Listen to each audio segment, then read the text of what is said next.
Welcome to an extra special maker feature.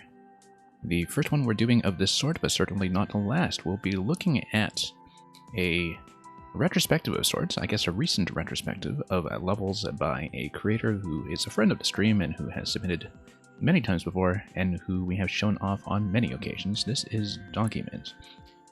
And given that I was off stream for quite a long period from last October, we have a huge pile of levels to catch up on, and that will simply not get done on other streams and viewer levels alone. So given that we have a lot of big chunky works here very often that are often around the 1% mark or lower, we'll be taking our time, we'll be seeing everything we can, and just kind of getting a sense of what he's been up to over the past few months. So here's Hidden Block Hallway, a level from November, the oldest one that I've missed in the period that I've been away, and apparently the best offense is a good defense. So Mamuga, hello, welcome. Glad you could join me right off the top. Let's see how this goes.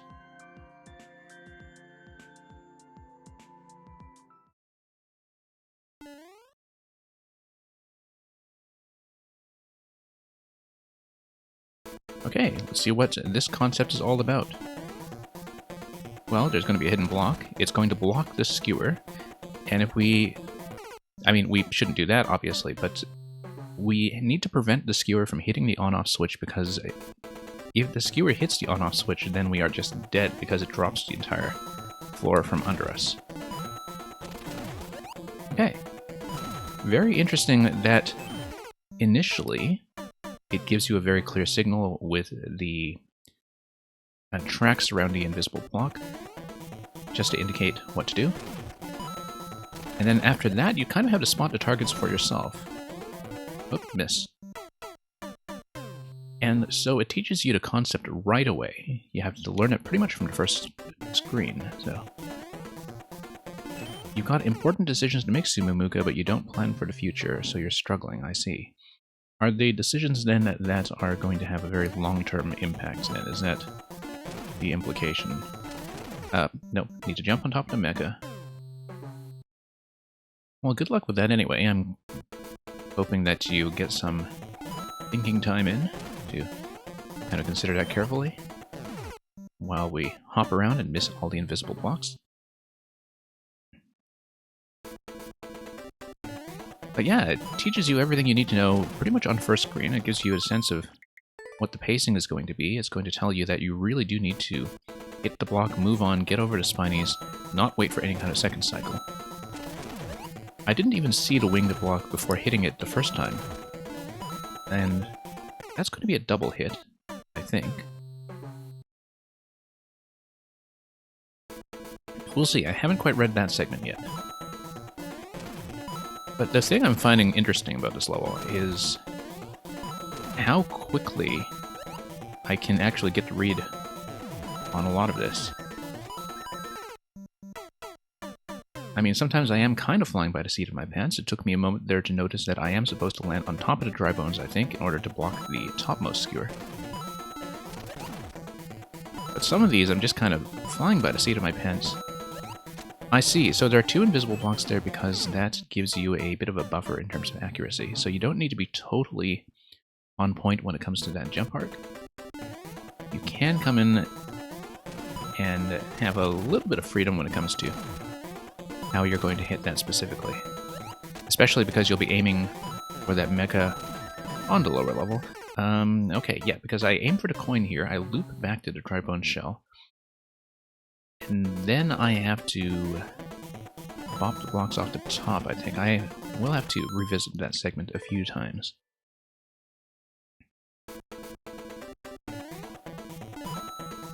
So here we go. Pretty crisp timings all around, and pretty consistent heights as well, in terms of the sort of one-tile oscillating range of the flying blocks as they come up and down. They're pretty consistently going to be placed where we want, even if we are slightly, not late, but I guess slightly tardy with some of the timings, and of course that requires us not to miss the jump button. Yeah, it looks like we'll have a couple of bounces around that swamp and dry bones area. That is with a small dry bones, though, that's going to crumble on the first point of contact, unlike the big ones. So we're going to have to determine exactly how that sequence is going to work. That's one sequence where I don't have to read just yet. And we just have to punch in. Yep, so that is correct. Looping back to the left towards the dry bones, we were just a little bit slow that time. And if we do it quickly, we are able to block the top skewer. Very clear to me that that is what I'm supposed to be aiming for. Sometimes it does take a moment to read more complicated segments like that, but I think sometimes when you fail on them once, you kind of have an understanding of what the intention should be. Oh, I see. Okay, no, never mind. You hit the dry bones and then you will actually kind of get a double tap on that. I don't know why I was expecting the dry bones to crumble as a small bones. I feel like it should have, but I think I was just misreading what was going on there then. Because the two coins give you a pretty clear indication of where your landing location should be when you kind of do that double hit to block the skewer once, and then, yeah, there is that kind of jittering motion on the swamp as it goes further to the right. Donkeymint is sometimes a viewer. He's a long-time maker that we do know. He has come by to submit some levels in the past.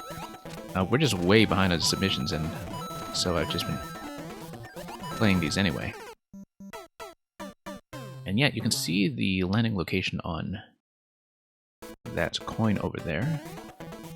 So he just makes tons of levels, and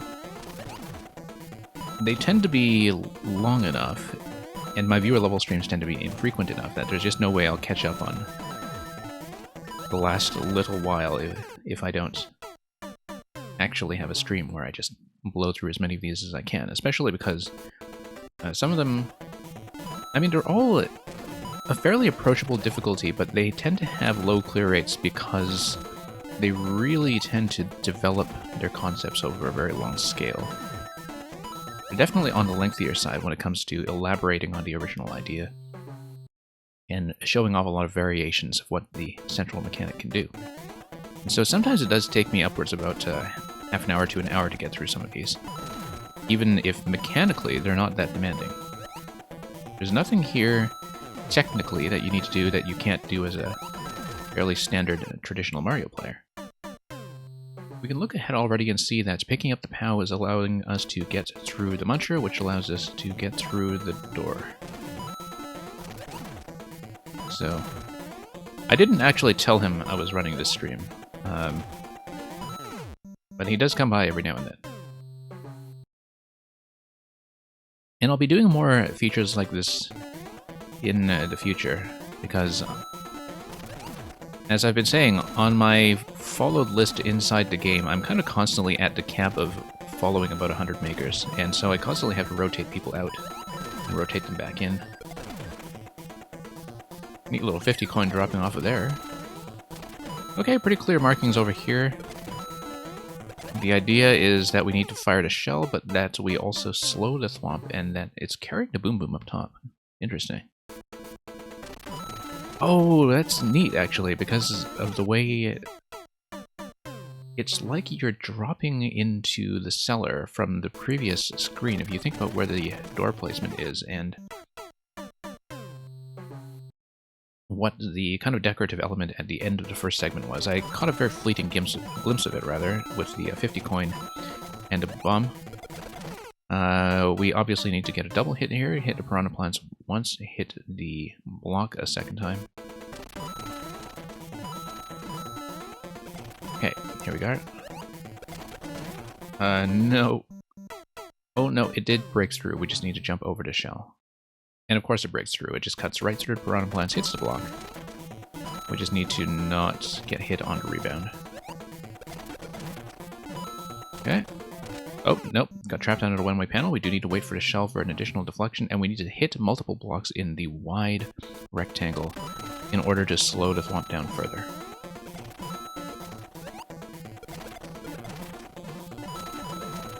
Nope. You don't want to stop it.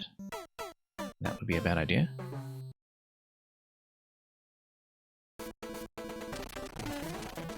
I think the boss music track here might be bound to the Boom Boom.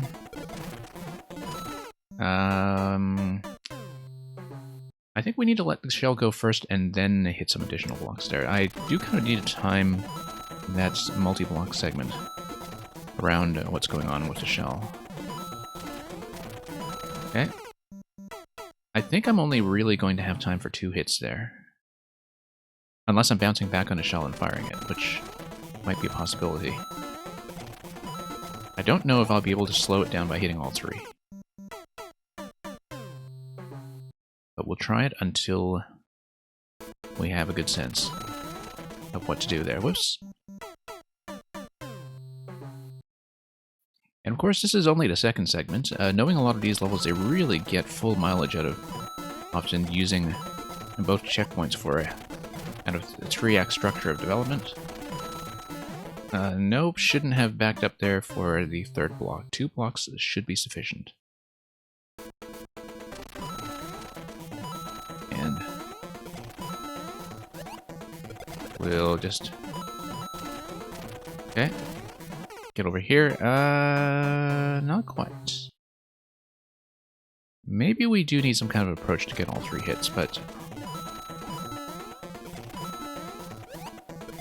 in general, I needed to buy more time. There we go. Much better. That is the right idea, jumping on top of the shell in order to get up to the top level. I'm absolutely certain that's right, it's just that we kind of cut too much momentum going into that, didn't quite get the full tile of height that we needed to get on top of the semi-solid platform. So, that's some work to do here. Nope. That's going to be too tight. You really do need all 3 blocks. It's very clear to me now.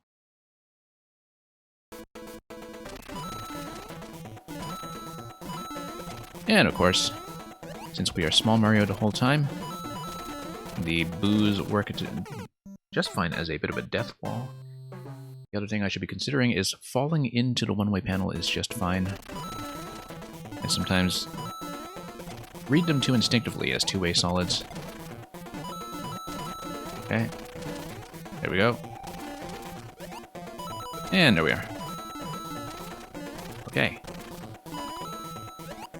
Cut a little bit too much momentum going into that. Hey, Donkeymint, welcome.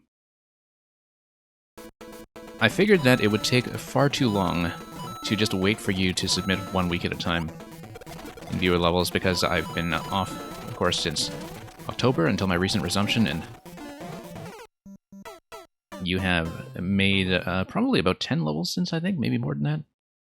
And so I thought this needed a bit of a dedicated stream. We had been doing some other streams that are specific to other makers that we kind of know within the community as well. We had a bit of a 4YMM alumni stream last week that was a bit of a grab bag.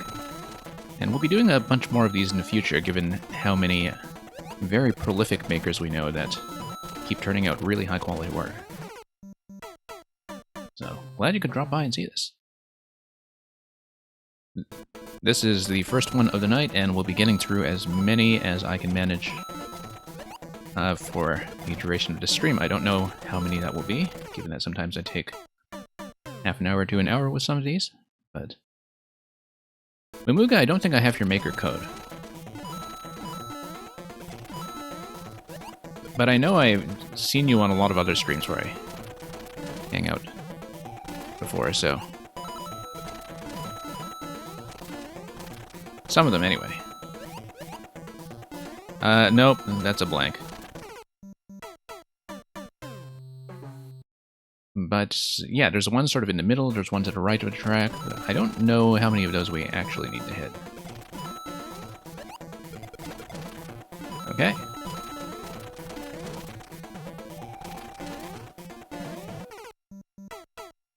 And of course, Donkeymint, you can actually make our crazy off-peak time every now and then. That's certainly not the case for some of the other makers that I need to catch up on, because there are a lot of people who simply can't make it to my time anymore, and so I'm hoping to feature a lot of them in future as well. But yeah, most of the levels I played from you are the ones that were middle of 2020, like from patch 3.0 up till about October. And so I'm missing some of the older ones as well. But last year during 4YMM, I was doing a bit of a 4YMM pre-party stream from time to time, where we would just kind of go over old levels by the weekly selection, and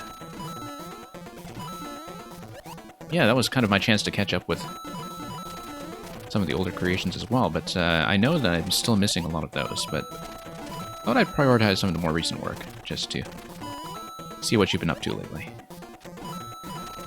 Okay. Key and POW. I pick up the POW, I kill the swamp gives me the key. The spike block threw me off for a moment when it came to reading that, but yeah, I pick up the POW, I kill the swamp. There we go.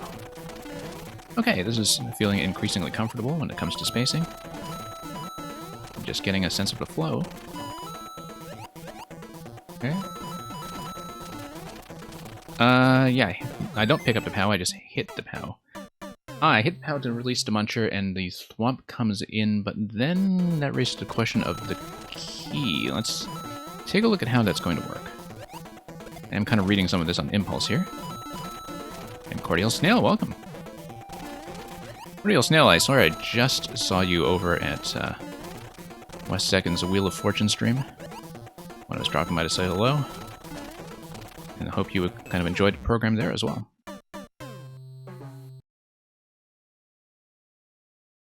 You definitely don't need all the blocks there, yeah. I kind of missed some of the blocks in that last segment the first time I was jumping towards them, as you may have seen. And I think it was just the way I was heading into that diagonally, perhaps. But I know it's partly just there to give me a little bit of a buffer and buy time for the final POW interaction. Which I feel like I haven't really read accurately just yet, because you have the other Thwomp coming in towards the on-off switches. But I'm sure once I actually have a decent attempt or two there, I'll have a better understanding of what's going on.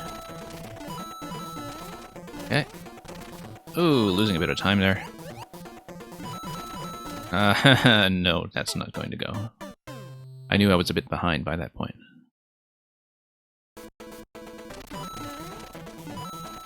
Okay. On we go.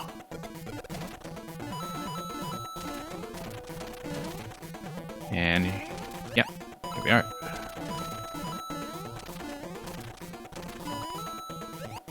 Okay. Yeah, no, that's the same mistake I made last time. Just entering the diagonal a little bit too high. But it's very clear to me now that that's what I was doing.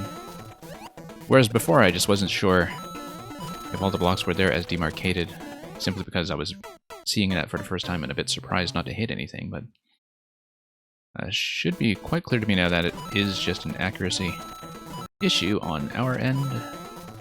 And, nope, bad idea.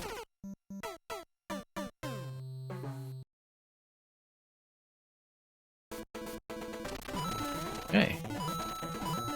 Here we go.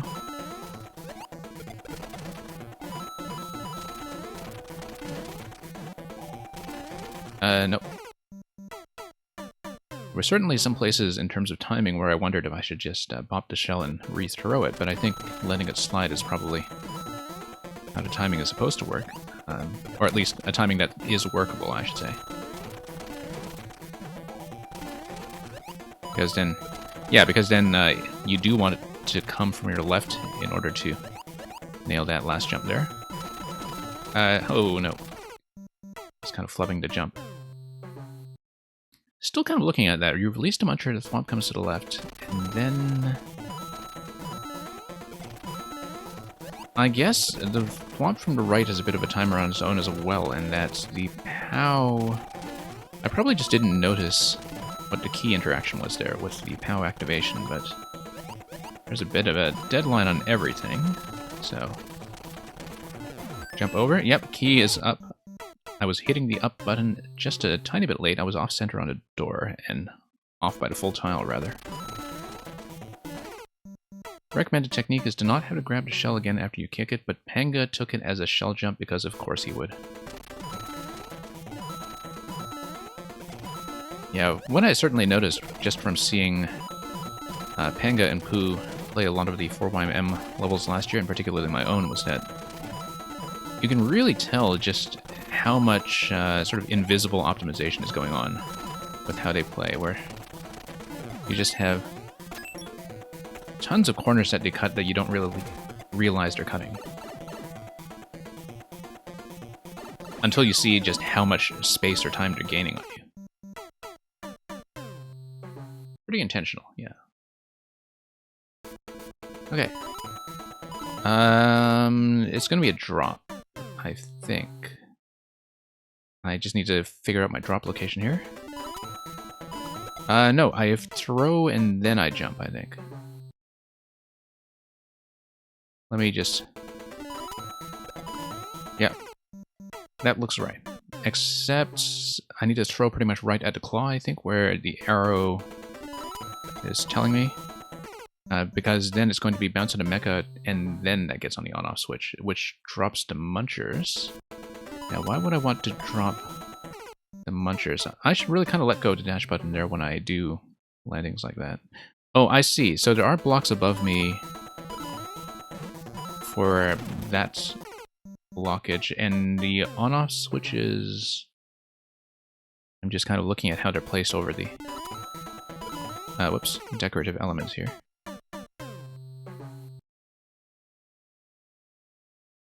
Yeah. Ah, there we go. And then I slide, because of course the on-off switches I should not be activating at all, given the concept of this entire level so far. It's just that I was looking at the munchers and... Oh, nope, missed the invisible block. Fun fact, there's actually a secret boss room in this level. Maybe that was implied by the Boom Boom. I mean, I don't know how many people you've seen reach it, but I may have to search for that. Given that that's the kind of secret hunting that we may as well fit in while we have the occasion to do so. Oh, I see that... No, the key door is where we dropped in. What's going on with this pipe? Oh no, the pipe is where we came in. The key door is where we dropped previously. The new key door here seems to indicate some kind of loop. Or maybe it is the alternate exit, actually. Pretty tricky to get. Okay. We may have to scan for that. Don't know if I'll do it necessarily this stream, but it's good to know this kind of thing, because I wouldn't necessarily have thought to poke around for it. We shouldn't be going for the switch. One of those things where, you know, you see shiny switch and you just smack that thing. Okay. There we go. A little bit slow there. I did read that properly, but lost a little bit of time coming out of the sliding segment. Nope, missed.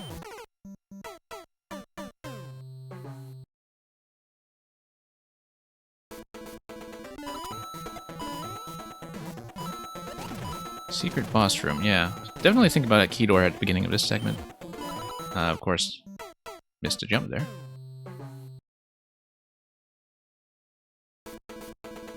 Okay. Nope.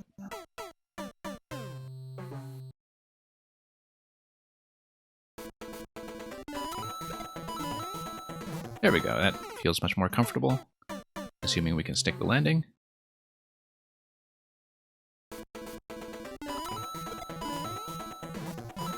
Okay. Okay.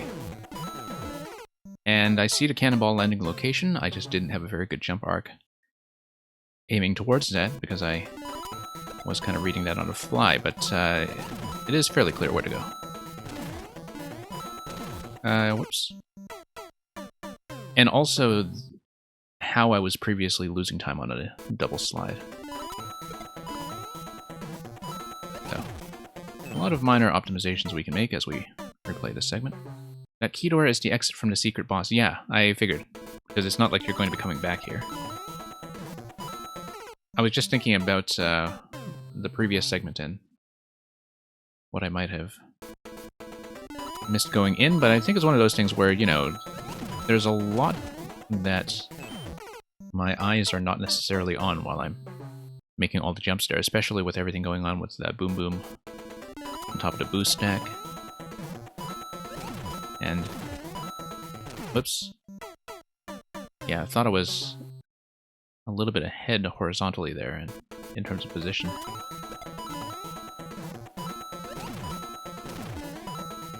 Yeah, because as soon as I remembered that the pipe was the way we came in, it was very clear to me that the key door is an alternate exit into this place, which tells me that the secret boss was accessible by pipe.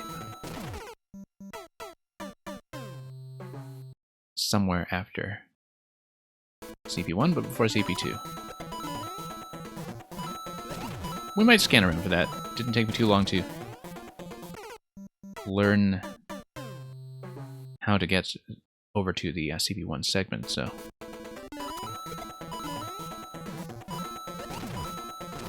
And, whoops. Oh, felt slow there.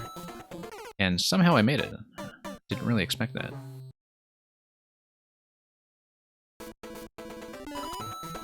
Okay.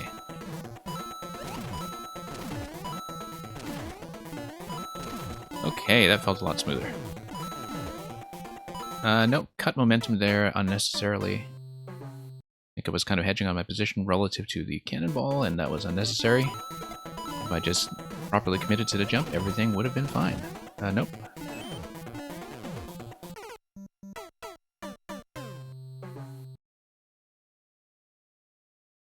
So, we'll see how that goes.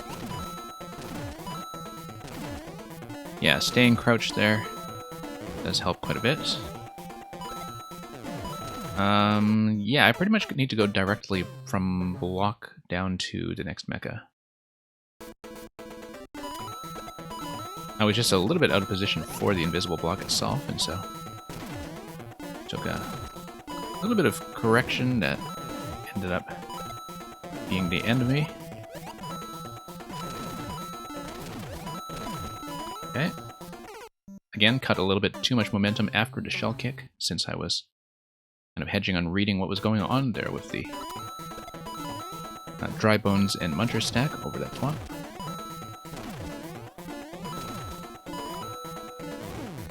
And okay, going pretty well now that we've read this properly for once.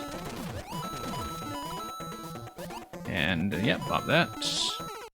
And on top of the dry bones once again, as with the previous coin segment. If the hidden room was a true puzzle, you'd leave it for me to find it, but since it's really more chance-based, okay. It might be a situation where I might have to look over my video afterwards, to be honest, but I'll see. I might poke around there if we clear this relatively soon. And it looks like I made a decent amount of headway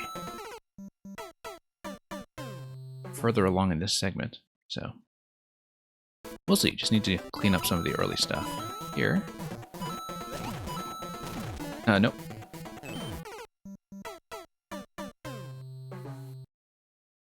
And we'll see what else we can do with this.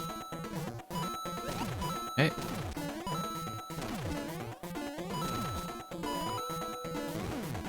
And there we go.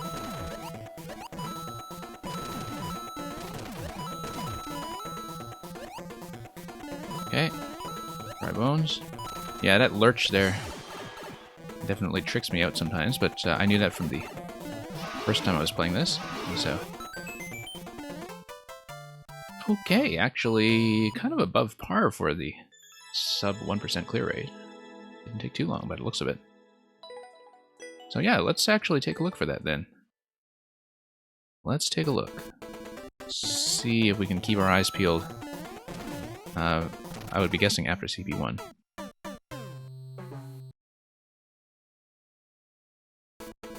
But I know there was something going on with that 50 coin at the end of this segment as well that I wasn't really reading, so...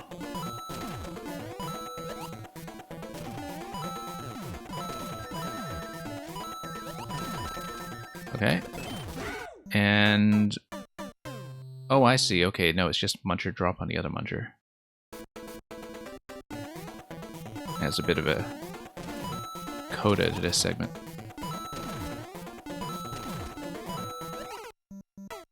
A deadly 50 coin, exactly, is kind of a timer on the door then. As with the thwomp at the end of the CP1 to CP2 segment. Act 2, I should say.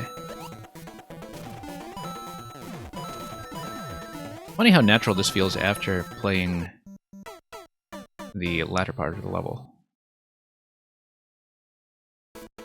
No, you don't really see too many of those. I think it's because from a mechanical perspective, the 10, 30, 50 coins can be so situational that in sort of much more mechanics-focused levels, you don't really see them that often anyway.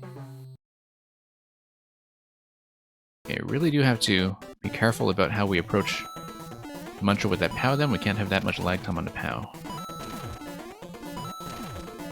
Given that that's what's going to get that coin drop down.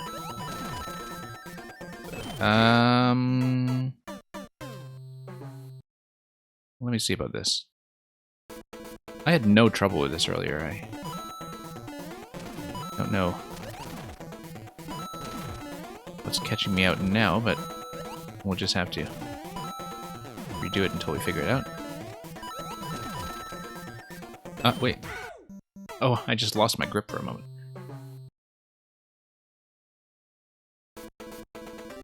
Okay. Here we are.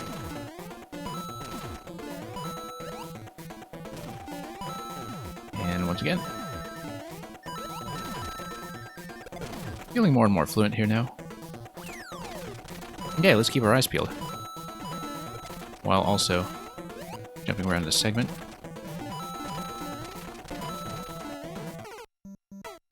Yeah, what's kind of nice about most of this is that it's quite responsive to practice, in that I do feel a kind of growing sense of consistency as I learn how to read each individual segment,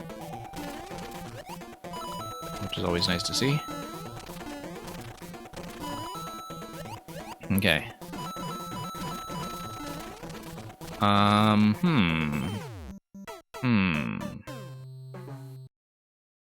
And you said it's something that's a little bit more luck-based, whether you get it or not. I'm looking at that top segment, and whether it's runnable from that initial gap, and it doesn't look like it, but...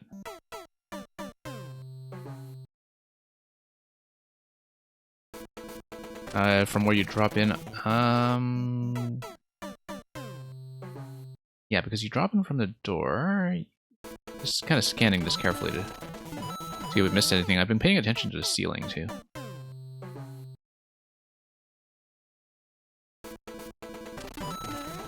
But we know it's going to be something involving the subworld simply because of the transitional structure leading into CP2, so... Whoops. Pretty tricky to get. We'll see. I may just make a few attempts at it so we can continue getting through the pile, but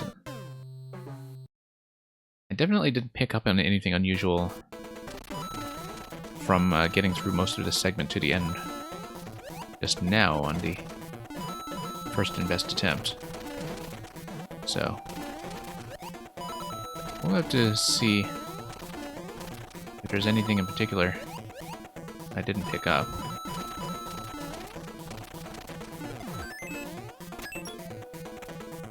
And there's a point where you're past the opportunity. But I'm not there. I mean, I wonder if I can just drop in somehow. Because if it's something tricky to get, then you would actually want the on-off activation to happen right as you activate the key. Problem is, I can't really die here, can I? Before I hit CB2. Yeah, because here's what I'm seeing, is that the only reason you would have this going on is if I get into the key door exactly as the switch activation happens, and then drop in through here. That's the only thing I see going on, because that's the only reason why you would have this segment, yeah. But I think I have to start over if I don't want to wait for timeout, right? That's okay. First segment is manageable.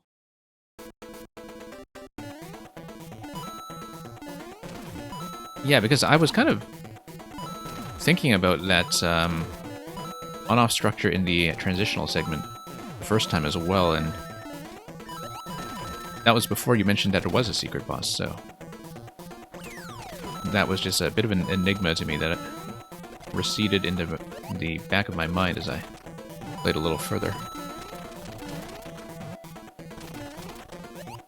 Okay, so we just need a really kind of risky timing.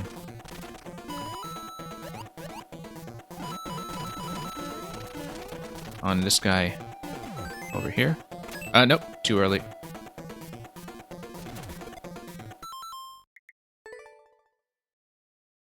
But I get the idea. I don't know if I can execute it, but I can get the idea, so.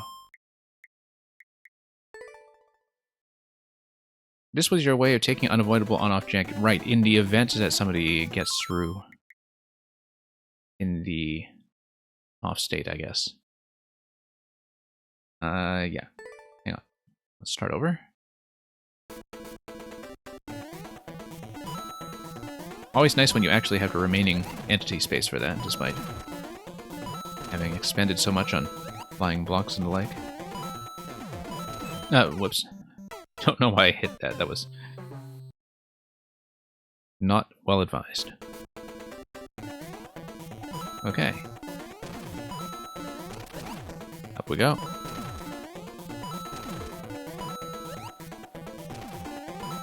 And here we are.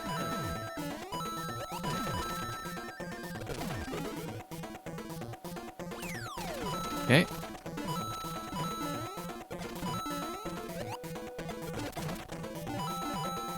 Nope, I needed all three, but... Or do I? Maybe not.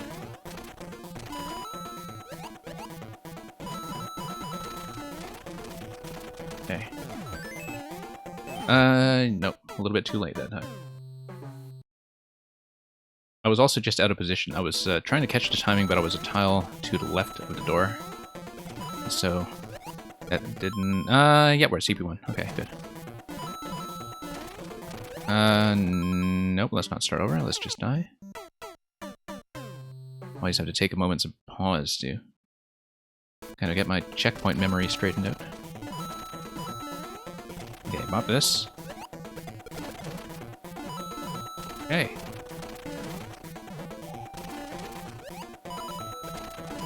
And here we go.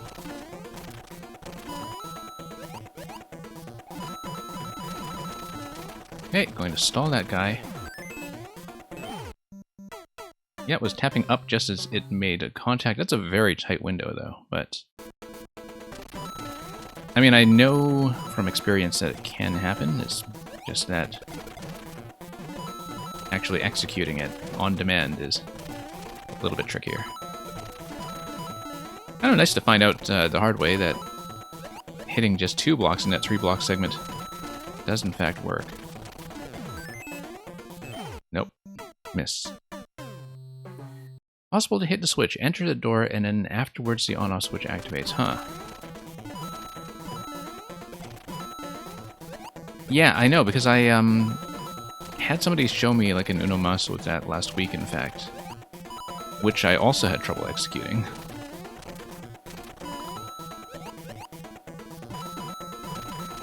So I had actually just learned that a few days ago. I missed once again, but I was, again, standing too far to the left. Yeah, I see what you mean. Because somebody who had sent me a puzzle level recently had also discovered that by accident during the debug process. And had just told me about it. A few days ago, in fact. Oh, I am very close, I know that. But it is going to be a pretty specific frame here. And we'll see if we can do it.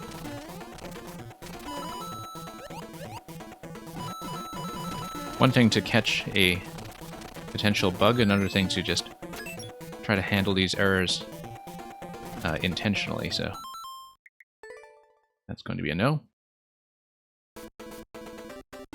Let's try again. First segment feels pretty natural at this point, at least.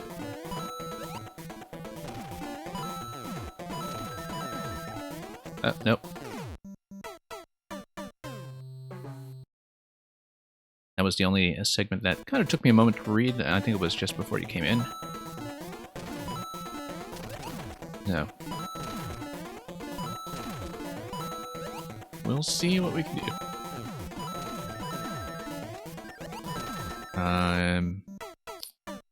Yeah. Always gets thrown off slightly by the stop and go movement there, but we'll just try to get back there, get back to CP1. I mean, I guess the lesson here is that, you know, at the inflection point at the end of the CP1 segment, better to go a little too late than to go a little too early, just because of the reset, but the reset feels pretty painless at this point. And, yep. Nice push there.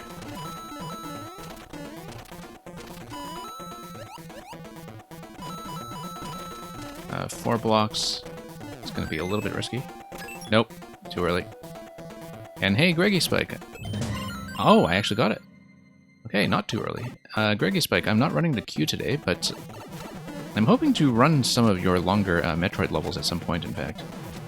I am not going to have a checkpoint here, so I'd better not do that.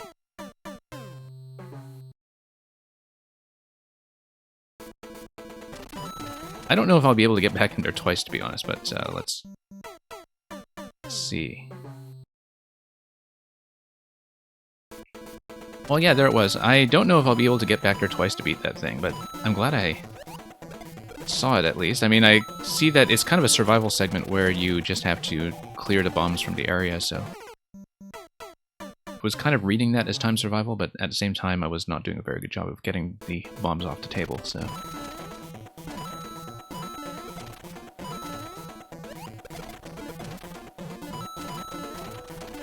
I was saying earlier that it was kind of interesting that you had the entities to spare for any kind of optional boss at all, and that's actually a more elaborate room than I expected, but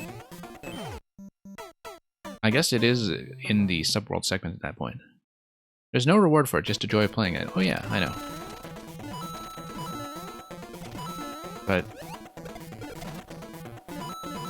kind of nice to have debug rooms turn into something.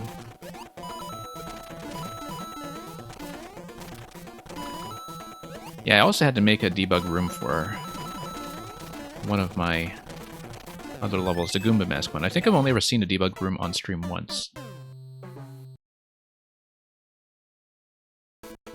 But it was clear to me that it had to be there. Again, just to kind of catch an exception like this. If I can't get back there a second time within very many attempts, I probably won't reattempt it simply because of the difficulty of getting in the room with that timing. But I'm glad I was able to at least momentarily demonstrate that it exists. I should have left a comment there, in fact. And yeah, I wish I had the presence of mind to do that at the time, although we'll see. In fact, I should have inspected whether or not there were other comment cards in that room. Oh hey, look at that, we actually got back in. Let's go comment on, I just want to see. Nothing here. Okay, let's zap into this room. Secret boss fight. Okay. Let's leave something.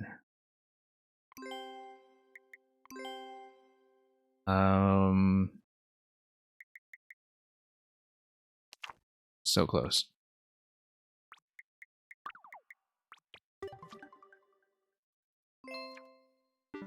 Not really coming up with anything clever at this moment, but you know, we'll... Okay.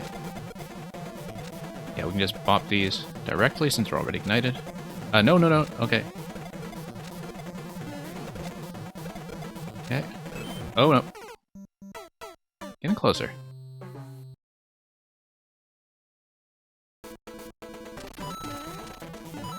I was too busy clearing the bombs to really understand what my exit strategy was going to be. Even though I know the exit is ultimately going to be a key door.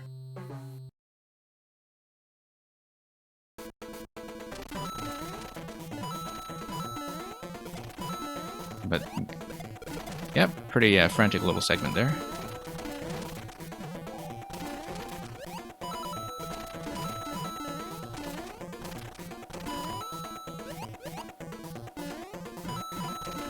Okay, that's fine. I have time. And I see that I actually do need to catch it just before contact. And that both times I've made it down there, catching it before contact, as if I was hitting it a little too early,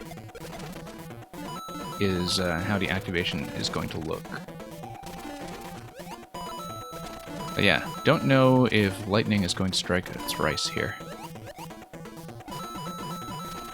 But we'll try it. Nope, way too early. Way too early.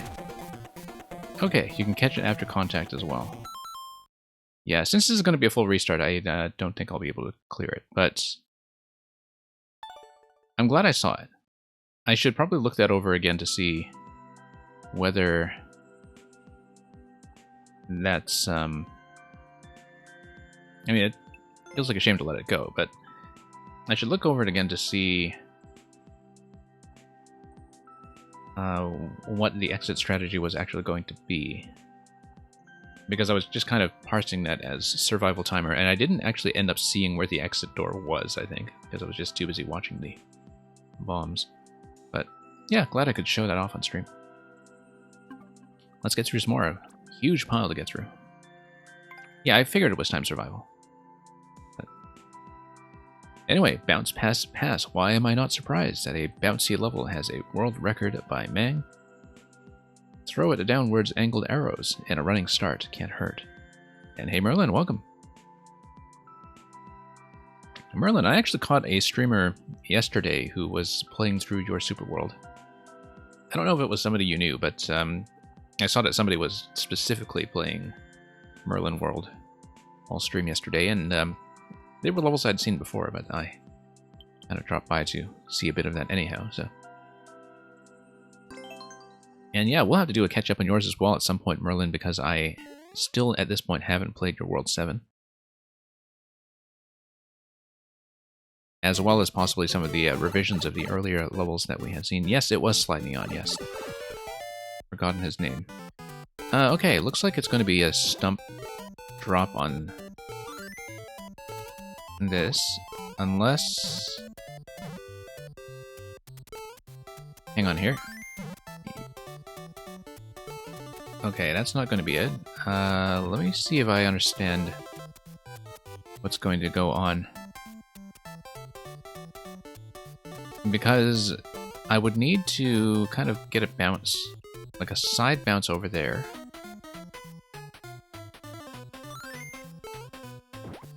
And then there's going to be some kind of repetition up top as well. Oh, I see. I probably have to ride this out somehow.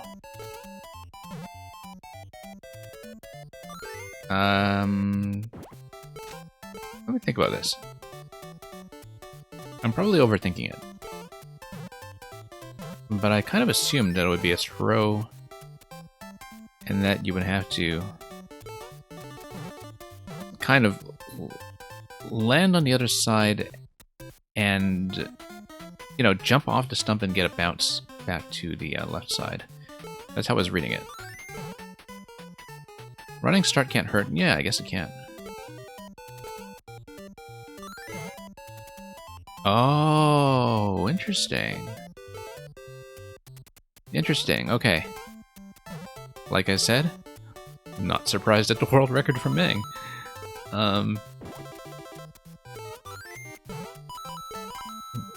Okay, I see. There we go. Now we kind of get the idea. And yeah, Merlin, glad your levels are getting some appreciation that way. Okay, Moltro. Oh, missed, okay. Luckily we have a nice soft reset point. I guess we'll ride the mole and then jump up the coin segment. I guess running start can't hurt. As long as we don't miss. And what was the crazy thing that happened, Merlin? If you would care to share. Okay, looks like... Interesting. Oh yeah, I guess we can always jump up with this guy. Maybe. No, it doesn't look right. Yes we can, yes we can.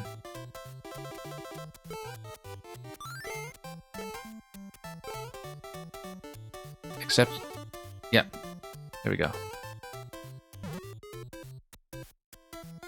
And then we need, oh, we need to pick him up in order to get a landing point over in the right side trap. And Merlin, okay, you got to kind of get an introduction to DGR. Well, it's always good to kind of see makers we know here get recommended up the ladder to some of the bigger streamers. And, you know, get some exposure, get some more plays. Let's redo this segment here with our friend the mole. It'll be very conveniently in respawn range. And then what? And then we have to... Let me see here. I have to puzzle this out for a moment. Oh, I see. Okay. He's just going to run over to the right. And then...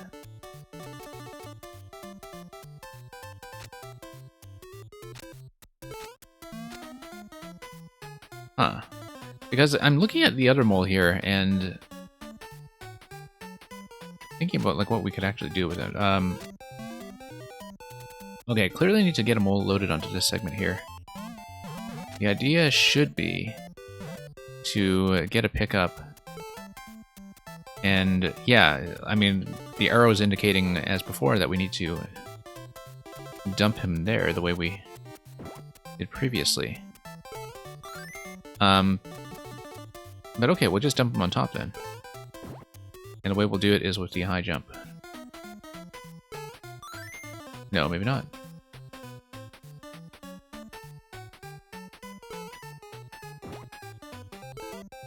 Let's think about this. Because I know I was able to get over to this segment and then... Tetratarix described us as janky but fun. Yeah, okay. Now I just kind of have the idea that, you know, he's probably going to give us a whole puzzle level with this kind of interaction. But let's see if I can develop some kind of understanding of what's going on here. There we go. Yeah, there we go. That is fun. But now we need to get up to ourselves. No, except we just... Oh, I see. Okay. we despawned it. Yeah, no. I'm looking at this and thinking, oh yeah, okay, that's another thing we learned from Mang, actually. But I understand this now.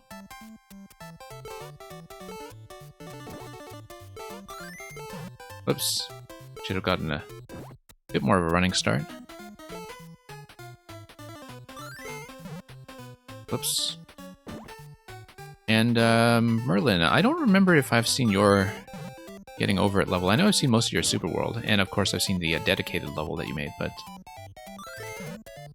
I don't actually know if I've seen your take on getting over it. Nope. How did we do this previously? It was, just run and then drop, right? Yeah. There we go. Not like that we don't. We need to get in with a slightly tighter window. The whole setup with mold number 2 is just so you can't go under, yeah. I was beginning to understand that. Let's reload. There we are.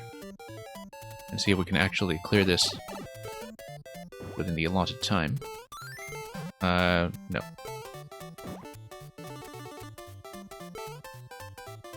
Drop and go. Whoops.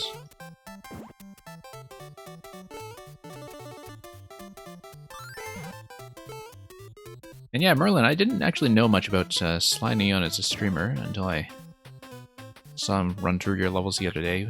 Usually because we just don't have really nearly the same hours, but always good to know that makers we know are getting some decent mileage all over Twitch. And we're totally going to run out of time before I actually clear this segment, particularly if we play like that. Just kind of reading ahead and seeing what's going to happen. Okay, that's fine. We know what's going on now. Shouldn't take too long to get back there.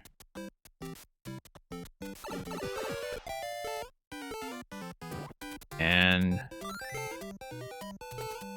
yeah, as far as that running start goes, I do have a way of just forgetting what the description text says as soon as I enter the level. You know, I didn't need to do that. I just needed to throw it. Although I can see why writing it out like that might be a potential speed trick, which, you know, note what we said already about the world record on this. But up we go. Okay, that went smoothly. And of course, you know, attempting that method is good practice for what's about to happen here. Whoops. We'll just give that a toss. And once again. Nope. And let's try that one more time. There we are. Get in here before anything else happens. Oh, it actually kind of gave us a hole-in-one that time. Reset doors at the top of this segment. I do see them now. And, okay. Okay.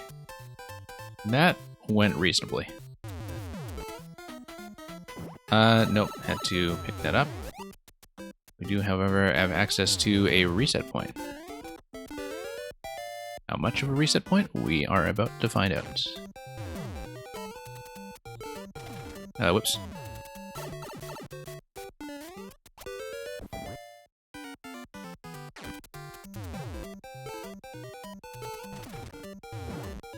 Oh, he was just playing through 6-3, okay. Because he'd actually labeled his stream, you know, playing Merlin levels, I think, so I wasn't clear on that. But yeah, Merlin will definitely try to get in a whole bunch of yours at some point, given how long you've been hanging around our stream and, you know, getting everything playtested here. I'm going to be trying to do more of these when I can as midweek features, so as just a bit of an alternative to viewer level days where we can do something a little bit more focused, especially with the people who are regulars around here.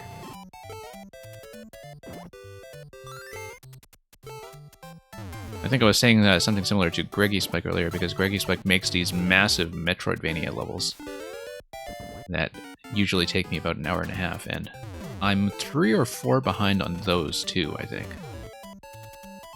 And they do keep getting better, last I checked. No, just a little bit too slow on that. I should wait for a second cycle. I have the opportunity to wait for more cannonballs there, and should not be rushing. And there we go.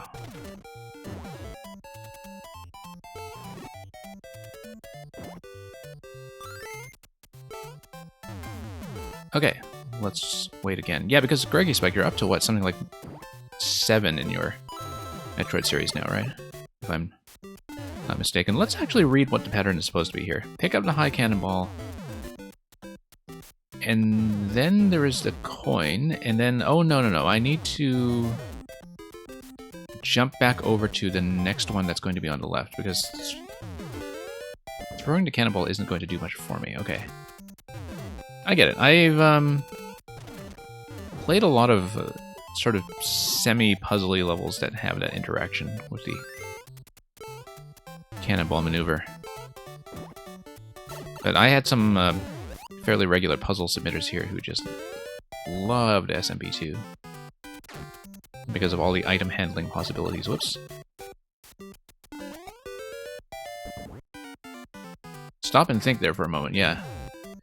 That's how we usually play. Whoops. And of course getting a bit impulsive about trying to get back to that area. No, hang on.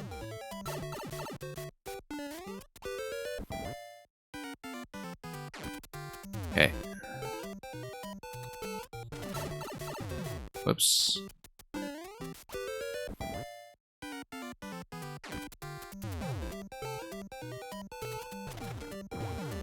Okay, almost there. No. Yeah, I haven't actually published anything with SMP2 yet, but I've been playing with it in the editor more than just about any other thing, because there are just so many things that it makes possible with how much it tampers with the standard collision logic.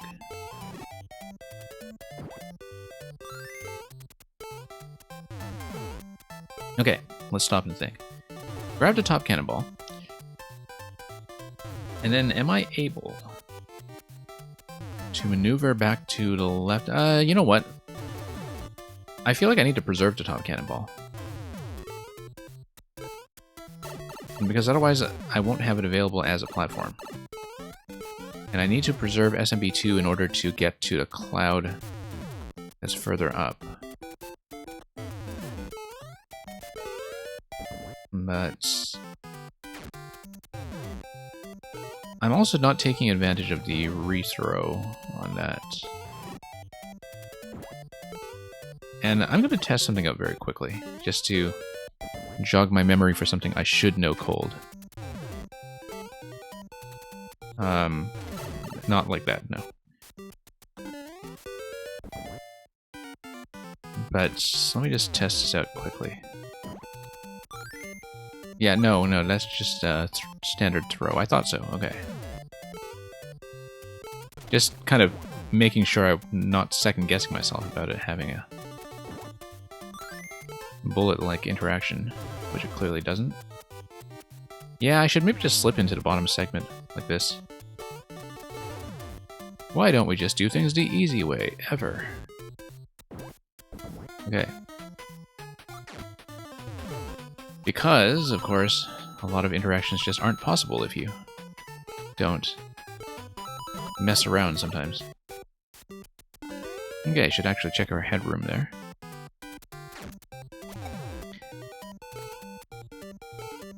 Yeah, that's true. That there are a lot of little other quality checks that you need to do to account for the fact that it is a tiered power-up.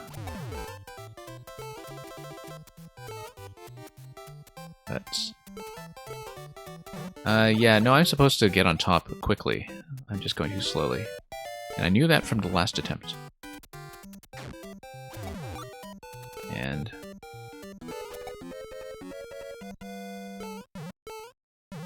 oh, okay, Merlin, so you actually were there when I was dropping by a bit. Whoops.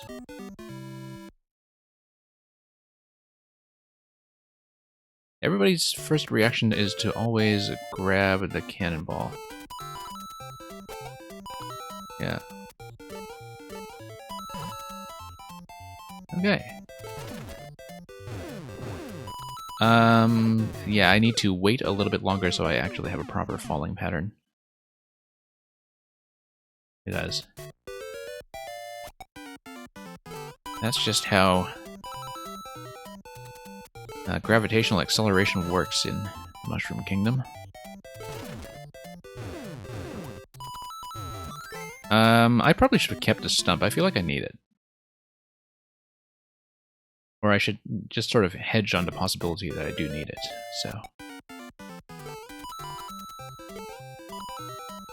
yeah, this is not mechanically difficult, it's more that I'm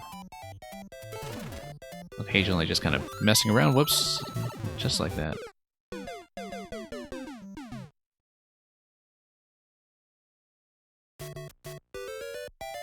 And, oh yeah, Merlin, you were saying you uploaded a scary level. Okay, just in time for Halloween. It's funny, because one of the things that's a consequence of having been sort of off Mario Maker for a period from October to February or thereabouts is that I missed everybody's Christmas levels, and at some point I actually do want to catch up on a whole pile of Christmas levels, but they're going to be completely out of season. Which is fine. I mean, it can be, I don't know, Australian winter or something. And given that my stream times are probably more convenient for Australia than they are for anybody else, that might just be appropriate anyway. You know, bring in all those snow levels in the middle of Northern Hemisphere summer.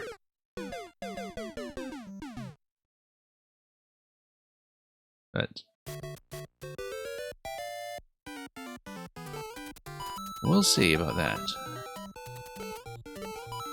How many Christmases have we had with this game? Oh, just 2, I think. Because I do remember playing the first year of Christmas levels. Here and there. Or at least going back over some round of Christmas creations. Of course, that was back before I was streaming, because I only started in 2020. When I got my capture card. In fact, when I got my capture card for Christmas. I don't need to make such huge jumps there. That's just going to get me into trouble. That pattern would have been correct if I didn't gain so much height. So, we will just have to try that all over again. And...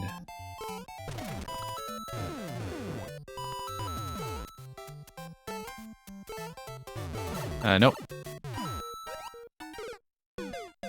Curiously enough, that would have been temporarily salvageable, but I'm sure there would have been something like a cloud gate at the end. Not to be confused with the cloud gate that sits in Millennium Park in Chicago. The sculpture by, I want to say, Anish Kapoor, who also popularly known as The Bean. But whenever I say cloud gate to refer to, you know, the cloud being used as an SMP2 mushroom blocking tile, I just think of the cloud gate in Chicago, which was apparently replaced in the rendition of Chicago in Ubisoft's game Watch Dogs because they didn't have the rights to the sculpture.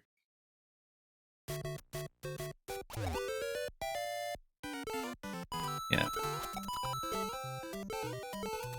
I absolutely love the bean as a sculpture. It's just this magnificent little tourist destination.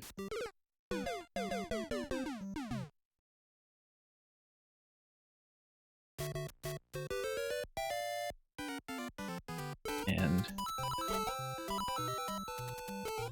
yeah, I guess Merlin, you just missed an opportunity to make a level for Pi Day, which I heard aptly described as a fake holiday invented by mathematicians to sell you more math.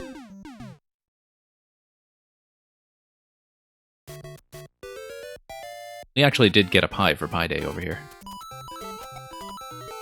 It was a blueberry pie this year. Okay, down we go. Nope, down we go.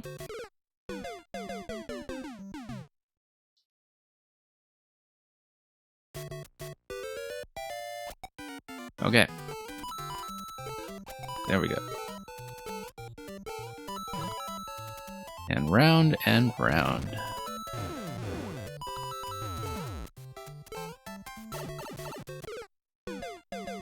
Yeah, we've just been a little bit late on the last cannonball every time because I haven't been compensating properly for my own rate of descent. Nope.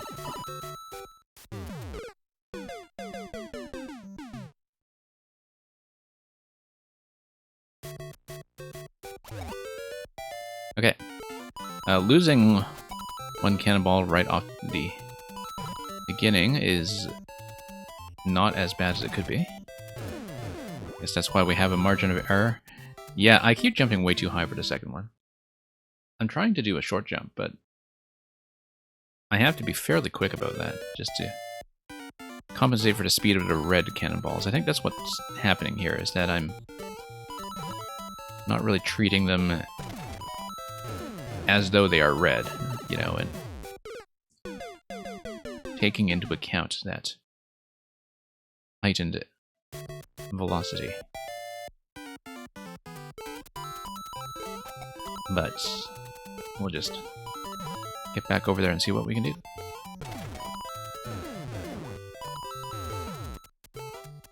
There we are. Nope. I headed towards the P-switch, and before it had even activated, I realized what I had done.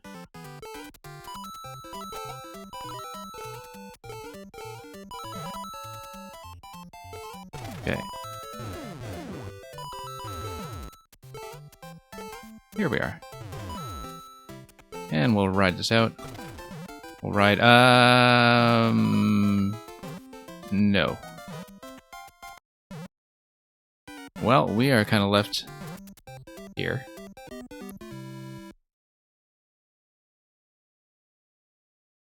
No, I remember that interaction from the very first tutorial segment. I am supposed to get on top of the stump while it's still high.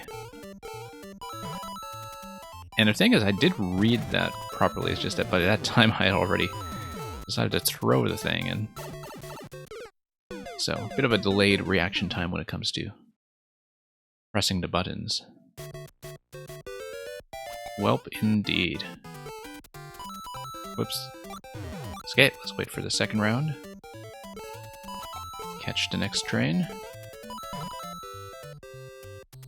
And over we go.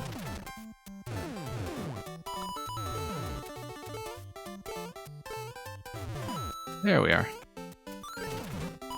There we are. Very nice. I'm way too slow on this. Yeah, and then I could have done probably an... No, I actually did need to chuck that the way I chucked the mole, I think. And jump over to the other side. It's the same kind of interaction as with the mole in the earlier segment. The thing that was fun but jank. Not actually that jank. It's just that you need to estimate height a little more accurately than I've been doing. So, let's get back over there. Let's see what we can do. Okay.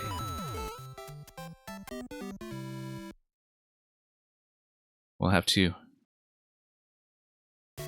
leave that a 5-star review on Goodreads. I actually don't use Goodreads except to lurk and receive emails from friends who actually do use the service. Basically, I have way too many dormant accounts just kind of lying around and sending me email digests constantly. But... okay. Run. No. I think that was the right idea, though. Unless it's meant to be an SMB2 high jump, but... or unless it's a segment that I'm not even supposed to approach yet because of that track that was to the left of it. Or, oh no, it's just the tracks are acting as signposts, basically. Like, they're the post part of the signpost. No, hang on. On the right track. More of a top track, if you ask me. That's the part that you haven't seen many people understand despite it being a repeat? I see. I was noticing that with the previous level too, that, I mean, a lot of things are kind of set up to be read with repetition between acts, but, you know, if you're having trouble with getting past a certain checkpointed segment, I can see how you would just kind of become forgetful. Oh, interesting. What's going on here to the left? I mean, signpost is pointing over here, but left side looks interesting. We're past a checkpoint. We're gonna check this. Hang on. Okay, so it looks like some kind of loop, perhaps. I don't know about that. That looks like it's not approachable for us right now, but that we're supposed to do something circular, perhaps. No, we totally do need something, don't we? Like have something like a stump that we can dump here. Which means... that should have been SMB2 jump, but... we can break the brick. Breaking the brick will drop the mole. And the mole will come down and it should land... where we need it to go. Okay. Let me make sure I actually have the appropriate height here. No. Non-linear level design, how much I missed it. Okay.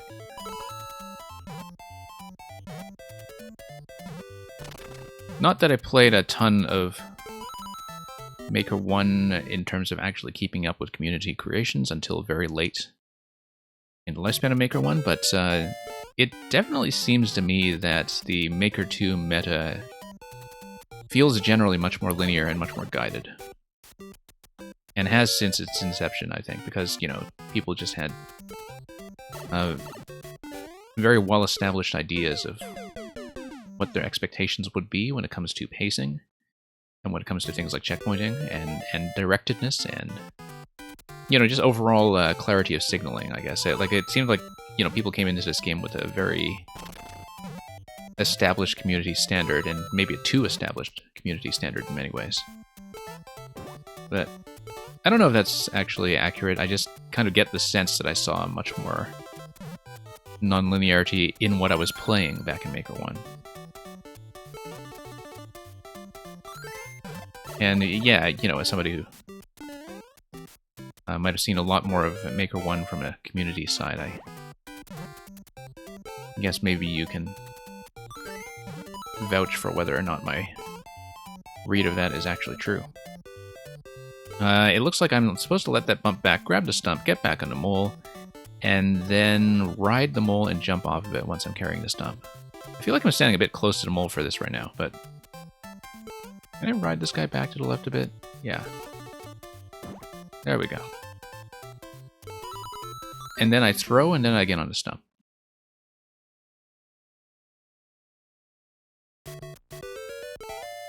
But yeah, I remember that when Maker 1 came out, at least in the sort of crowds that I was hanging out with at the time, that, you know, one of the things that people were most interested in right away were trying to figure out ways to cram in Metroid-style levels within the 500-second limit and without the use of checkpoints. And so people would come up with, I remember, all kinds of like passcode entering systems to save your item progress and so on. And there were so many sort of pseudo checkpoint hacks that people were trying to make specifically to make Metroid levels work. And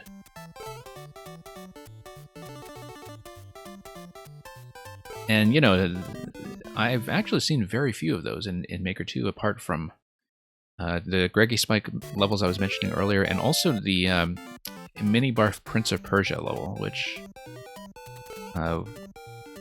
was a real treat. We ran that whole thing last summer when it came out here on the stream.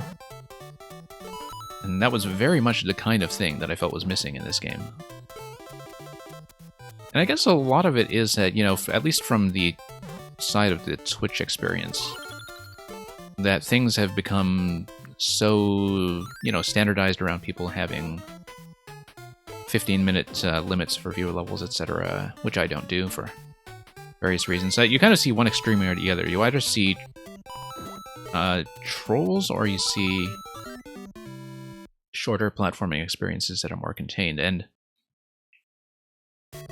so I feel like, you know, it's kind of a necessary crack to fill in terms of non-troll levels that are meant to be very full-scale experiences. And yeah, Merlin, I remember you mentioning that you know, Maker 1 was something you kind of absorbed on video. I think it was actually true for a good number of people, given that, you know, at the sort of peak of the Maker 1 channels, like Steve Gaming, you would have 1 million views on some of the really techy Maker 1 content, and like, you know, that's reaching a lot of people who don't actually play the game at that point, especially that late in the life of the Wii U, when a lot of that channel was blossoming, when the Switch was already out, actually.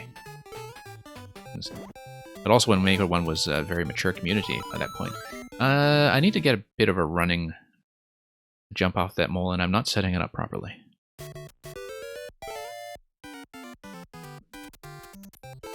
And yeah, I think it was very true that you had a lot of people watching Maker 1 content without actually owning the game, which makes it kind of shocking that, you know, in terms of actual player numbers, I don't think Maker 2 has actually grown by that much. Like, it's a very active and healthy community, I think.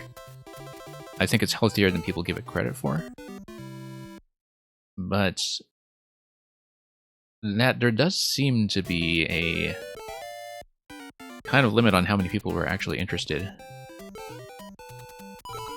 in the Mario Maker experience, and that's, in some ways, you know, the sort of late life boom of Mario Maker 1 on a Wii U already built a lot of that gap. Speaking of which, Maker 1, since uploads are going down and the bookmark website is going down,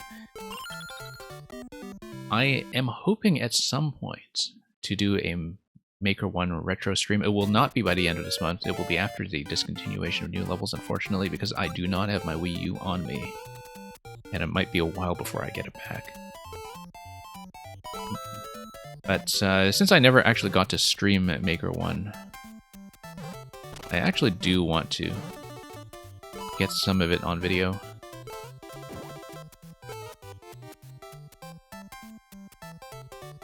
And, you know, some old favorites, as well as a lot of stuff I never fully played.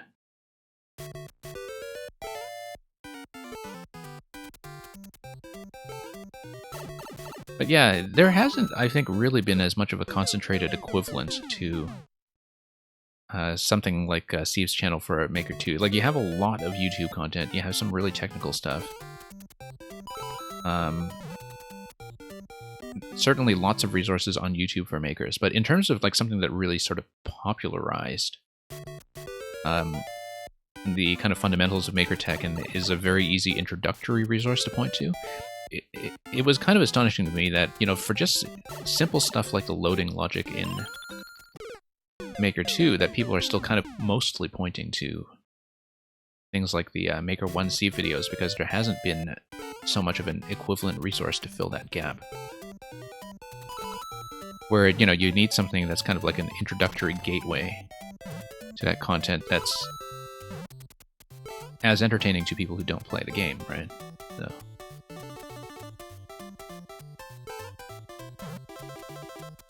And, okay, there we go. Whoops. And you're saying Donkeymint Maker made you realize how much you enjoy watching people play games when there's an invisible third party as the creator. Yeah, yeah. Well, I mean, sometimes it's very visible, as we see right now, but in terms of sort of thinking about the levels as this sort of conversation between the player and the designer, yeah. I mean, it is kind of true even of non-Maker games, I think. But when it comes to community content, of course, you're making a very different set of inferences about how to read something and what the design principles are going to be, where we kind of implicitly do that all the time with official Nintendo levels, where I think it's very standard for us to look at a piece of level design, especially from, you know, recent modern Nintendo, and kind of understand what we're doing by way of asking, is this something that Nintendo would do? Like, that very often I think, you know, in playing an official Nintendo game, we do ask ourselves that a lot. Without really thinking about it ever, but... Which was why Breath of the Wild was kind of interesting, because Breath of the Wild really sort of broke out of that mold of thinking, okay, is this sort of the intended solution? Because is it enough of a sandbox that nobody cares if it's the intended solution, right? Like, you look for the creative solution that really exploits the engine.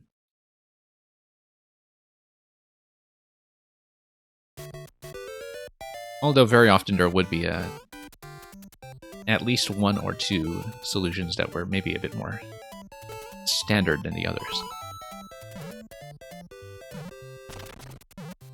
But yeah, here I kind of get that from things like puzzle levels, especially here in Maker. In terms of, you know, thinking about well, thinking about, you know, the range of imagination that the Maker on the other side of the level has, and whether or not it seems plausible for them to do things a certain way.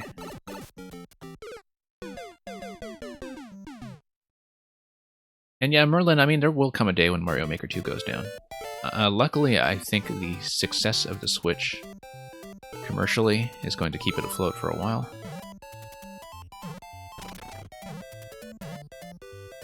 On the other hand, I'm kind of surprised that, you know, Splatoon is getting 2 games within the same generation, and I think something like Splatoon 2 is really going to, you know, the service will stay up, but it's very clear that a lot of the community is going to move on from that if we're already on the same platform. And, like, I don't think we'll see a separately purchased Mario Maker 3 on the Switch by any means. I'm just saying that it can be hard to guess at what to expect from Nintendo's side of things. Let's see what we're doing here. No. I think I did need to jump over, but I didn't quite have the spacing to do that. I think the spacing of the cannonballs does allow me to kind of dash and land on the next one, but I may need to reread this and see what's going on.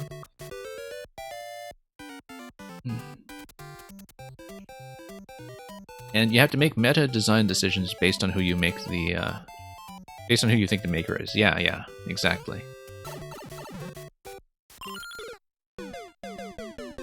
I feel like with puzzles, I definitely do that. You know, I'd be playing something, like if I'm playing something like a Grikowski puzzle, for instance, I know that, like, he himself is going to be designing it around things like item logic or checkpoint logic, and that it's not going to be something like a shell jump that's the intended interaction. And then, of course, as you were saying earlier, you have like the really advanced Kaizo players in this game who just treat everything as, okay, here's an opportunity to shell jump, or here's an opportunity to pow jump. So, maybe they're not always working from the same kind of inferential data. I mean, you know, a win is a win, but I think when it comes to reading a level, I think it's very true that we understand a lot of how to make a read based on what you can tell about the designer, even if it is somebody you haven't seen before. Like, you can kind of understand who they are stylistically. I need to throw and get on top of that. Throw, get on top of the mole, get over to Muncher. Hadn't really thought about the ceiling in that segment there. And yeah.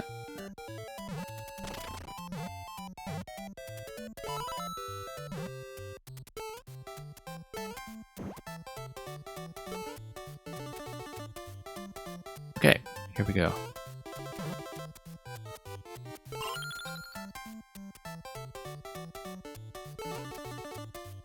And yeah, I've always found that a lot of what really sort of separates the way people make a read in this game versus something like actual official Nintendo Mario is that we have a totally different level of trust, right, when it comes to quality checking, that we much more often will ask ourselves, oh, is this an actual soft lock, or is this something else going on? Or, you know, we'll sort of ask quality assurance questions like that simply because we don't necessarily know how rigorously something has been checked, and sometimes there might be quite a bit of evidence that something has not been checked at all.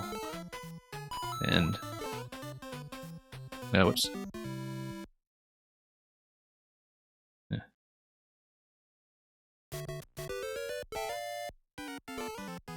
Yeah, it is very much a game of trust.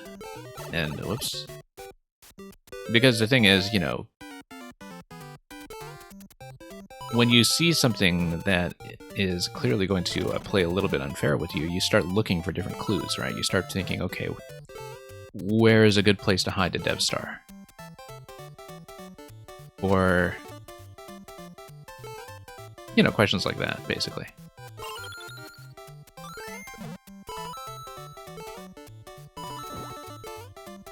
Nope. Still kind of out of position there.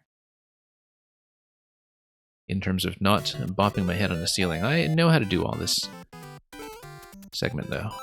So, let's just bounce this. Whoops.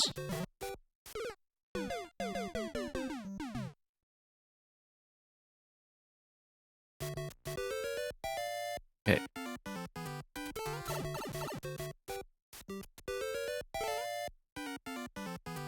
Alright, once again.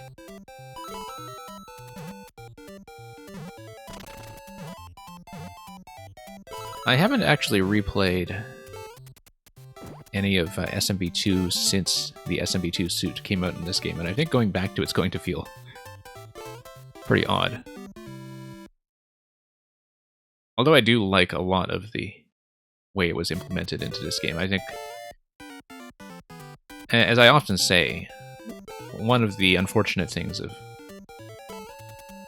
being told that that was the final update was that the updates were just getting better and better in terms of what they were bringing to the game, in terms of just the amount of thought that was put into both Link's moveset as well as SMB2, in terms of just how much they added to SMB1 as a style.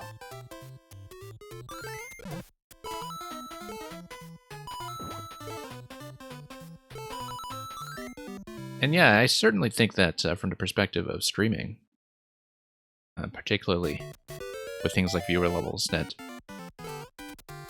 developing that sense of how to read a bad design is kind of a skill set you develop. In fact, actually, as somebody who generally receives really good viewer levels, very much from an above average crowd.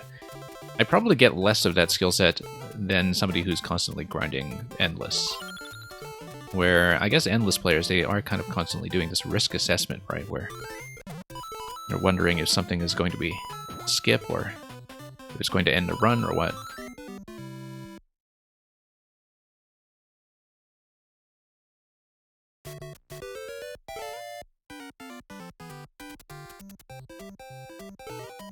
And yeah, you know, occasionally you see some stuff in this game that's pretty rough, but it doesn't need to occupy that much of your time, and the peaks of this game are just some of the highest peaks when it comes to just a really sort of wild experience that you don't get from anywhere else.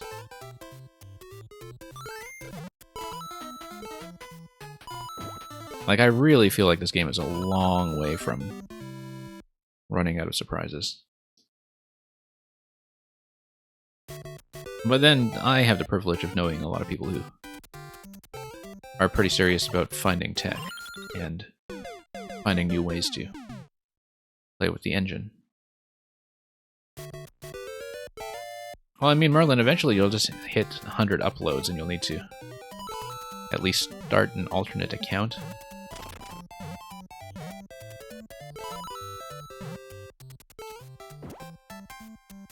But, depending on how quickly you work, I work really slowly, even when I am making actively. And I have been poking around a lot more in the editor this week, because I've been sort of playing around with concepts again, but...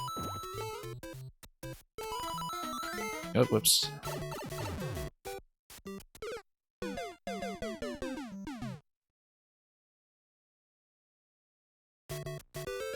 You've heard a lot of the opposite opinion. You mean in terms of the sense that the game has already been explored or tapped out? Yeah. I mean...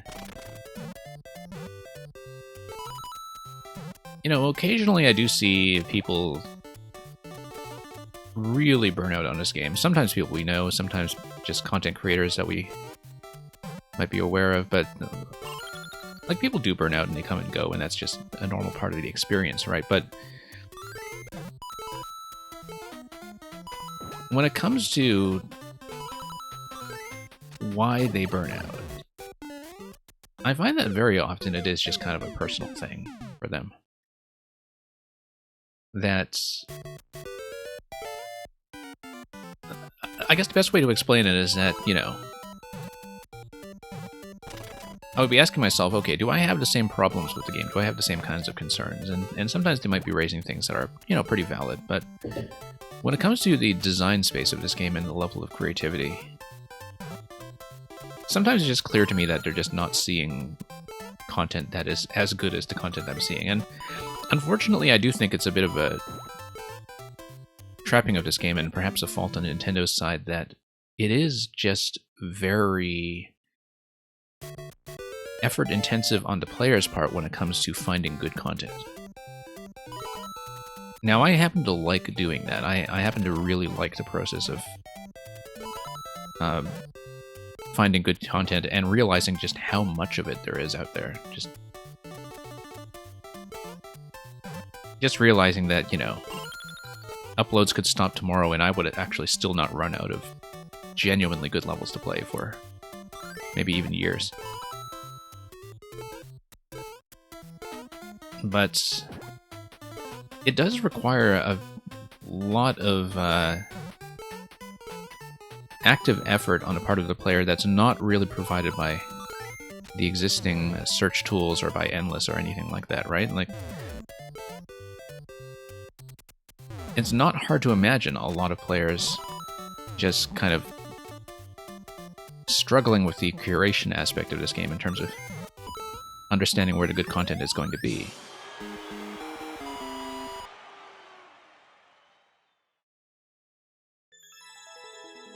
And yeah, Merlin, I mean, it's been nice to kind of see you stretch out with some other styles since you finished your world. I think those possibilities will always exist. I mean, there are a lot of level styles that I'd love to just try my hand at some point to stretch out a bit creatively, but I should just make more in general to begin with. Anyway, it seems like Meng got ahead of our world record got ahead of our time rather by over half an hour since checkpoint. But that's how it goes, and yeah, I can see why it's about a 2.35 given all the very gentle resets.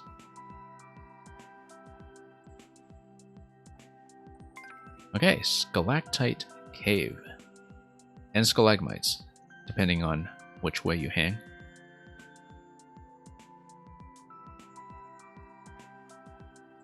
And yeah, Donkeymint, that's something I've heard from people who have kind of discovered the Twitch side of the game through small channels like my own as well, that they feel like it's unlocked this completely different dimension of the experience that they would never have had out of the box if they hadn't gone looking for something more.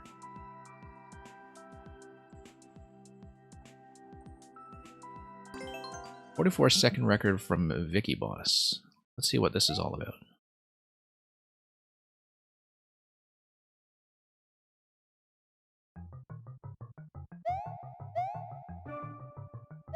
Yeah, okay. That was surprisingly generous in terms of, you know, feeling like I'd missed that cycle and being able to do it anyway. I guess they're color-coded. White goes down, blue goes up, at least from what we've seen so far. I mean, the actual difference, of course, is the speed, but we'll see how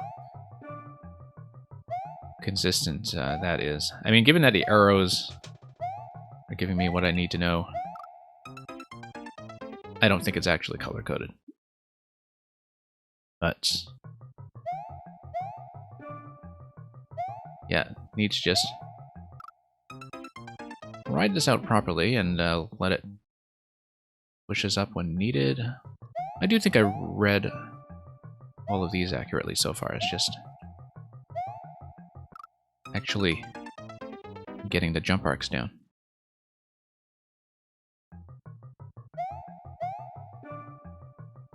Okay.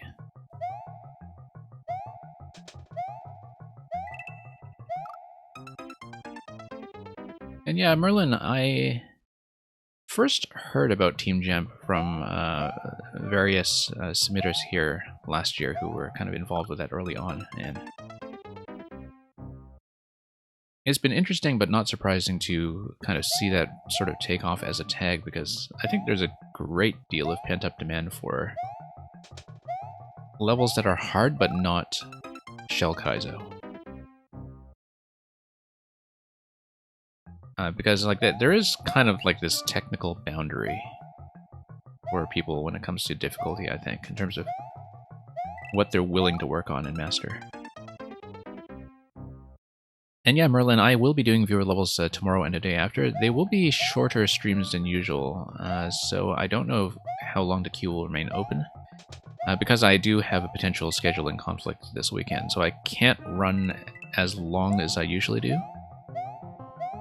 But hopefully that's compensated for by European time and NA time being sort of displaced by the extra hour, as it is currently. Okay. Squid Jump, second track, and what's going on with the Muncher? I feel like there's going to be some kind of POW interaction that will require me to loop around a bit, given the Muncher's up top. That, like, maybe there's some kind of cycle that I need to do here. Oh, there's the POW. Okay, never mind. Right, and I sort of do a double interaction with the normal speed white track, which was what I did with that segment to get over there in the first place. Took me a moment to understand, but I think I've got it. But yeah, Merlin, I know I've got to catch up on a ton of your stuff as well, so...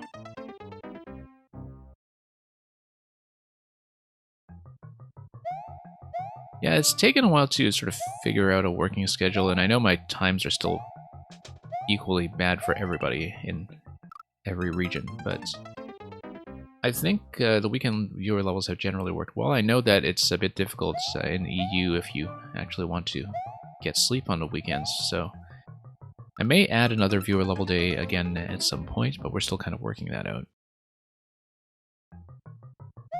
Because I've been liking the rhythm that I've had here over the past week or two, where, you know, midweek we do some puzzles, we do some larger scale maker features, like the one right now.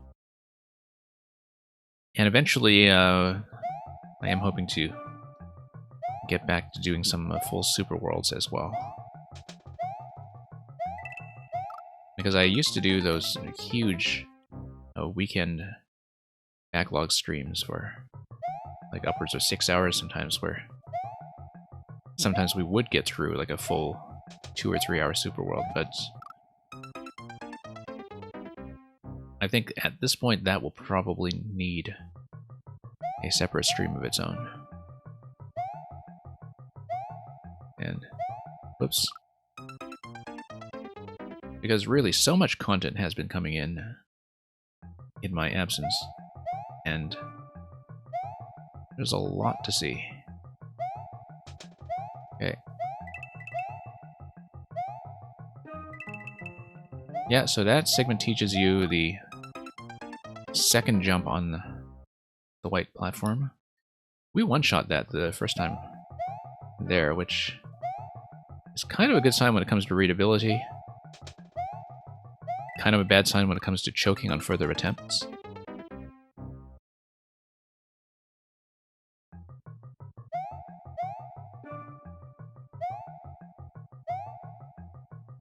But yeah, part of why I got a capture card in the first place was because I knew that it would probably introduce me to more stuff that I wanted to play. And, you know, find active makers and kind of get introduced to different level styles and broaden my reach in the game a little bit when it comes to playing. And so I really felt like picking up a capture card and starting to stream was itself an investment in the quality of my Mario Maker experience as a player, and I think it's really paid off in many ways.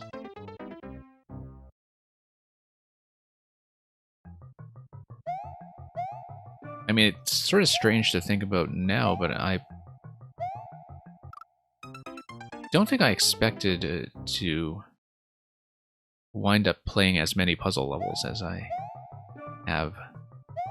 And there are also some genres that I would have written off entirely if I hadn't first given them a chance through streaming. Like, there have definitely been a lot of trolls that I really didn't mind at all, and some of which were really quite positive experiences. And that's not something I thought I would be interested in at all going into Maker 2. But yeah, land on the white skull again, of course.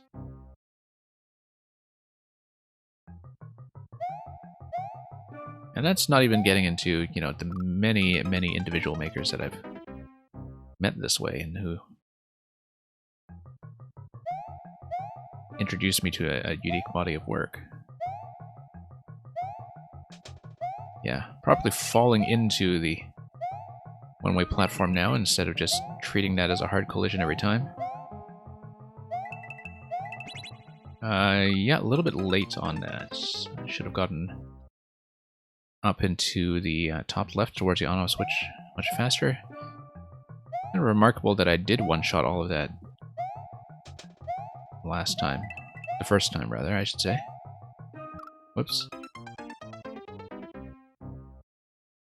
I'm also taking note of all these hard blocks that are buried in the walls as these kind of visual indicators to tell you where some of the interactions are going to be.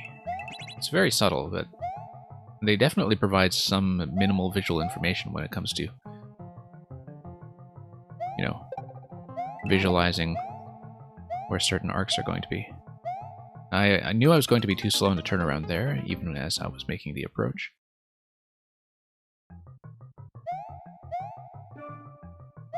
Yeah, Merlin, in general, there was a lot about the web-based bookmark functionality that has never been replaced properly.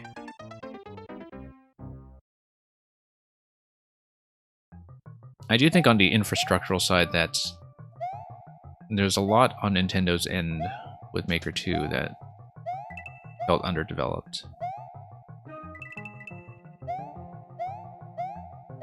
I was always hoping, long before they introduced Super Worlds, that you'd just be able to create shareable playlists. You know, playlists that would consist of levels by multiple makers, for instance, if you really wanted to.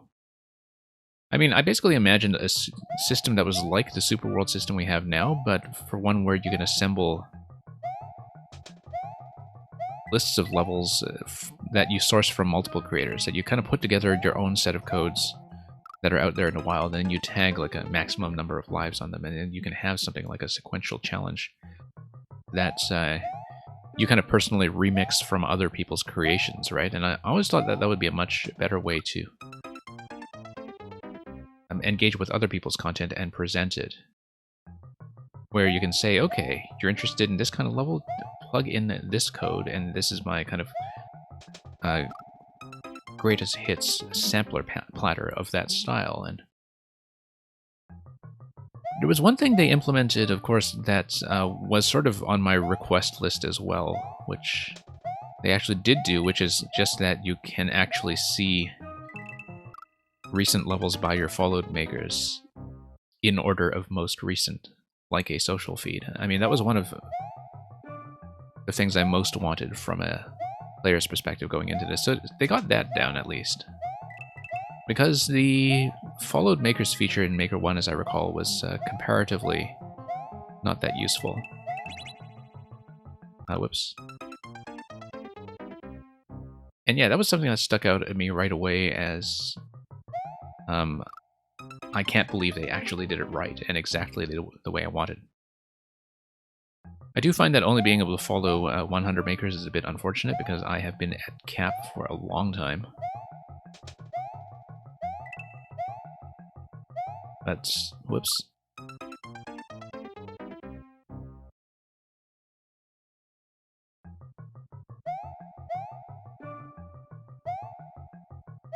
Yeah, because I found that one thing I really do enjoy doing in this game is just be able to recommend the right kind of level to people where, you know, to be... Or to show off things that I think are worth showing off. And of course, you know, from a small streamer perspective, that's never going to get you quite as much engagement as live playtesting, and it's not going to be quite as interactive, but I think the whole idea of sort of being able to put together recommendation lists is something that I've always enjoyed being able to do with a very personalized touch, even outside of the context of Mario Maker, you know, with books and films and so on, where you can get a sort of read on somebody's taste and existing experience and say, okay, it's clearly time for you to try this other thing that you don't know you'll love, but which you'll definitely love. And I find out with Mario Maker, you know, I find myself wanting to do that constantly with people who are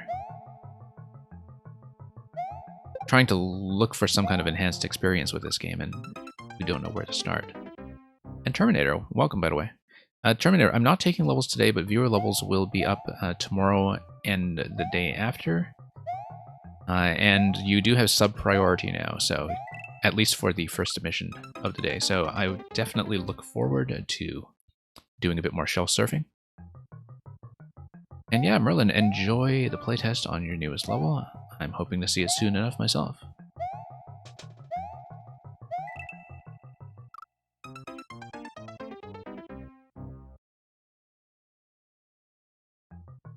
And Terminator, I actually don't remember if I'm following you, but I have your code and you're constantly here anyway, so it's like I'm definitely sort of aware of when you have new levels for whatever reason. I don't know, because it's actually cap of 100, and I know that because I've been at cap. But I'm kind of moving people's codes in and out constantly, and I've actually started to prioritize people who are not necessarily present on my stream, because, like, sometimes I need to keep up with people who are not telling me that they've been uploading.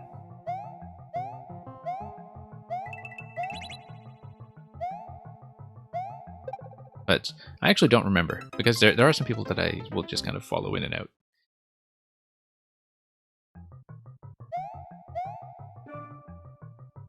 Whoops.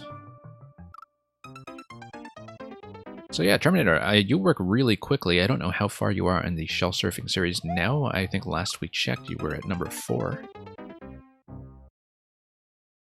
But I know from some of your previous upload dates that when you really get into a particular mechanic, you sometimes just crank out 1 or 2 levels a day. And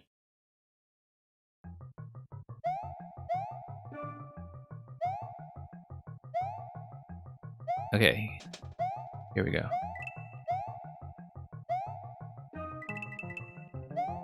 It'll be interesting to see what the latecomers' experience is like in this game. They had a very recent sale on this in some regions for Martin Day. And, okay, that's going to be a spin jump, and I missed the opportunity for the spin jump. Okay. I regret everything. Had to read that quickly because of how the piranha is going to spawn in relative to your camera position when it is within that range of a few tiles off screen. I didn't see exactly where that boundary was going to be, but we're clearly on a pretty committed timer as soon as we enter the skull tracks at all.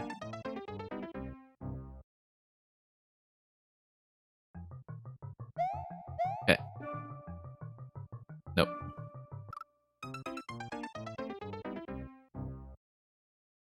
But yeah, I just took too long to get to read because I was thinking, oh, okay, spin jump. We can just take our time and get it to the next cycle. And then I realized, oh, wait, no, it's bottomless.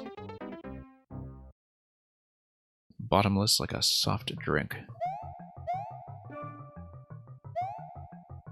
Let's... Okay, down we go.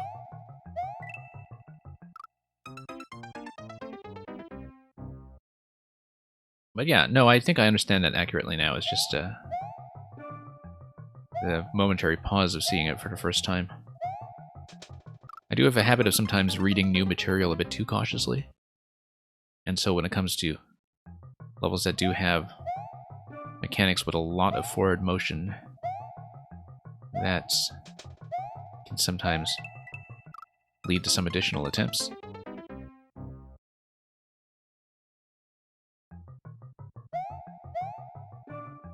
And down we go. Whoops.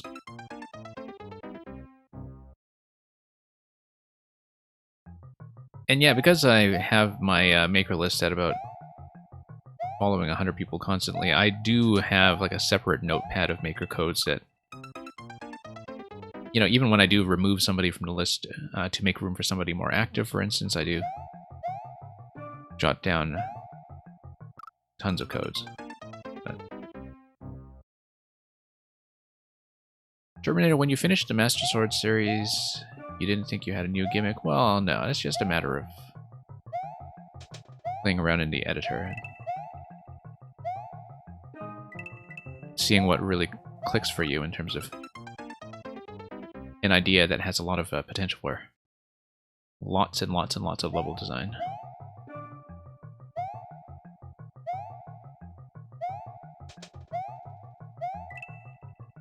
You know, Terminator, I'm still thinking about that bit in the part 3 that you sent me, where the angry sun kind of, like, tailgates you. Tailgates you a little bit too aggressively, in fact. That was definitely one of the more interesting things I've seen recently in terms of, like, a very specific moment.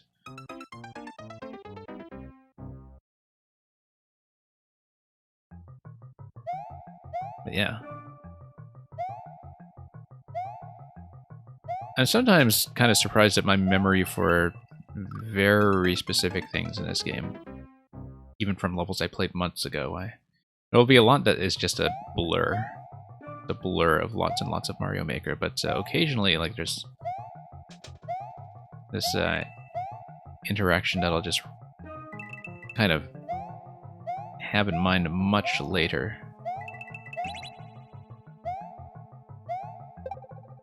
Nope, I don't know how I slipped and missed a jump button there. I thought it was jumping.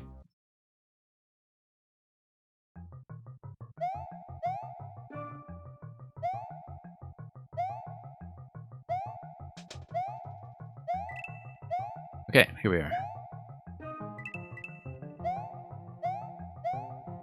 Yeah, Terminator, I don't think I finished the entirety of the Master Sword series either. Like, I got pretty far, like up to 11 or 12 or something, but then... Of course, I was off for some time, so... But yeah, the Shell series has been quite a treat so far. And yeah, we'll hopefully catch more of those over viewer levels, and you know, eventually when I do more kind of separate catch-up days for my own list, I'll try to get those in as well. That's what I had to do with the Master Sword levels last year, I remember, was that sometimes we really did need to take an extended look at some of the harder ones. Yeah.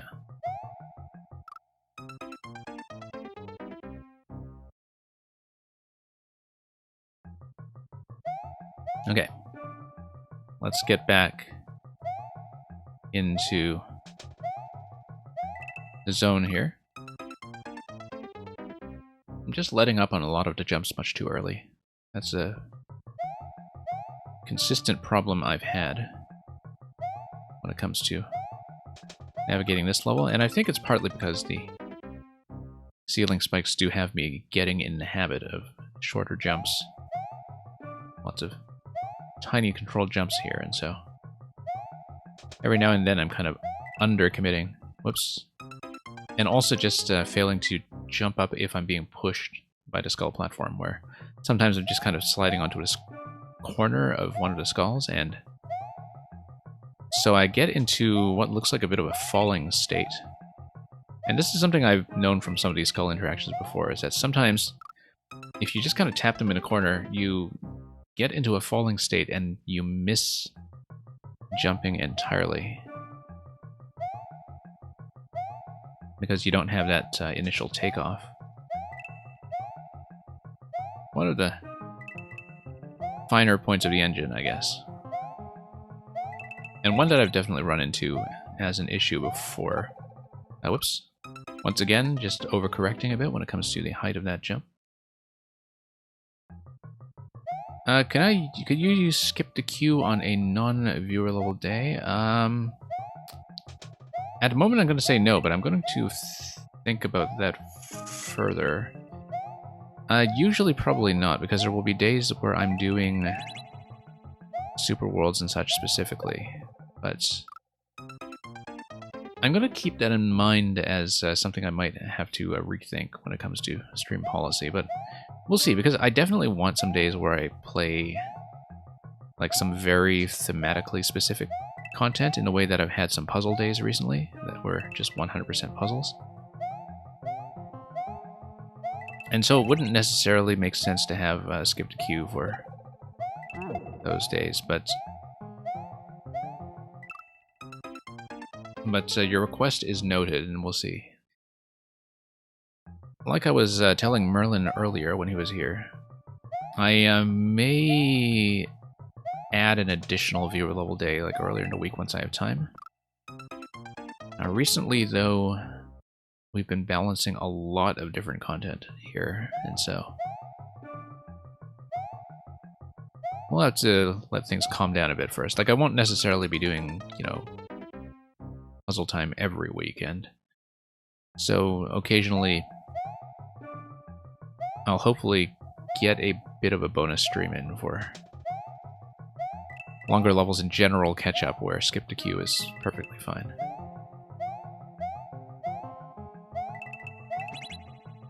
But yeah, I definitely should make the point rewards a little more meaningful. We have needed to kind of take care of those managerial aspects of the stream for some time, so. Would I like to skip this one? No, not really. I'm enjoying it. I mean, the whole point, right, of having a dedicated stream is so I actually have time to grind away at some of the sub 1% stuff, which I normally wouldn't necessarily be able to commit as much time to if there's something like a viewer queue behind you. I'm planning to do this for, you know, some of the other hard creations as well, from various people we know.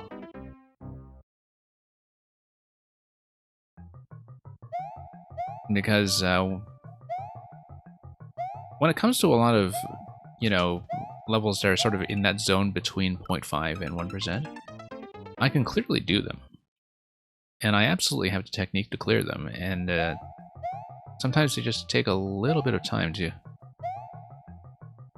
get some of the sloppiness out of the way, and also to really sink into some of the longer and more elaborate concepts. And so, as somebody who generally likes long levels that really elaborate on their ideas, you know, I think that some of them unfortunately can't really flourish inside the viewer level format so much, as I was saying earlier. I wouldn't quite say they pay the bills, but I'm glad Terminator that it's a watchable experience. I mean, you know, part of why I sort of like running some curated content every now and then is that I have a reasonable guarantee that I'm going to show the viewers something interesting with pretty much every level. And that's not the case, I think, with people who just, for instance, grind endless all day. I mean, if that's what they enjoy, okay, but, like, there's no reason I would ever stream endless, for instance, when I would just much rather, you know, go through my private list and show off things that I find creatively interesting.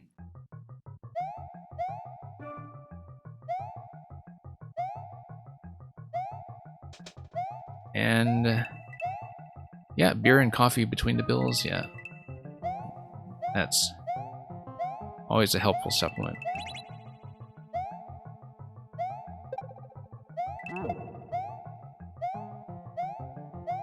Nah, I would not want to, you know, be making a lot of content decisions on the stream based on what, for instance, is going to get sub money. I'm not saying that people are necessarily cynical enough to be doing that, but because in the end, you know, it's your time with this game. You have to figure out what is going to be a valuable use of your life. But okay, there we go. I obviously had to jump to the right. I was just a little bit slow on the uptake in a very literal sense.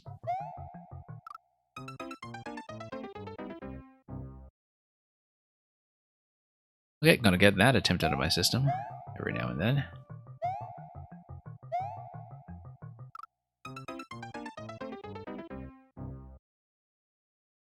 But yeah, that's certainly something that, you know, I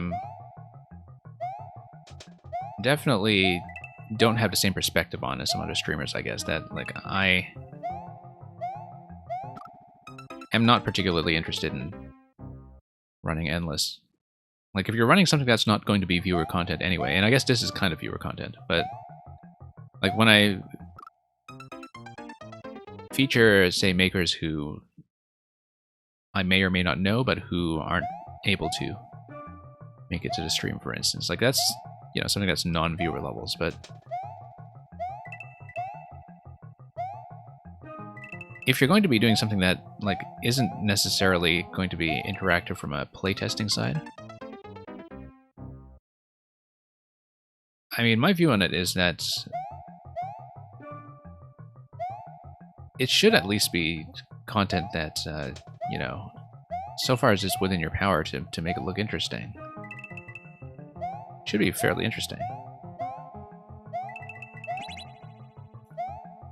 But I know there's a certain appeal sometimes to just seeing a streamer kind of bear with a terrible level in utter pain and misery, but that's not how I'm going to spend my time as a player, right?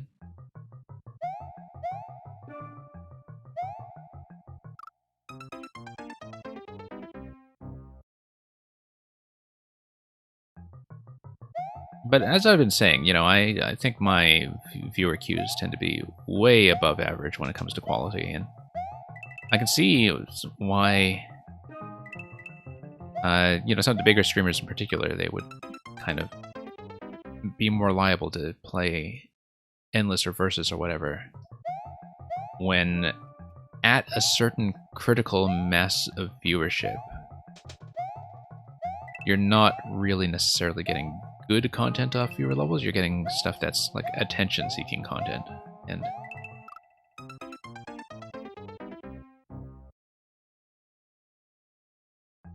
what's WR world record? Oh, what's the world record on this? Is 44 seconds.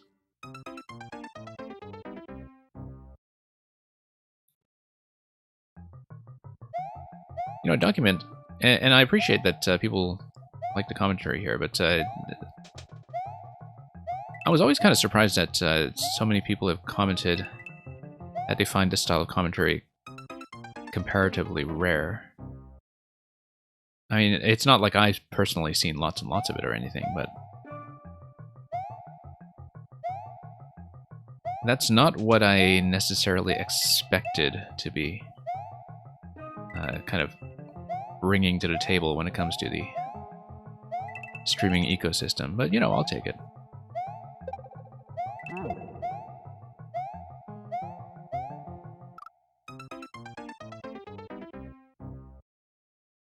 But I guess that's sort of my principle as well when it comes to levels and how much time I'm spending on them. That's just because of the nature of the commentary I do, you know, I like it when the levels themselves give me a lot to talk about when it comes to design, in a way that,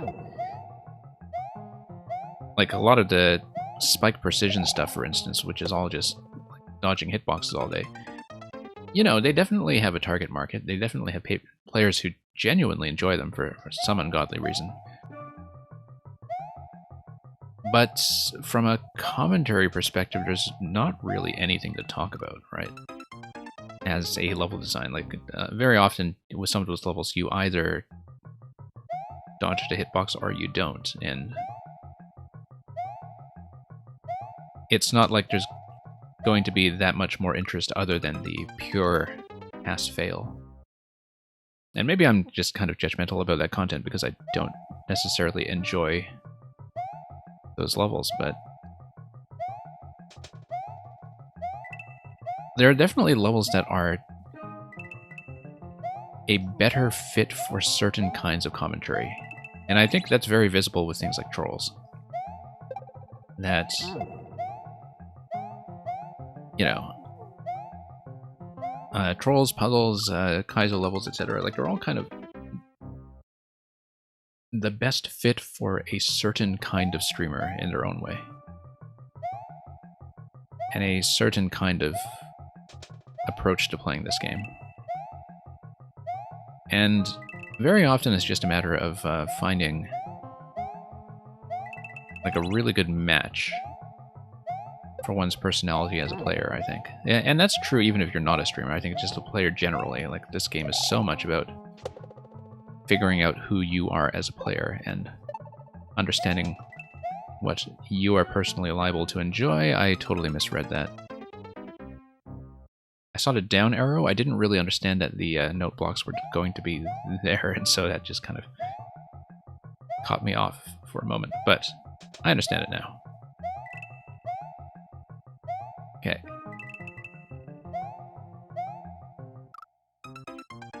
The problem with a lot of streamers' criticism is, Terminator, you said, they like pointing out the flaws or emphasizing it. I don't know if I'd necessarily call myself objective, but I do, like, try to provide an understanding of where I'm coming from, I guess. I mean, there are definitely things that I don't enjoy or which are just bad design, I guess, but to me, there's a very clear separation between that and levels that are good at what they do, but just happen to be things that I don't particularly enjoy. In a way that, you know, if people are sending me spike precision stuff, like, I don't enjoy it, but I can still tell when one of those is comparatively well made within its own field, right? Where you can still tell the difference between a well-made level I don't like and a poorly made level I don't like. Let's put it that way.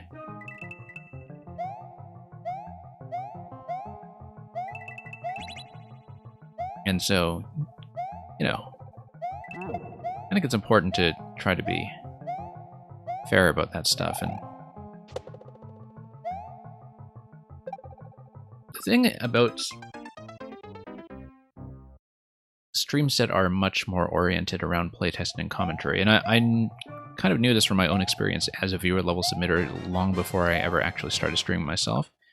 Let's say hello to our friend Rebox64. Let's give him a quick shout out. Rebox, sailing all the way across the lukewarm ocean. Well, you were actually playing Maker 2 tonight, rather than something more three-dimensional, so hope everything was going well over there, and that you had a nice warm bath. And hello, Electrodude, glad to see you here as well. Hope everything has been going swimmingly on that end.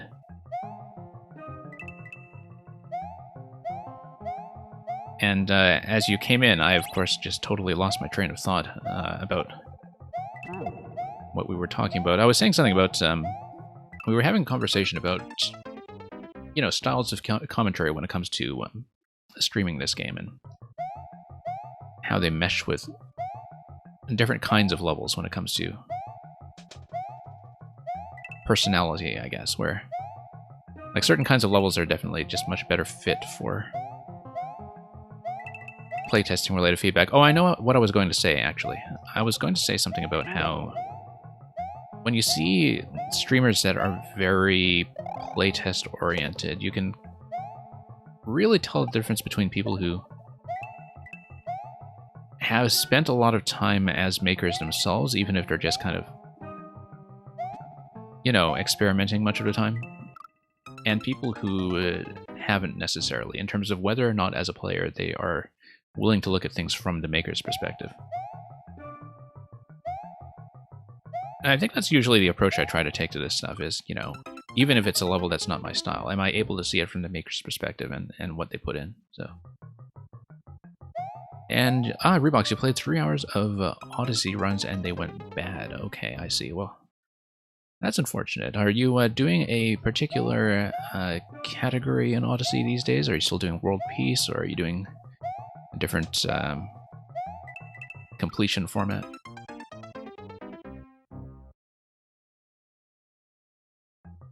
Any percent for 103, okay. I haven't been keeping up. You're really the only Odyssey runner that I drop by and watch from time to time, so I don't really have a good sense of what the category records look like these days. Also because when I originally played the game, I only ever sort of played it to a very complete 100%, and so, like, apart from watching your stream, I often don't even know what the meta is in terms of routing for any percent or other smaller forms of completion. But world record is 57:44. Okay, so I find though that even when you're way off world record, like I think speedrunning in general, you know, it's a skill set that I really don't have myself.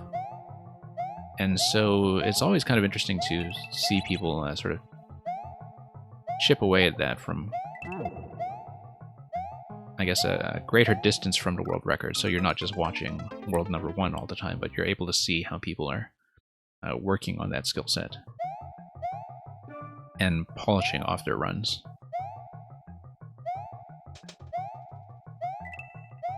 But yeah, I don't have the temperament of a speedrunner at all. I just don't have that kind of input consistency. So I find that the thing I most enjoy about playing things fast is actually the routing and not the technique, which was very much my attitude towards the ninja levels in this game as well, which are very sadly coming to an end. The last one due to be released in mid-April. But yeah. Don't know if you saw the Cape Ninja this week. But the Cape Ninja made me very grateful that I've been playing levels by Death to Spy specifically. Because that's, well, I think it saved me some time when it came to keeping my cape technique warm.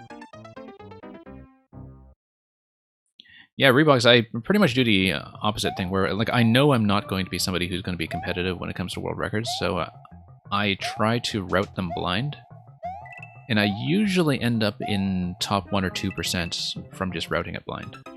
And then afterwards, when I put the level down, I look at the top level strats. You know, I'll look at what Panga's been doing or what Lil Curves has been doing, and I'll say, okay, I know what they're doing and I can't do that, so I'm satisfied. Like, I know exactly what it is they're doing that I can't do, and I'm happy to do the routing problem instead. But that's exactly why I'm not a speedrunner, because I think it's very true that, like, if you're actually going to be a good speedrunner, you know, the part you really do have to perfect is not the routing part. Like, the routing part is just, at a certain point, it's just metagame, right? And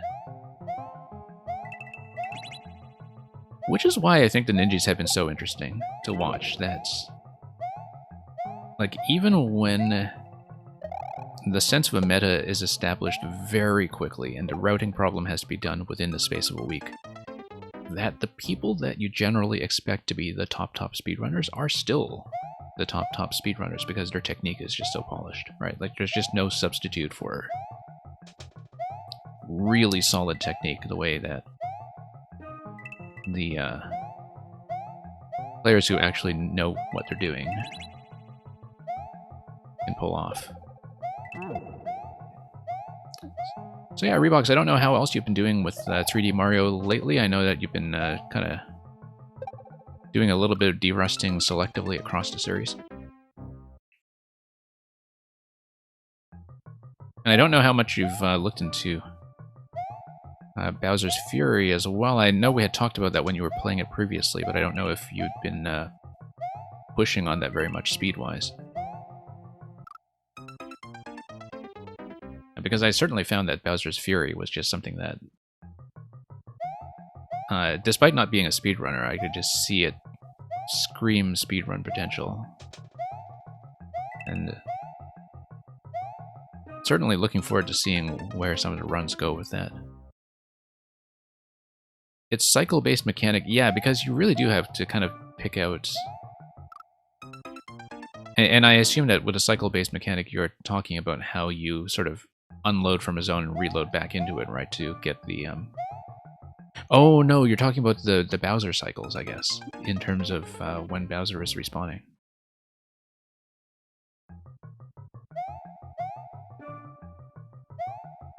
Yeah, because that's something that really does mess with one's ability to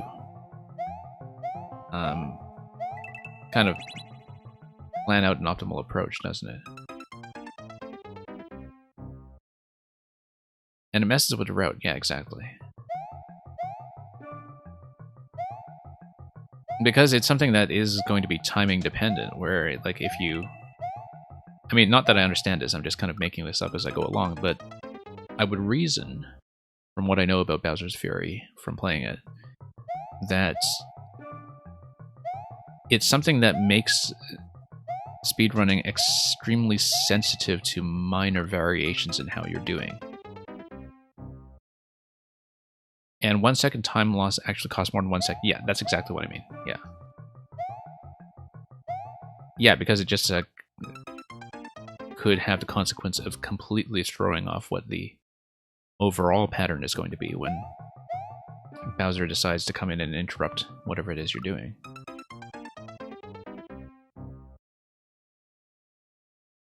So...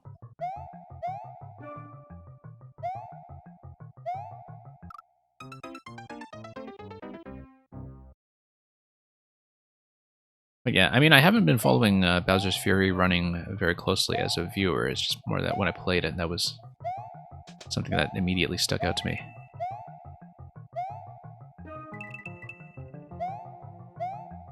I have been on the side just kind of casually grinding my stamps in 3D World proper. And I know you can just kind of, you know, plug in all your controllers and, whoops, spin jump, and just grab all the flagpoles at once, but I've actually been kind of enjoying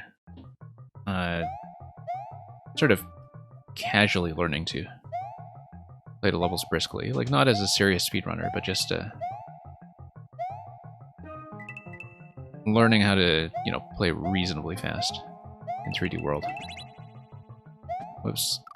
Since you're going to be rerunning things with the full set of characters anyway. I don't do that with very many games in terms of playing for speed, you know, with repetition, but I remember doing that with Tropical Freeze, actually, because... First of all, because Tropical Freeze is just such an immensely satisfying game that you replay many times anyway as you go for 200% files and so on, but... Also because it just is very naturally built for shortcuts that preserve momentum.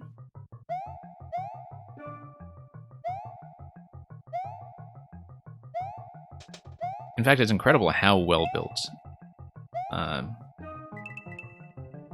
Tropical Freeze is for speed shortcuts. And I've been told it's the same with DKC Returns as well, but I only ever played DKC Returns like very casually, just to do, you know, standard completion, and so I don't know the game as well.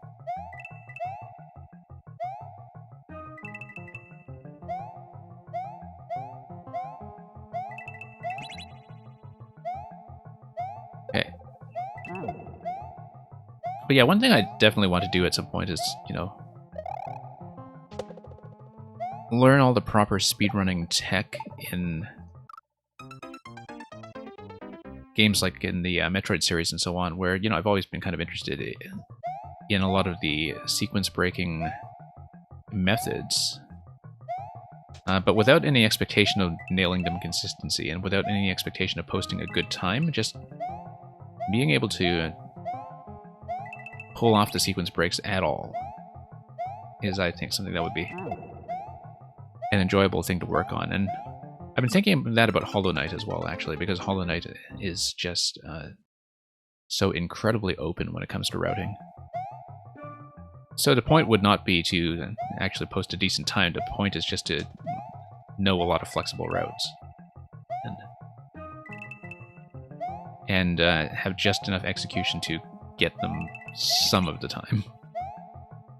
That was a mistake. And Supernova, welcome in. Yeah, Supernova, we're doing the big catch-up of the 10 or so levels that Donkeymint has uploaded since October that I hadn't already played. I think I previously only played 1 or 2 of that set since then. And so yeah, I didn't actually tell Donkeymint about it beforehand, but he did take notice and come hang out. But yeah, Supernova, were you aware that there was a secret boss in the, what was it? The invisible block on-off switch hallway level? Which, the title of which escapes me even though I just played it.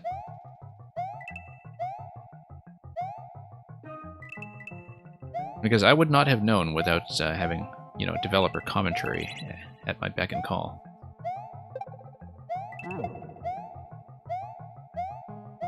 But yeah, Supernova, I know when I was running 4YMM Makers last week that we were talking about catching up on nearly all of Donkeymint's levels, and I was just thinking, you know what, let's just play them, and let's just do a stream. And I'm hoping to do this with a few other makers as well. I have a few on my list that are very much kind of in this category of very prolific, but occasionally difficult enough that or just large scale enough in terms of creations that I really do need a dedicated day to get through things properly. Whoops. Yeah, the hidden block hallway. Yes, that's right.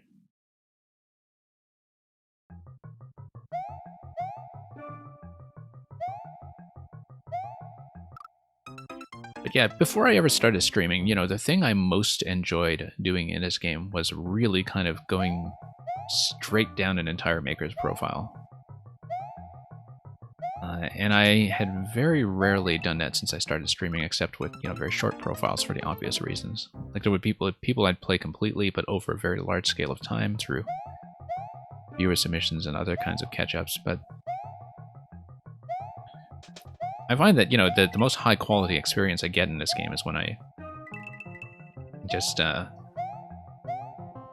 play specific makers thoroughly. And I'm hoping that that's, you know, decently watchable stream content as well. That whether you've played these already or not yourselves, that's... I mean, in the end, like, I think it's fun to watch interesting levels that, from a designer's perspective, give you a lot of stuff to look at. So, Donkeymint, I think it's actually the first here is the one that's correct. I'm pretty sure, in fact.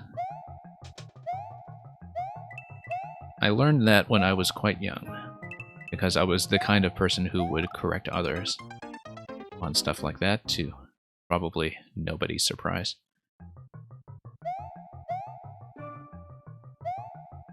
And there we go.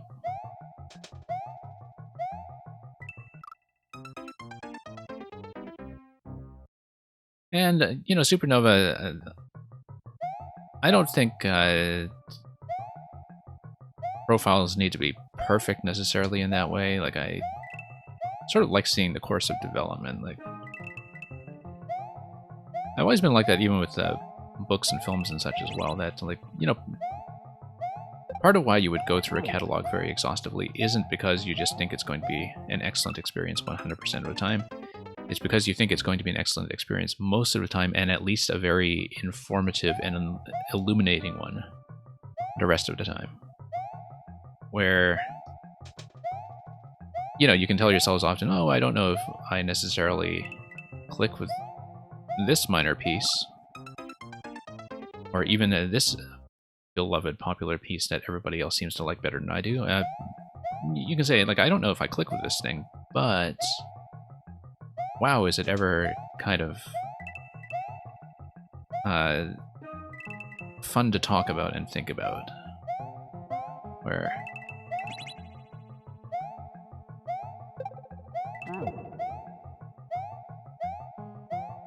Okay.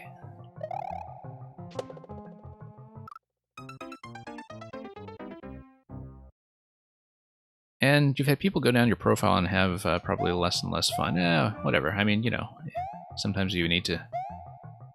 In a worst case, if you need to skip, you skip, right? Terminator, I do not have a super world. I guess well, Terminator, first of all, I've uploaded very few levels. Like, I haven't actually uploaded very much in terms of quantity.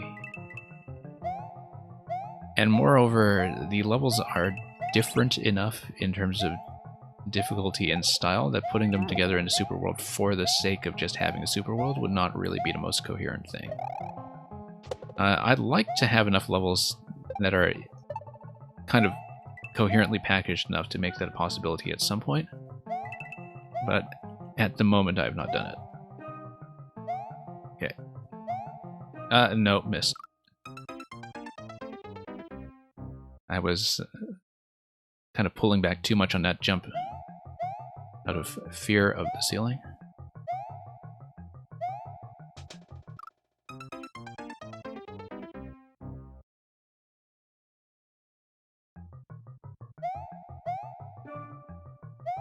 And yeah, in general, I don't think people need to delete levels. I mean, sure, like if you're really kind of ashamed of like glaring quality issues like soft locks and such.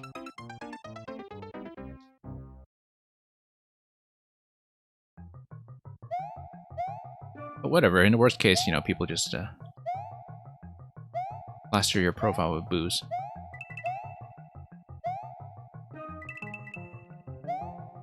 Okay.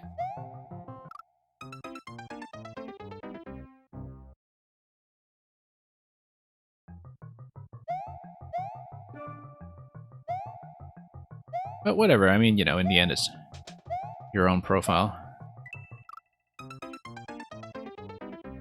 If you want to wipe something from memory because you no longer believe it's appropriate for Greedo to shoot first, that's your call.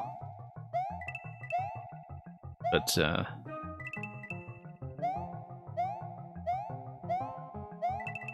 mean, that's part of why I record things on video as well, because sometimes we have had a lot of playtests of early versions of things, and particularly because I playtest so many puzzles for people, that I do play a lot of versions that get wiped, and so if you went back over my old VODs for level codes and such, you would see a lot of dead codes in there.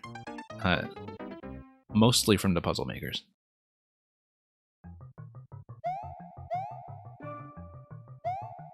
But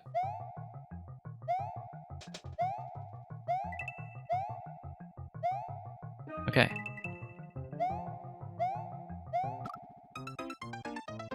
The odd thing is that this level does not really feel particularly difficult. Like, I've been failing at it a great deal in a way that is, I think, in line with the, what, 0.6 clear rate it had, but it's been just a lot of avoidable mistakes that don't feel like they are all that technically demanding on me. It's just that sometimes I can be a little bit inconsistent. Much of the time, in fact. Okay, there we go. Nope. Bonked my head that time, instead of going up. You would say this is one of your more difficult ones, yeah. Like I was saying, with the hidden block hallway earlier, I thought it was well ahead of what the clear rate was indicating to me. But then sometimes you can just tell that some clear rates are greatly affected, perhaps, by whether people are really engaging with the concept.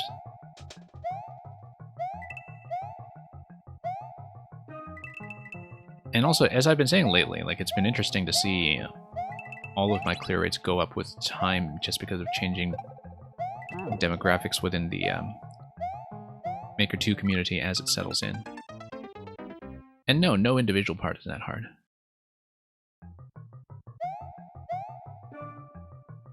But there's a lot that can go wrong, even when you do know what you're doing. You know, if you just land over the corner of a skull and just mistime a jump coming out of that, or...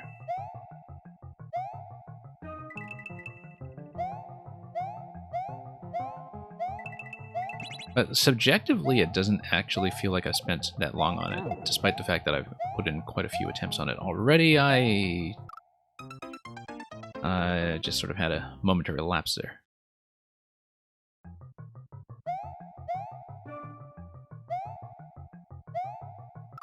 And yeah, Supernova, it's always kind of interesting to see which levels put me way ahead of the clear rate and which levels put me way behind, in terms of what I can do well and what I don't do so well.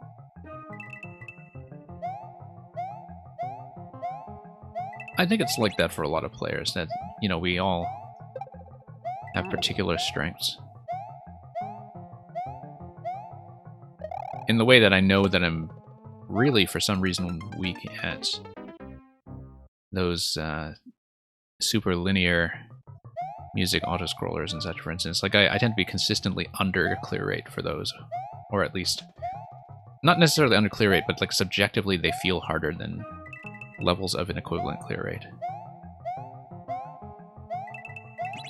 Whereas there are some other levels where they feel subjectively much easier than what I associate with that number onto percentage. Nope.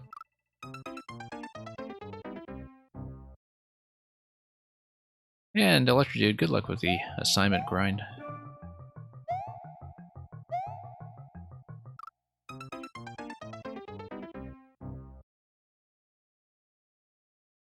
Don't know what kind of assignment awaits you, but it sounds like you have been quite busy lately.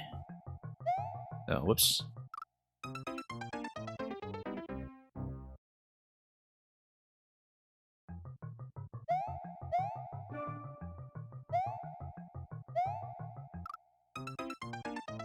And as far as enemy spam goes, I mean, there's enemy spam and then there's enemy spam, right? Like, there's...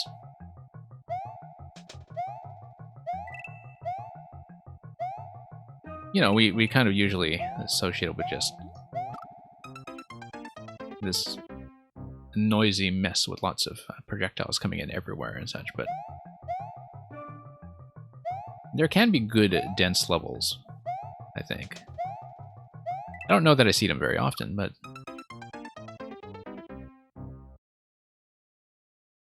in general, though, now that I think about it, I actually just don't see enemy spam that often anyway. But then that's because my experience with this game tends to consist of either viewer levels or, you know, makers or genres that I'm already comfortable with and have a very consistent idea of going in. And so, you know, because I'm not playing endless or anything, and because my viewers are generally not that spammy, like, I don't feel like I see enemy spam very often. Oh, whoops.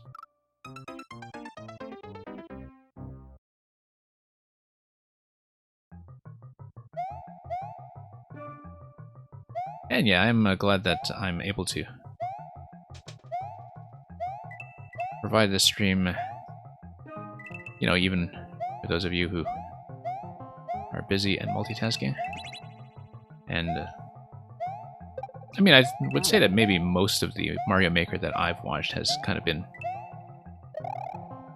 as a background as well. Like, it works very well as a sort of background game where occasionally you just kind of look over and see something very entertaining.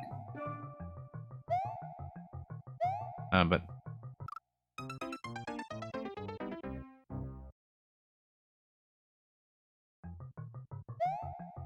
what was that level I was thinking of the other day? There was a particular level I was thinking of that, like, I thought looked like a screensaver, basically, with... Oh, no, I know what I'm thinking of. It's that, Chain Chomp Brayden Trials of Death thing that he's trying to clear in Maker 1. Like, where he's got this really hypnotic thing going on after attempting the clear check for 2,000 hours, or whatever it is. Like... I remember kind of staring at that when I saw that come up on stream the other day and thinking, you know, this reminds me of old school screensavers where you just have like this constant repetition with minor variations, and it's just like your whole monitor is in this trance state. Whoops.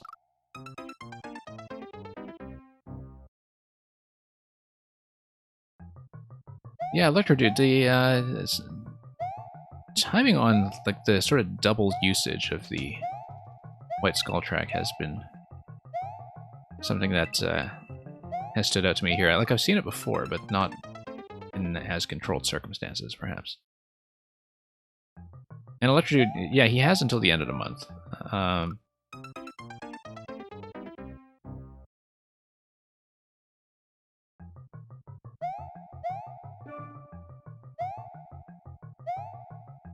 And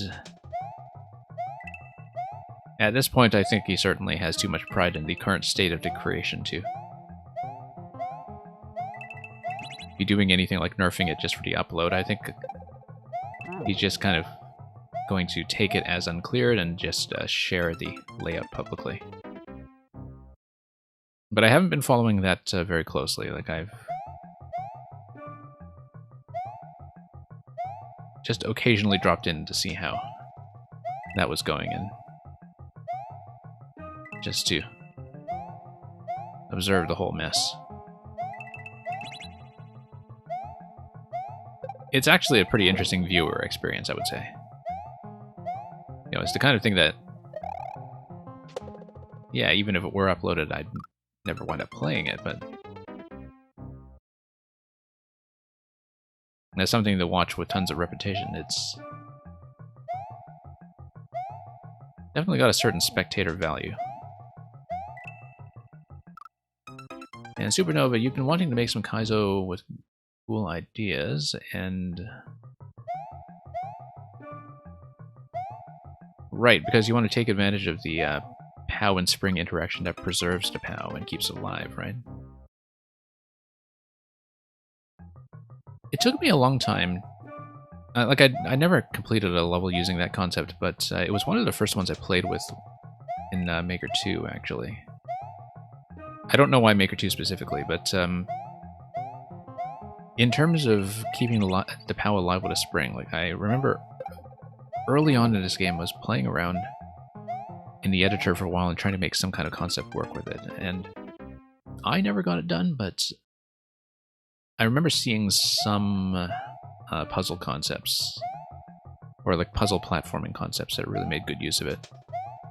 Particularly once SMB2 Mushroom came in and allowed for that extra interaction with the horizontal springs themselves.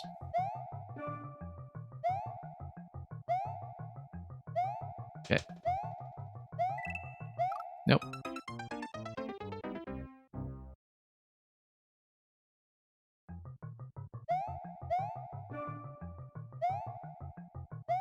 Okay. There we are.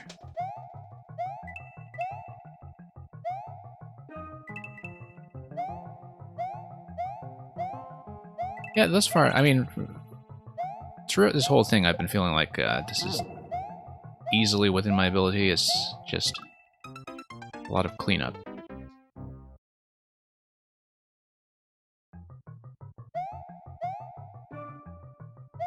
And it's kind of nice to be able to make an assessment like that, where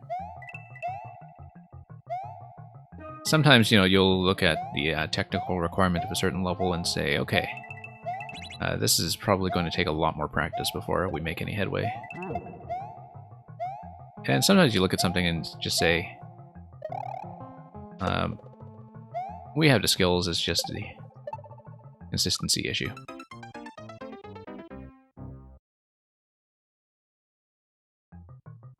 And actually, as I say this, I am thinking specifically of some of the really hard stuff that Electrodude sent me last year, because I'd cleared everything else on his profile. But then there were 2 or 3 levels that were particularly difficult that I was just grinding away at for hours, and I should actually kind of get some practice in with those again. You know, because they still feel like unfinished business, where I was progressing slowly, and I was having a good time with it, but they take some dedication, and you know, I definitely have to kind of get better as a player to approach some of that stuff properly. Whoops, no, once again, same mistake. That's the last time I made it here, just curving a little too far ahead of the jump block, bonking my head, getting dunked into the abyss.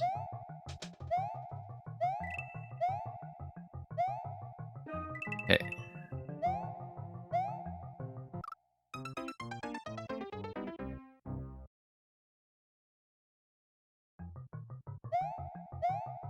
But yeah, as with a lot of the harder content in this game, it's, you know, mostly just a matter of understanding what kind of difficulty you still find enjoyable to practice on.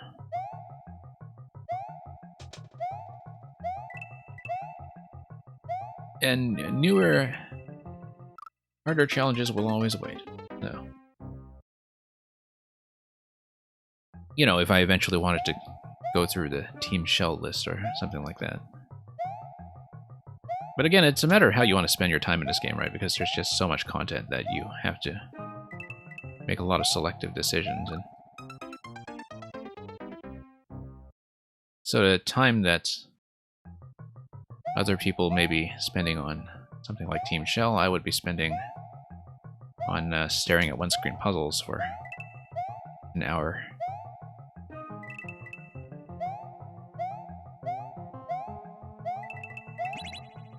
Okay, back we go.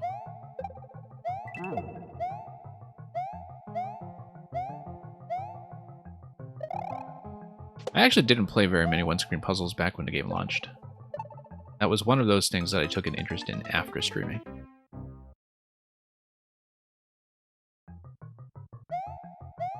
But I've kind of liked the format recently.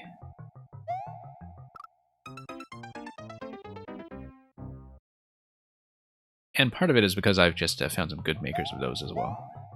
Or been recommended good codes.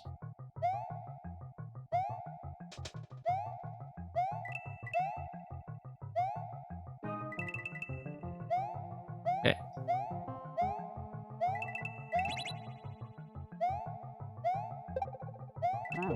And also because of the sort of well-recognized problem that puzzles perhaps get too little exposure on this platform. I keep forgetting about that jump block there. In a way, it's going to give me that extra bounce. I'm going to hold jump into that. Caught me off guard the first time I saw it as well. Okay.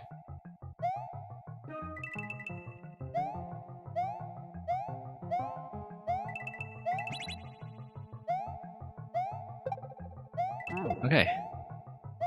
I'm going to eliminate some of the previous slip-ups here. I'd make it past that corner. Jumping a little earlier than I had been previously.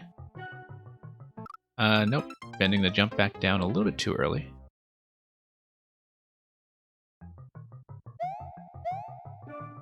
Yeah, Supernova, I never participated in the maker teams as a maker, so like I didn't know much at all about what was going on with those internally. It was just that I'd see the levels come up, and it seemed like in some ways it was just designed to be a bit of a sorting system, such that the stuff like the community difficulty would at least give you a sense of what the entry-level content would be, so you could... You know, because if you're looking at a huge pile of stuff like what they have listed for things like Team Shell,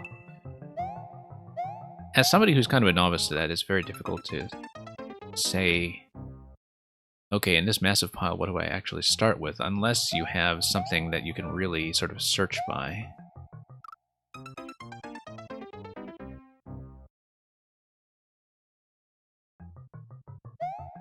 And yeah, it's busted anyway, you were saying.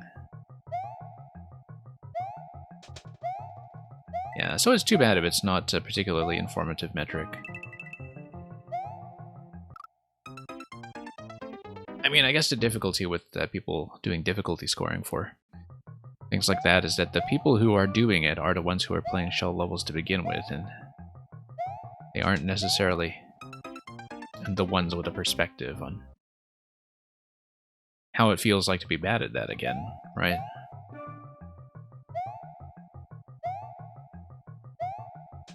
And that's something that I think is always sort of important to keep in mind, especially from, say, a teaching perspective, is, like, do you remember what it was like to be bad at a game that you were actually kind of decent at? And I find that, you know, if you watch something like a lot of chess content, that's something that, like, people who are teaching chess have to kind of struggle with all the time. It's like, do you remember, like, truly what a beginner explanation is, as opposed to just a sort of low intermediate explanation when it comes to sort of understanding how the board looks to somebody who is like actually a beginner. I think it's like that with teaching any discipline, actually. I find that is true of, you know, things like musical instruments, especially.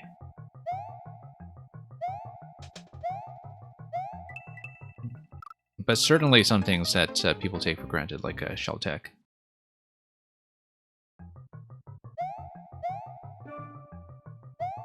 And to some extent, maybe, you know, I have the same kind of blind spot when it comes to things like strategy games, puzzles, etc. Where from a play testing perspective especially, you have to ask yourself, okay, like, what was it like to actually be bad at this? Taking way too much space in that turnaround there. On the semi-solid to the left. I'm just overshooting, going a bit too far. Spending too much time on that before the blue skull platform goes down.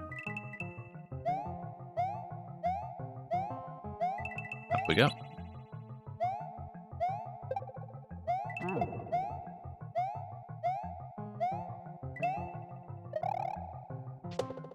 And oops. Yeah, I found that with that segment there, going a bit early, or feeling like I'm going a bit early, is actually what is safe. Like, my perception of the safety zone is a little bit off on that corner.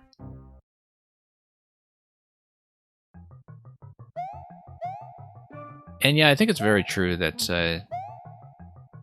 like, I think that the number of people who kind of really do try to find levels by hashtag is not really statistically significant enough to make a huge impact on whether your level is going to, for instance, get enough likes to kind of develop a critical mass. I mean, to some extent, it helps to have some kind of minimum built-in audience for whatever you're making. As in just a starter audience that's just going to lap up whatever's on the list, but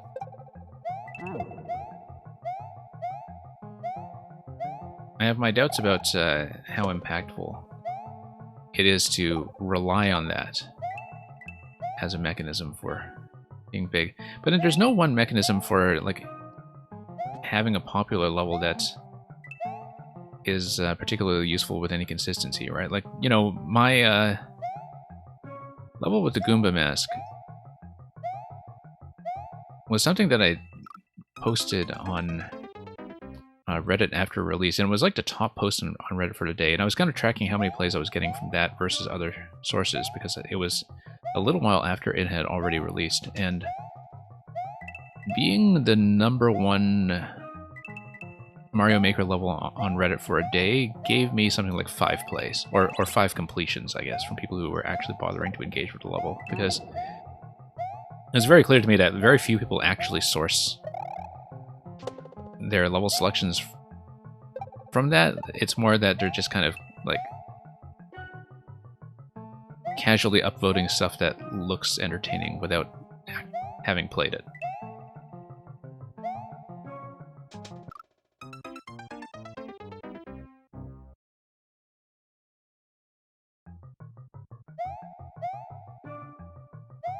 And yeah, there are definitely a lot of underrated makers who, I think, have not gone into plays they deserve. And sometimes it's because they make extremely niche stuff. Like, I'm very much of the belief, and Hazard Guy, by the way, I didn't acknowledge you coming in. I'm very much of the belief, like, if you were kind of here last year for some of the overnight backlog streams, that the Tempest Funk Escape Room series, if you know what I'm talking about. Like, that's some of the best stuff I have seen in this game. It's absolutely incredible. But they are, at the end of the day, very, very cryptic escape rooms that require you to have, like, your web browser open and probably a way to take notes, and occasionally dipping into the editor to try stuff in the editor, right? And it's like 5 episodes that are play tested to be tuned at about 2 hours each, and like they're never going to have a mass audience, really, unless they really take off on a stream like Pooh's or Carl's or something, which would just give away the solution.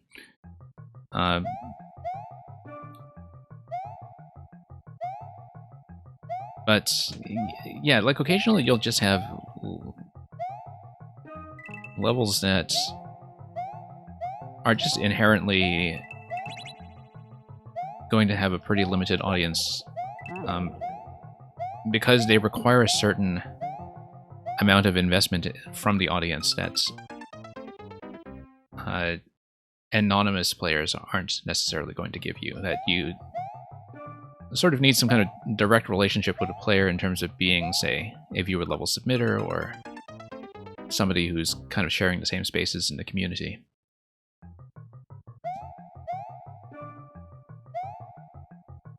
And you know, I think it can be, in one sense, very dismaying to see a level that you worked very hard on and which you know objectively is very high quality not really get the audience it deserves. And on the other hand, I think it's more important to have like meaningful engagements in this game, like that. You know, in the end, having 1,000 plays from people that I haven't seen and who may or may not really be engaging with the work is less memorable than having, you know, 20 or 30 streamers that you see firsthand having a really good time.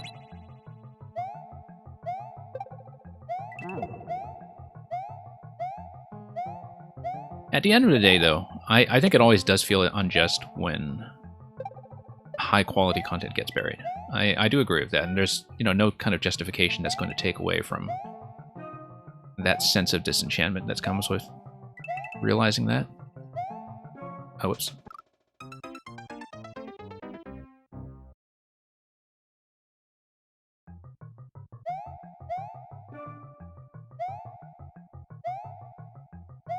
And yeah, Supernova, I absolutely agree that, you know, when it comes to Super Expert tab, actually, I'm not even sure what's on the Super Expert tab. I do know that,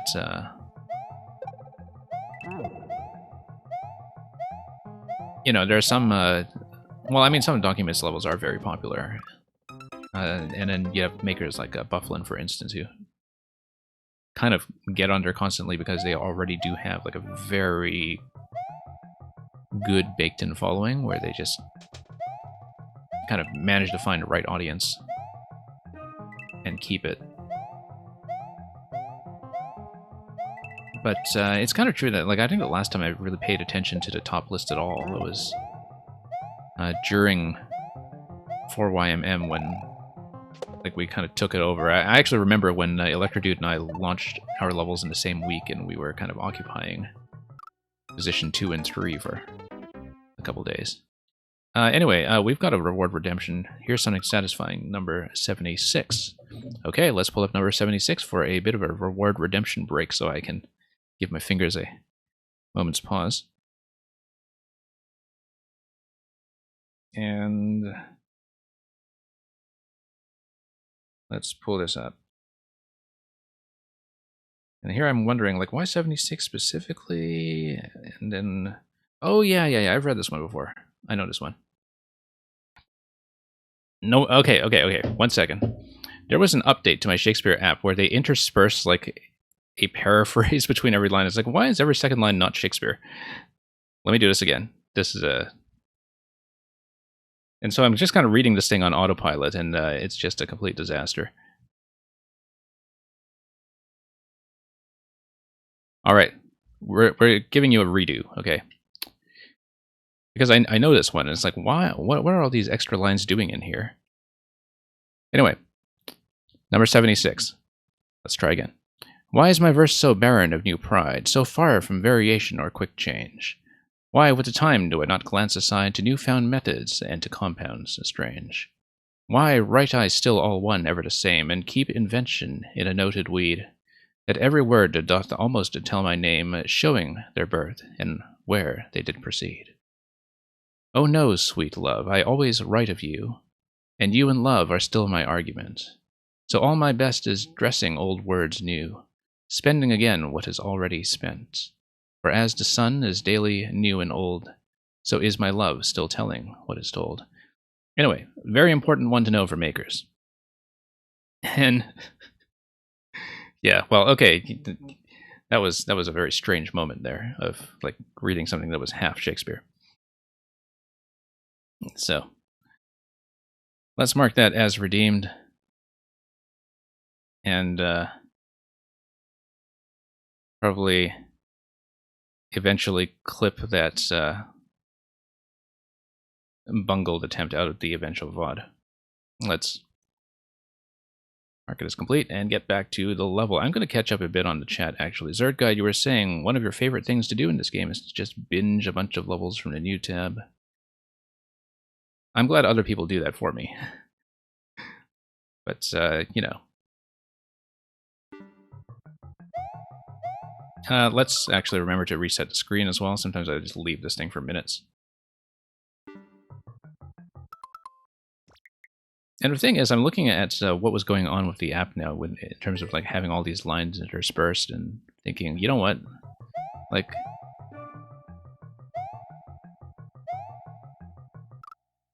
I don't particularly agree with that as a teaching method, I guess. Like,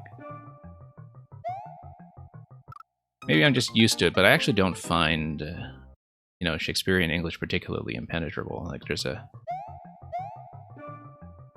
It's still what we consider modern English, and it's just that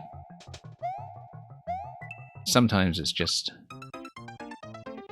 a matter of experience when it comes to getting a feel for what they're trying to tell you. But as I was saying, like, number 76 there is actually a really good one to know for makers, because it is very much about the, you know, frustration of being dissatisfied with your own creative output in some ways.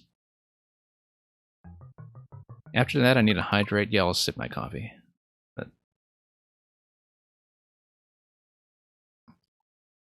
it's gotten somewhat cold at this point.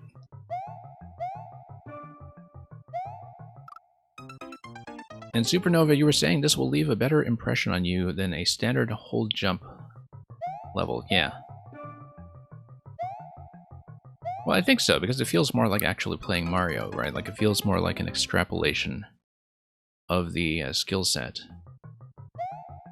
that you bring into Mario Maker with you as a platformer player. But is coffee really hydration?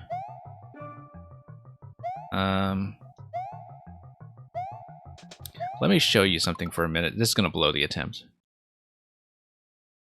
I actually do have a special notice specifically for that. I haven't actually pulled out that card very much lately because I haven't been taking that many breaks, like additional breaks to fetch more water. But, you know, just add water.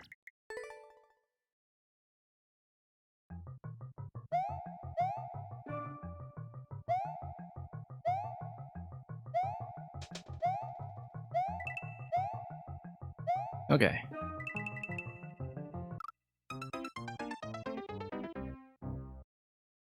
I'm into Supernova. For most of my life, I was almost purely a tea person. Like, I used to kind of have a coffee habit, and then I sort of kicked the coffee habit and just had tea and almost nothing but tea for years and years and years.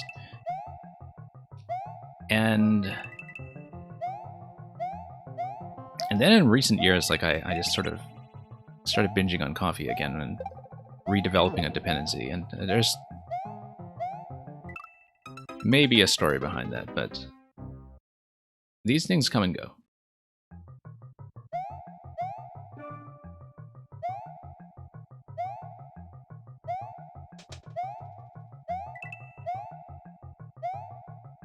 Anyway.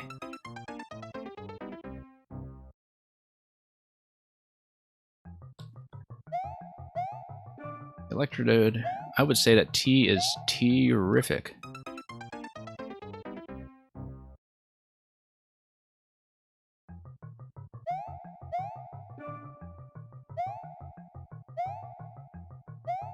It's alright. With punning, there is really no bottom that is too low for us to go.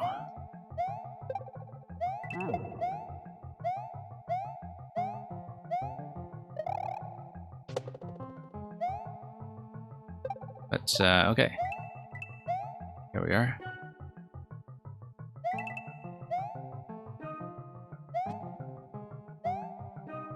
I actually pun much less around you folks on stream than I do in most everyday conversation.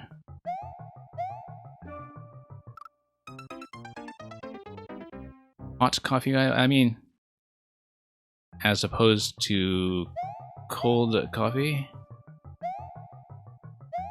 Or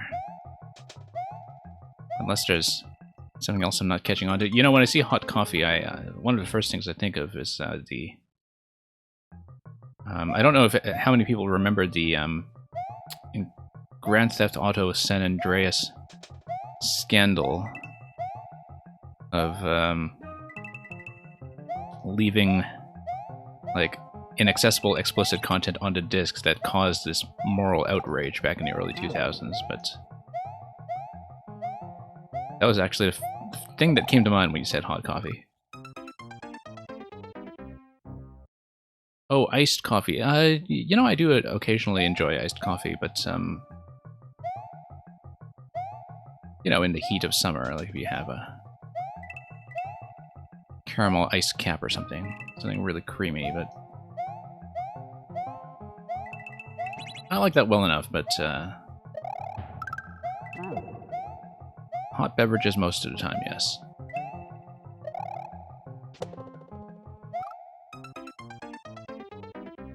Like, I think when I order iced coffee, there is a very specific need in my life for it to be iced. Like, it's not really the default beverage.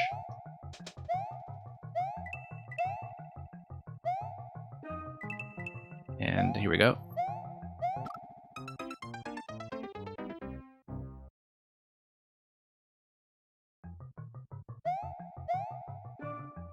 And I am the Supernova. You say you can only drink sweet tea. Did you know that sweet tea is actually like a very regionally specific term? Like that. I mean, I think with most sort of beverage-related words, like people often don't realize how regionally specific things can be unless they travel a lot. But where, like, I've actually looked at maps where, you know, like the terminology sweet tea as opposed to, like, when people mean sweet or unsweet tea by saying something like iced tea. Like, you know, there are entire maps you can look at of what the regional distribution is between people who use the term and what their kind of default notion of tea or iced tea actually is. And that by telling me about drinking sweet tea, like, you've actually allowed onlookers to perhaps not necessarily narrow down the location that you're living in right now, but, like, you know, kind of geographically constrict where you must have come from culturally. And yeah, Texas is a sweet tea state. That's right.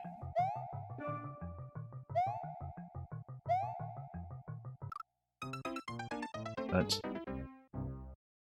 there's a lot of stuff like that where people don't realize that they're using a very regionally specific term. Like, there's one particular example between Canada and the United States, for instance, that actually has a very clear national boundary, which is whether you say pencil crayon or colored pencil. So that's always one example that comes to mind. Because it's one where, like, if you say colored pencil, like, you would just never imagine that people would say pencil crayon, and vice versa.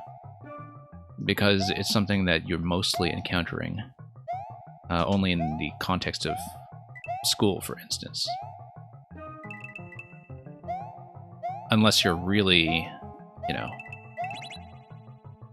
doing a lot to source your own art supplies. And if you are doing a lot to source your own art supplies, you probably know enough about art that you're aware of using the terms interchangeably.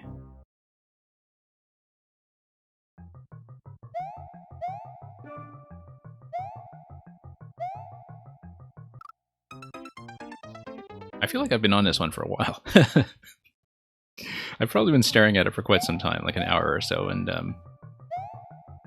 I have been kind of on autopilot for the last few attempts, like at least since the Shakespeare reading, I would say.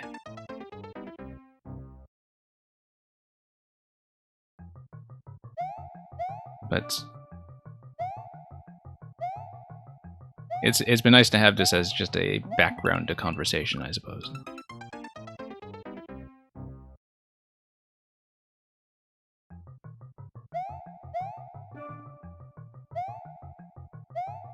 That's alright. It's, I think, reasonably entertaining to look at.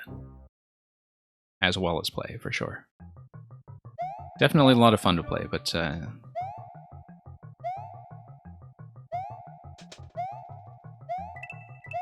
wonder sometimes, you know, like, if we can conceive of a kind of level that is a lot of fun to play, but not fun to watch. Maybe some of the puzzles I run are kind of like that, depending on how invested you are in puzzle solutions, that there can be a certain slowness to watching me stare at a particular screen and pick it apart like a lock. And I never know if these things are actually that fun to observe from the outside, although I guess one of the benefits of playing puzzles, or trolls for that matter, is that you can kind of guess at the solution yourself as a spectator and imagine things that are worth trying.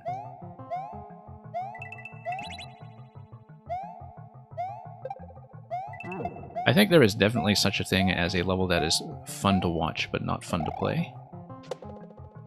I don't know if there are levels that are fun to play but not fun to watch. There must be.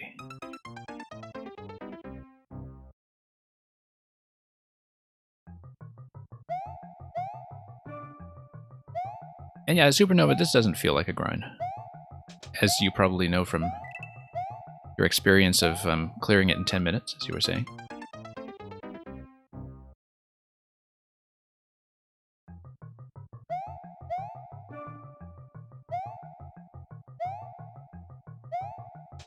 Yeah, it's been really interesting to kind of see that there has actually been so much viewer demand for trolls from people who are not playing them, that you hear so often, very often, that people get into just watching streams of this game by watching people like Carl. And not just for the personality, but actually for the troll content. Like, so that some people who don't play the game at all are really, really into troll streams. And you'd have to think that if they're not people who are actually playing the game, like, maybe they're kind of in it for the personality streamer aspect of it, but you would think that if they're not playing the game, surely it's not because they are watching it for the maker tech, right? In the way that if I'm playing trolls, like, number one thing I'm getting out of it, other than any kind of puzzle-solving element, is looking at, you know, things like hidden tech and trying to pick apart how it's done.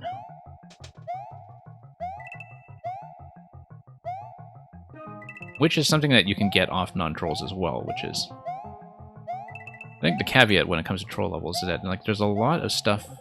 Like, anything I like about them, and I do like some of them, I also get from other kinds of levels in the way that you can have surprising or hidden puzzle interactions or mechanical triggers and such, or things that are borderline glitchy in a lot of other genres as well. So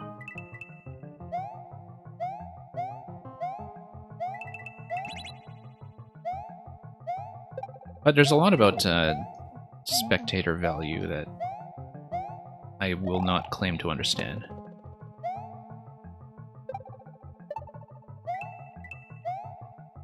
And, you know, we all just kind of find our own audience, right? Like, I think here, at least, we've cultivated an audience that just likes level design. I mean, I think everybody who's actually here, you know, to some extent, like, sort of genuinely enjoys the craft of level design and thinking about how things are put together and discovering new mechanics, etc. And that is one positive thing to say about trolls, that a lot of the mad science is rooted with them. Yeah, very much so. And a lot of that stuff can be reapplied.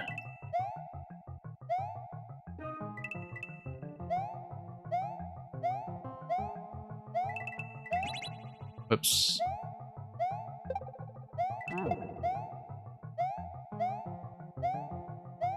Okay.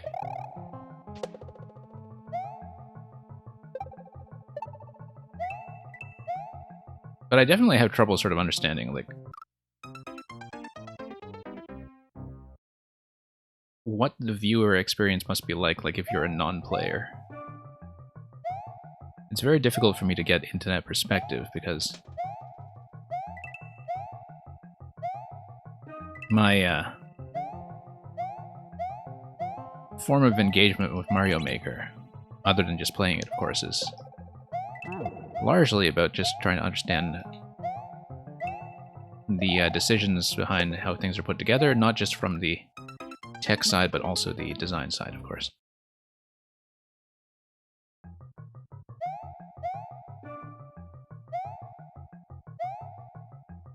Okay, we're getting there, just failing a lot with some of the early stuff that I thought I had sorted out an hour ago. And also kind of on autopilot, to be honest. But it's a good level for that, in terms of just being able to zone out and play it. Whoops. And yeah, Zerd Guy, you're not the only one to have said that about experiencing Maker 1 vicariously, simply because the Wii U was in the position that it was as a system, where, you know, Mario Maker was really its last gasp for the wider public.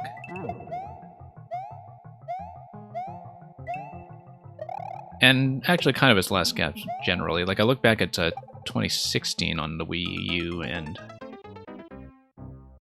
that was what? That was Star Fox and that was Color Splash, and I mean, I had a good time with them, but they're both sort of controversial and very much not mass market games for a number of reasons. And like, the most notable thing about 2016 in the life of the Wii U was probably just Mario Maker trucking along, which was also the most notable thing about the Wii U in 2018 and 2019. Maybe not 2017, because that was Breath of the Wild, but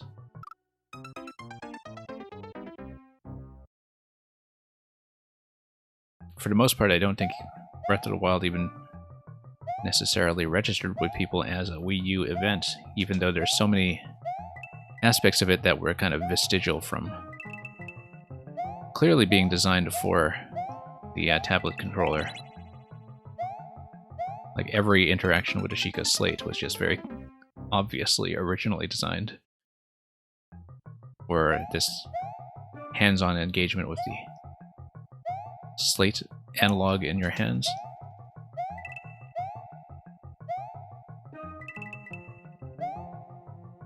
But yeah, I look back at early 2019, even before Maker 2 was announced, and that was the period when I was really getting back into Maker 1. Binging a lot of it on YouTube and Twitch, and also just loading up my game for the first time in quite a while. Finally catching up on community content that didn't yet exist when I had dropped the game, and I think the Wii U was actually my most played platform of early 2019 by quite a margin. simply because it was just my big Maker 1 catch-up period.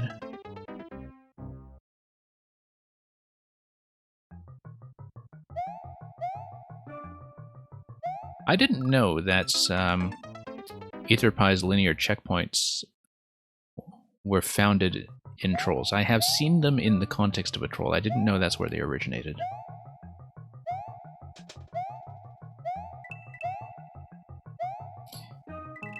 Unless you're just talking about, like, you know, being motivated by, like, a lot of the development of checkpoint trickery in trolls generally, that would lead to people bothering to research things like entity and pincoin manipulation. And I know some of that was present in Maker 1 as well, that people were kind of already thinking about the pincoin implementation as a way into like advanced checkpointing tech, but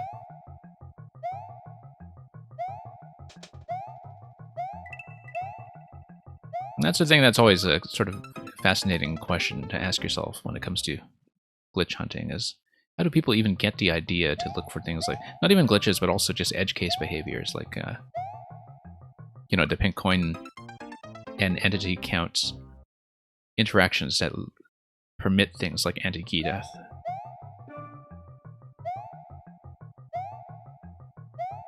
Okay. Tap this, tap this. We're getting there. Someday.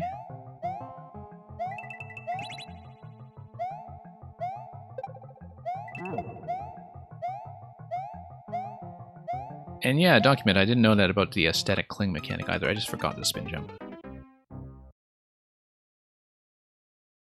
Yeah, Supernova, I have not caught up on McDonald's Wi-Fi yet, because that had just come up this week, but hopefully you'll be able to catch me with that soon, otherwise I'll just have to catch it myself.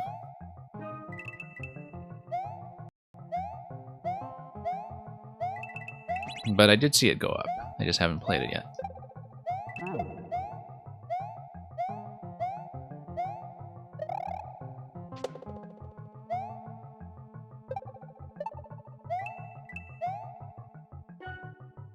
Okay, here we are. The bounce on a note block does throw me off quite a bit. Oh, actually it went smoothly there for once. Went smoothly there for once, and too slow. Need a shorter jump out of the right side. Feels like we're close to being done from that segment. Like, you can just kind of get a sense of the pacing subjectively sometimes and understand when something feels like it's close to the end. I mean, not always. It depends on the level design, of course. Have to be very fast at the end. Yeah, I sometimes don't use short, low jumps tactically enough in terms of cutting corners.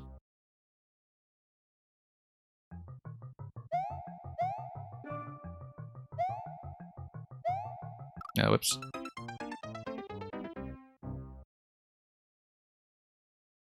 And yeah, Electrodude, I think sometimes it's very true that, you know, in order to find something usable for a level, sometimes, actually very often, you just need to churn through lots of stuff that doesn't work, and then you stumble on something that's fun. Like, I have to find, you know, a lot of the best material isn't necessarily premeditated. It's more like, I want to play with this element, or I want to play with this tech, and then you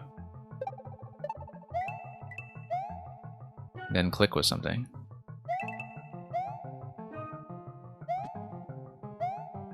Nope. Once again, same mistake.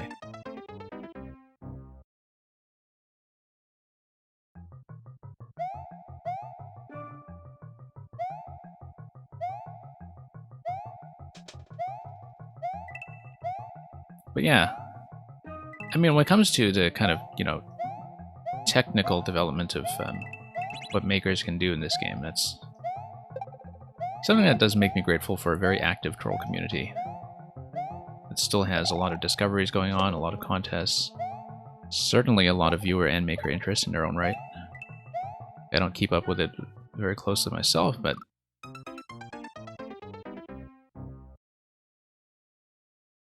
I think it's certainly to our benefit that we have that around. Even if you're not so much into playing or watching the levels.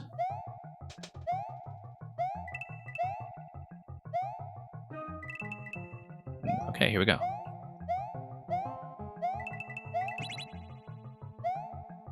But yeah, I was saying much earlier in the stream, I think, you know, very often it is a matter of the levels being a good fit for the people presenting them as well. That, like, the troll streamers are who they are for a reason, right? Like, not only that they enjoy the levels and enjoy the format, but because their style of presentation is a very good match for making that entertaining to a critical mass of people.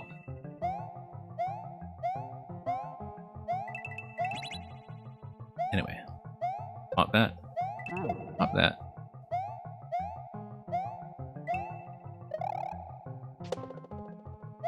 Okay, here we go.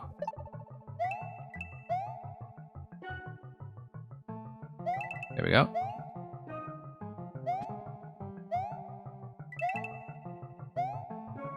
Nope. Forgot about the bounce there. Yeah, the buried jump blocks really do throw me off sometimes.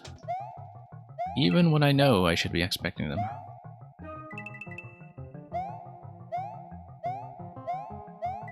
Whoops.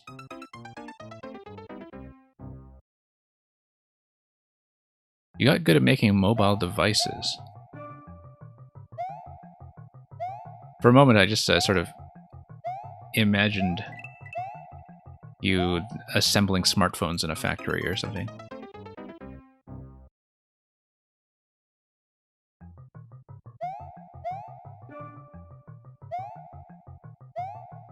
I don't know if they say mobile device in Texas, like they say sweet tea. I guess most of the United States is just a cell phone.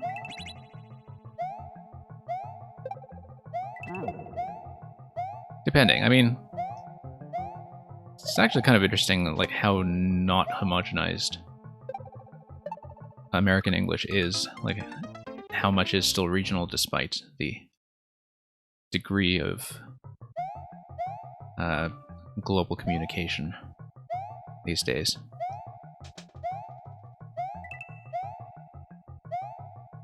But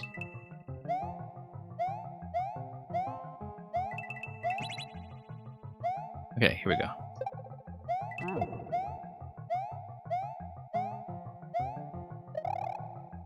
Up we go.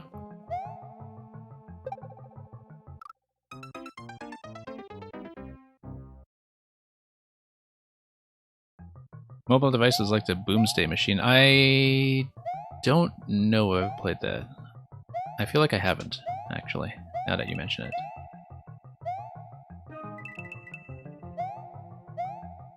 But my memory for levels I've played is sometimes very selective.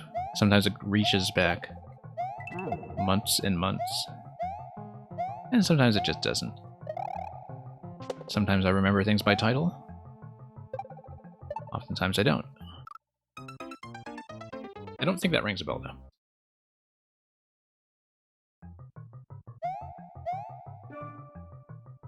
A Boomsday machine. Send that to me in June. We'll play it for Bloomsday.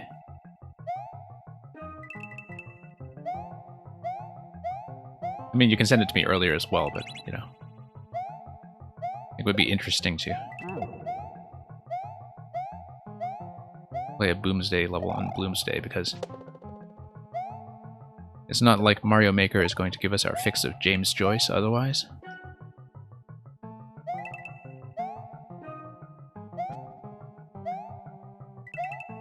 Okay, up we go. Got that bounce? Nope.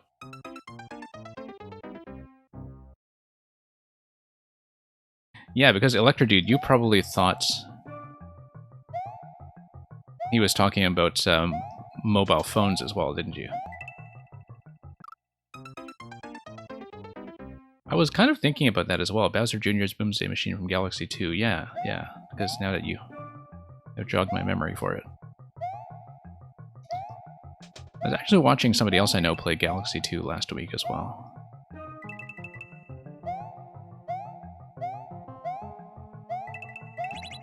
But hey, just gotta have nice, crisp jumps with better height control.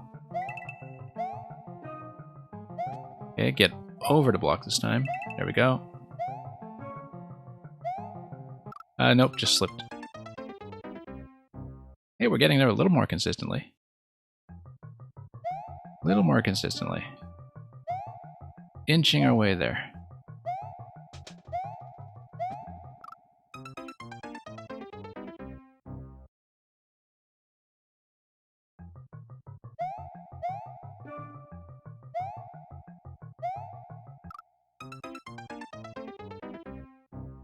And it's an old level that you could have made better. Oh, well, that's true of every old level. I think, you know, it's very difficult to look at anything that you've made in the past and say, okay, that's perfect. I'm completely content with it.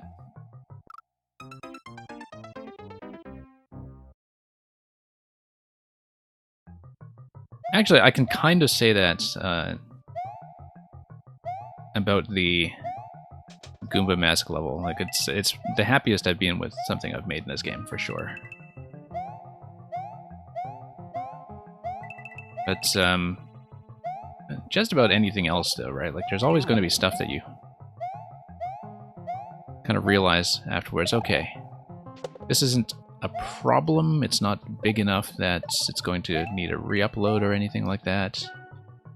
Most people won't notice, but 100% I would have done things differently.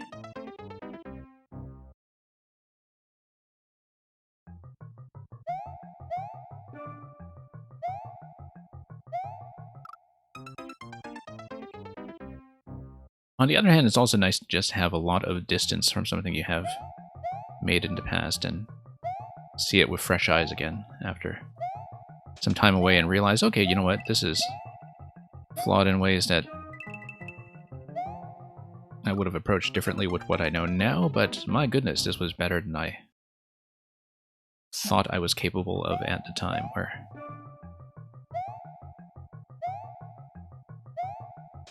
sometimes it's very easy, I think, to remember your older stuff is worse than it actually is, simply because, you know, we're constantly trying to get better at this, right? And really kind of committing to making every new thing the best it can be. Now, I really do want to clear this. I don't know how much longer I can stay active on stream, but we've been working on this. I've been getting reasonably close, I think. And yeah, Donkeymint, if you have to run, that's perfectly fine. We're clearly not done with the catch-up. And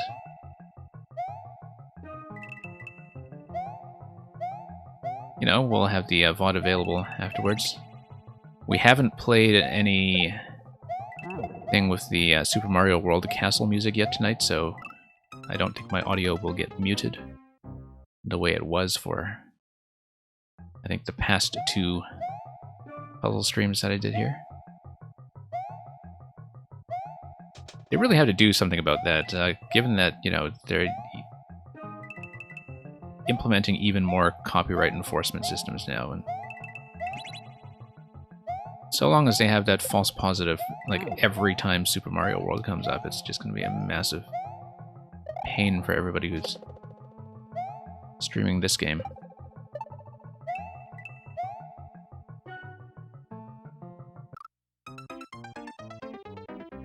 And yeah, have a good night, Donkeymint. Thanks for providing all of us with this entertainment. And certainly you deserve the lion's share of the credit here, though.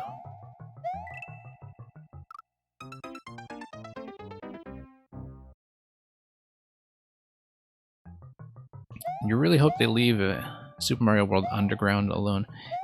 Yeah, no, it's an issue that's very specific to Super Mario World Castle. Because that was the thing that was sampled by the track that was in the copyright database. Like, it's a very, very unique and isolated problem.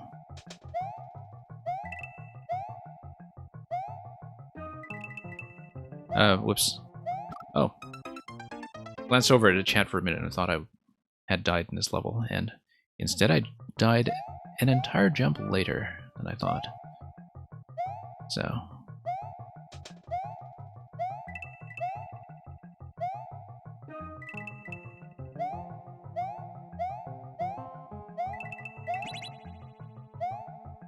it's okay, it's been a while since I've done like a really lengthy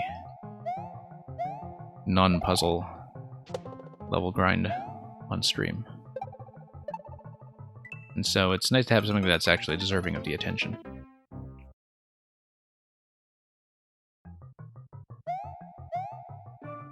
Don't know if I'll be able to fit in an additional one after this. I might be able to fit in one more level, but it depends on how quickly I can clear this, of course.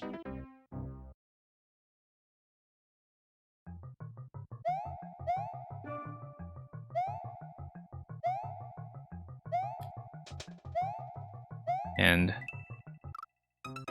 yeah, Supernova, I find that it mostly just comes up as an issue. I mean, it didn't come up with my 4YMM level, for instance, but it comes up mostly if you have levels where there is no audio transition for a long time, which is very much the case with puzzles, for instance. Where with puzzles you might be on screen and letting the music play for quite a bit without any sort of interruption. And that seems to be the thing that trips it. It doesn't seem to detect the track when you're just kind of rapidly zipping between different zones. For some reason.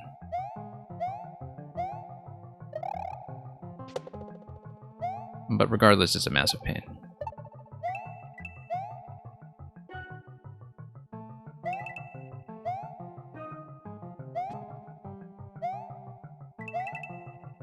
Okay. No.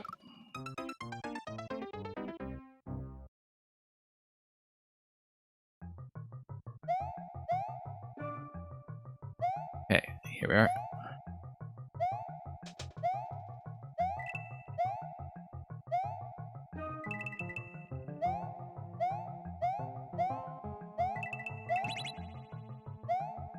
And yeah.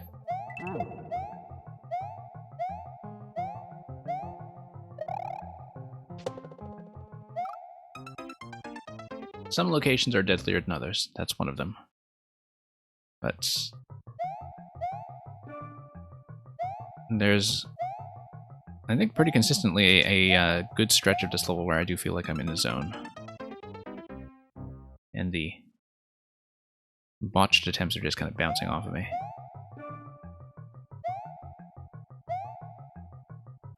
Whoops. Yeah, main issue is just kind of remembering where some of the buried jump blocks are going to be placed. Sometimes they can be a little bit difficult to spot as you get late into the level. Whoops.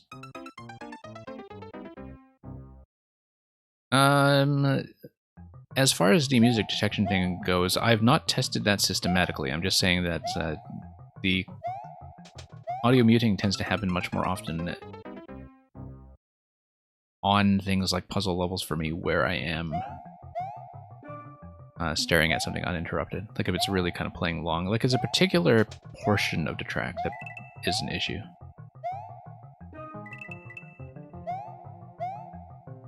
And it would just be much less of a headache for everyone involved if this were just not tripped in the first place.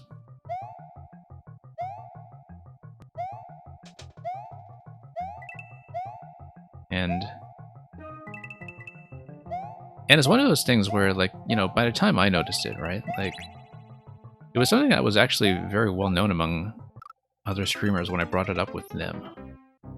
And by then they were just kind of so used to having to fight with this thing that they had themselves just sort of stopped mentioning it. By the time I noticed that that was what was going on.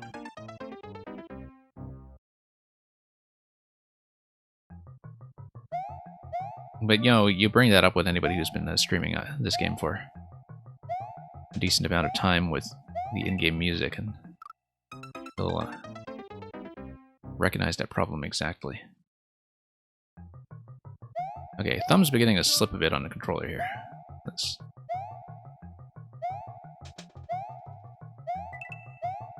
I would really like to be able to get this, considering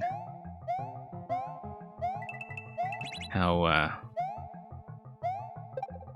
internalized a lot of it is at this point. Okay. Overcorrected that time. Definitely one of the harder jumps in the layout.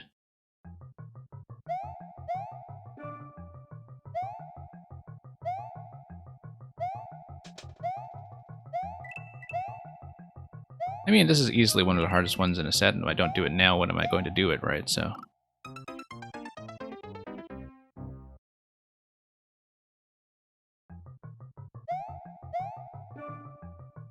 But yeah, some of the earlier stuff went down quite quickly.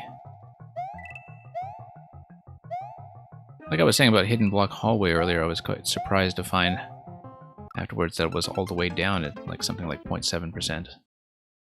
As though it were not much easier than this level, when to me the difference is night and day.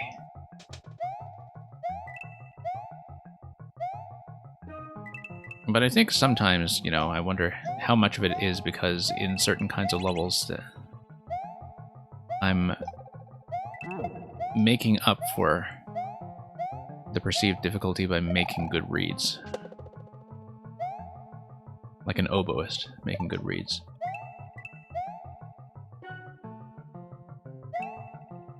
Okay. There we go. Bounce, bounce, hop, hop, hop. Short hop, short hop. Nope. Too long.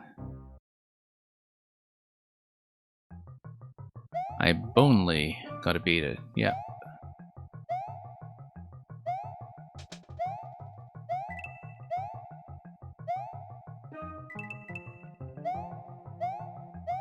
Okay. Have to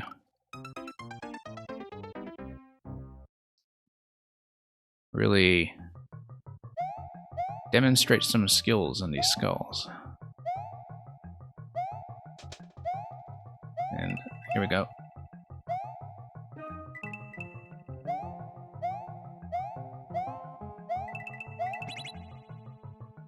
That was a very light tap of a jump.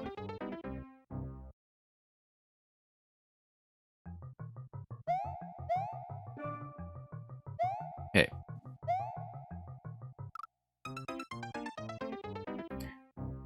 Yeah, light says should make that last part easier. Yeah, I'm trying to control my height. That's true. Just to have a faster descent.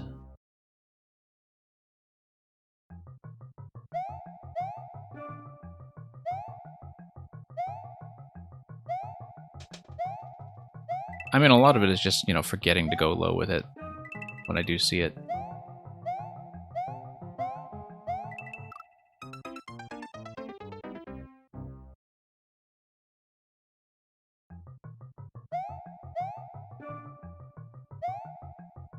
But yeah, just straight up platforming. Well, sometimes straight up, sometimes straight down. And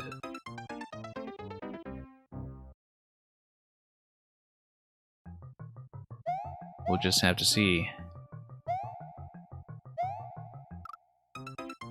how that goes.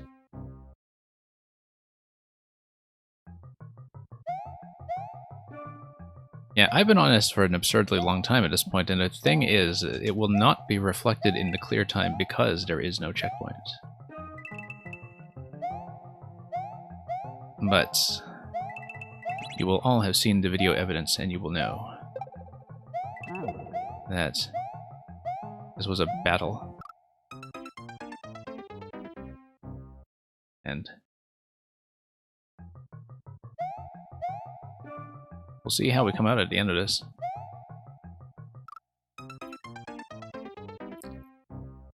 I guess if we count level stats, I sort of played over multiple segments. I have had some similarly long grinds lately.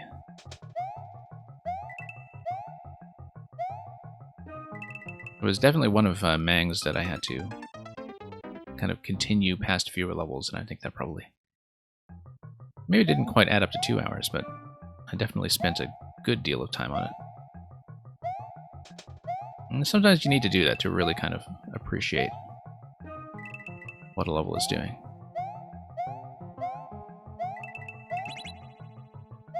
Really work it to the bone, as you might say.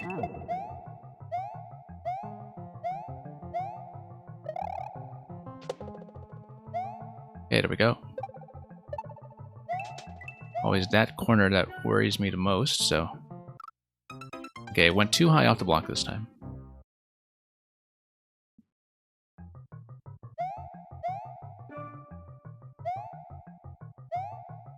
I mean, not that I really know my way around ROM hacks firsthand, but I kind of see what you're getting at about saying that this would work in a ROM hack context.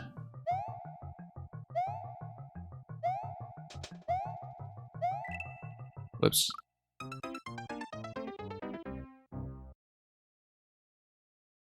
And...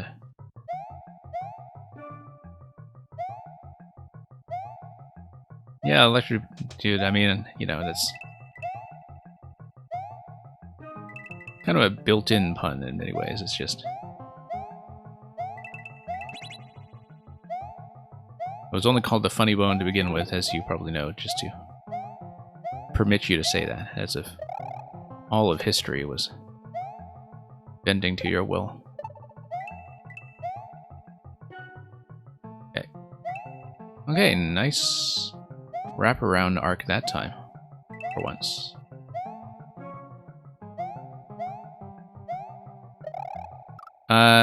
No, let's forget the idea of the spin. It doesn't take me far enough horizontally when I'm turning around in that corner. But I'm glad I tried it once, just to see how it would go. But I don't have enough horizontal control to pull back on that. Worth trying once. It probably is doable with a spin jump, but I don't feel comfortable enough with how low it goes next to the spikes, so... Oh, you meant going from left to right. Well, okay, now you say that, yeah. Oh, I see, to kind of decrease the gap between the activation times. I see what you mean.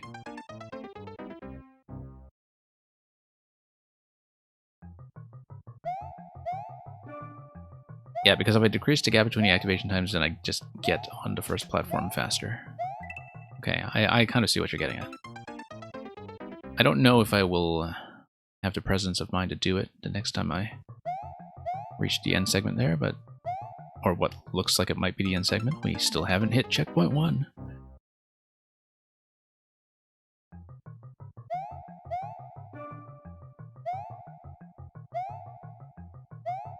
Okay.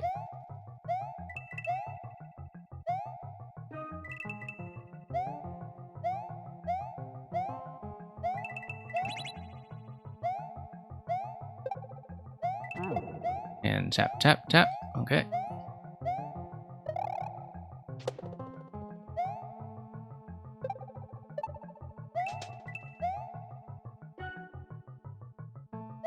Let up on that one quickly. And... ooh.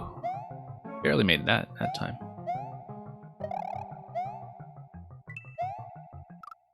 Nope. Probably should have done another spin, actually, going left to right that time. Hey, Derflo. Welcome.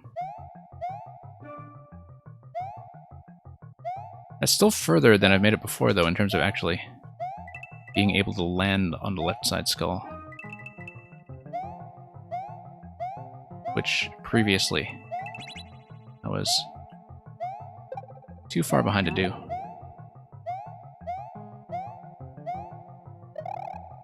Okay, nearly missed a spin jump that time, but I'm glad I actually did hit the input on it. And yeah, have a good assignment, Electro Dude.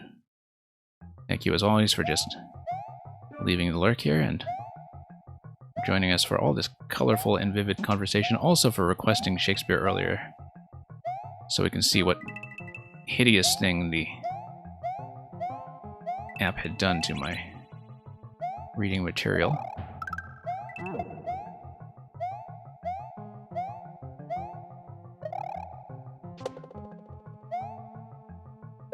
Okay. On we go. Went way too high that time and somehow lived to tell the tale, but not for long.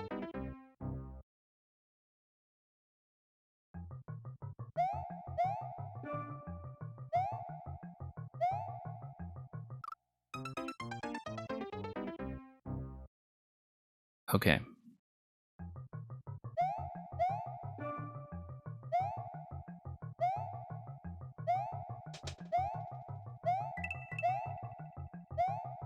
Let's tap this further.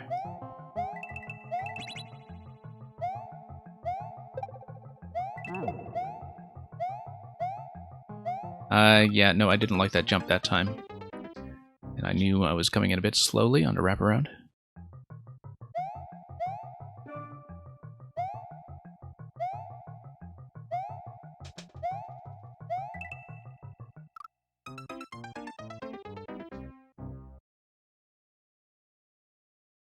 I seem to recall now, in fact, going back to what we were saying earlier about the sweet tea being something regionally specific, I think the kind of geographical boundary on where people say sweet tea actually closely approximates the Mason-Dixon line. I don't know why. There must be some kind of interesting reason for that, but because I don't remember sweet tea playing a part in the American Civil War.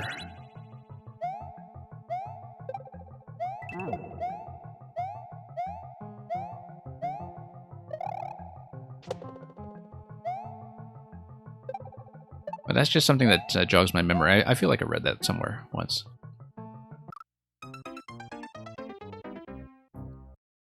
I probably don't know it, but I'm training my motor neurons, yes. Just in time for my motor neurons to enter the motocross.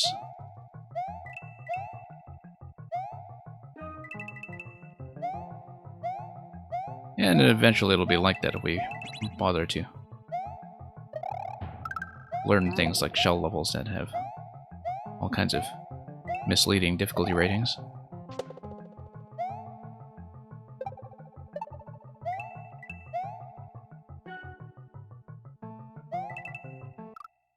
Yeah, the bounce in those blocks really does throw me off every time, even when I do see it coming. Okay. Getting there eventually, though. Slowly but surely.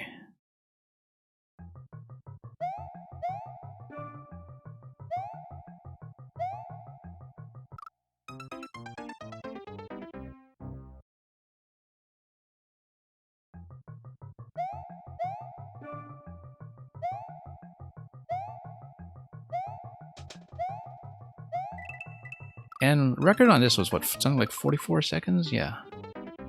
It feels like a much bigger experience in many ways, simply because it is just constant action.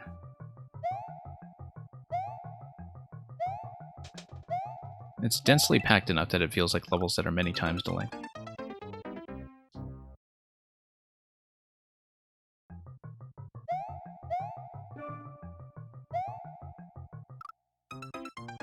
Okay, that was not the most elegant way to go.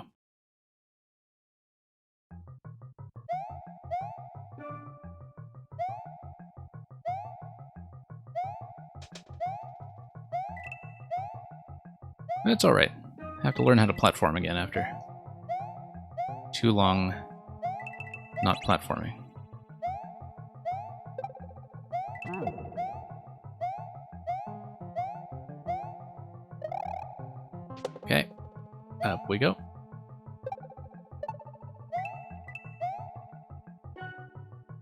Whoa, no, didn't like that bounce.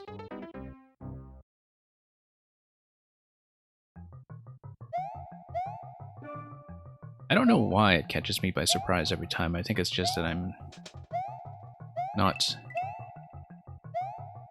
calculating to compensate for it very well, in spite of the fact that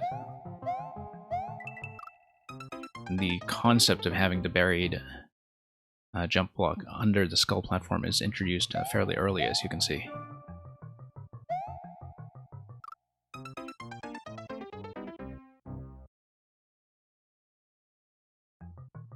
But we'll just do it until we've got it. Assuming that my thumbs don't give out first.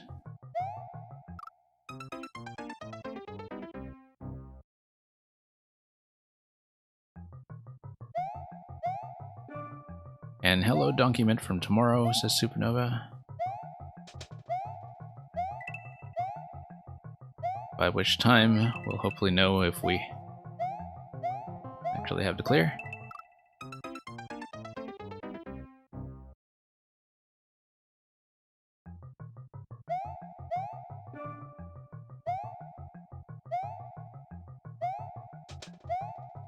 Probably going to have some very vivid dreams about Blue Skull platforms next time I bother to get some sleep. You've played every Donkeymint level except a Discord World one. I'd never caught up on Discord World. I remember when it first came up because a number of people I followed at the time were involved, but and I might have played some of their levels as singles. I haven't played some of the older ones in Donkeymint set, as in the ones prior to patch 3.0. I think I've played everything sort of from middle of 2020, and a few that were older than that, but not that many.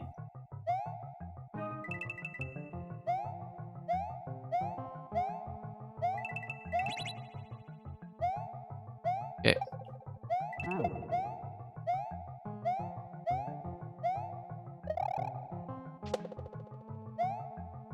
There we go.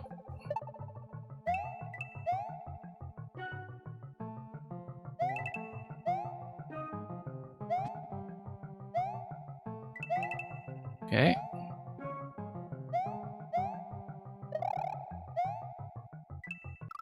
No.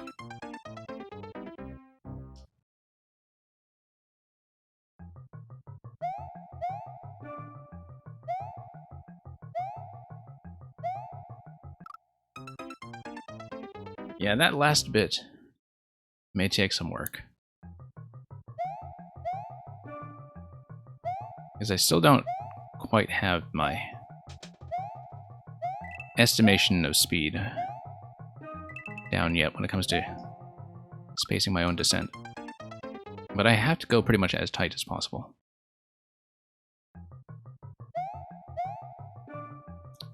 So there's one you haven't cleared, which is the 3D World level. Yeah, I'm pretty sure I have not seen that one. I don't know if that's something recent or something much older, but I'm pretty sure that is not something I would have cleared then if you're saying that that is easily his hardest one. Whoops. Yeah, I feel like I would have remembered if I saw that come up. Like that seems like it would be something that's pre-3.0. Okay, starting to lose my grip on some of this stuff. But we'll have to see if we can clean that up. When you're on something for long enough, there definitely comes a point where you feel like you've already passed the peak attempt.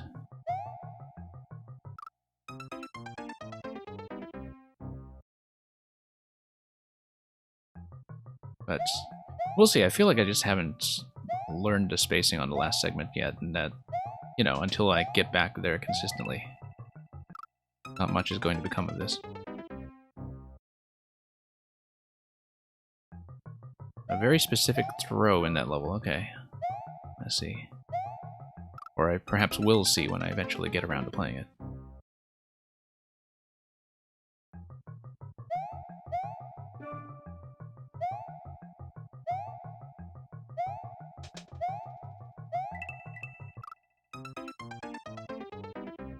Yeah, starting to lapse quite a bit. In fact, in some of the earlier stuff that I just had down pat earlier.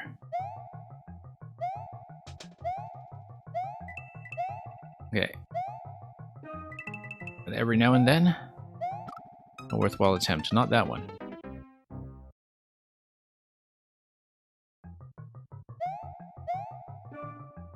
I've got to be at about the 2-hour mark on this level at this point. I somehow sense that to be the case. So. Could have done the clever thing, of course, and decided to, you know, move on to something else to show off more of the set, but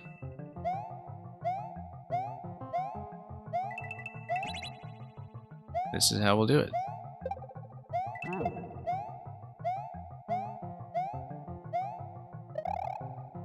Okay, up we go.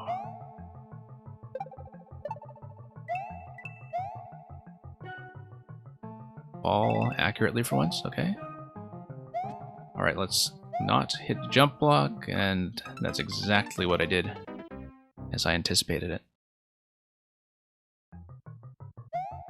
Sometimes you can see the failures coming, or you can see exactly what the risk factors are. Given the way the controller is feeling in your hands at the time, you just know what's going to get you.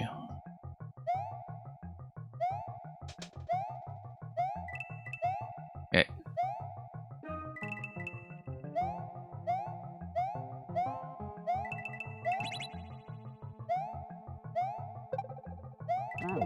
It's alright. A lot of it is just not losing too many attempts to the early stuff that I already feel like I understand.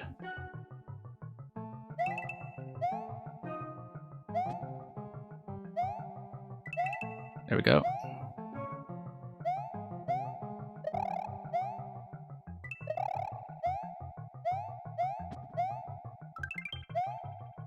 Clear.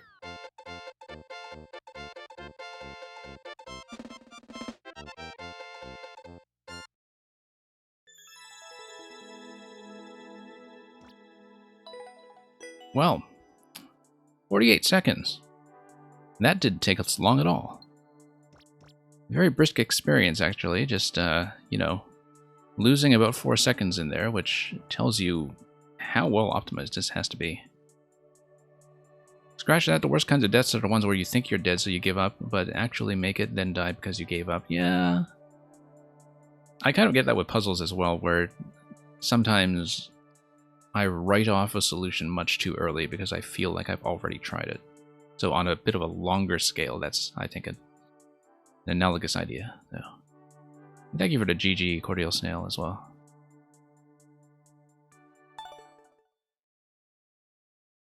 Am I content to end on that for today? No, not really.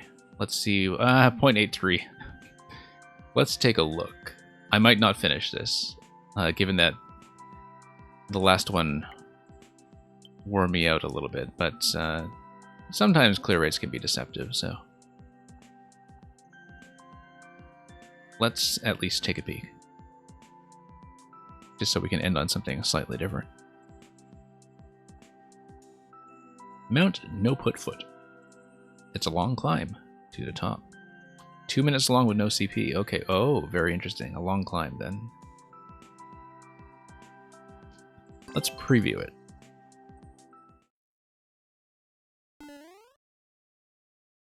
We may have to continue this. We may have to have another Donkeymint night. It might not be the next thing I do next week after viewer levels. Oh, I see. Okay.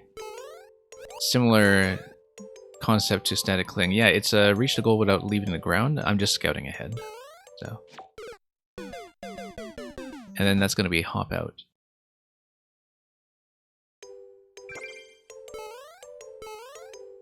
I'd almost forgotten what other levels look like.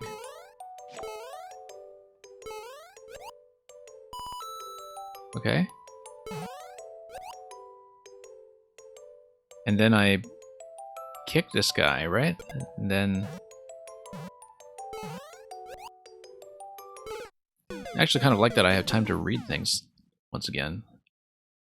I feel like the previous level really kind of worked my sense of time when it comes to,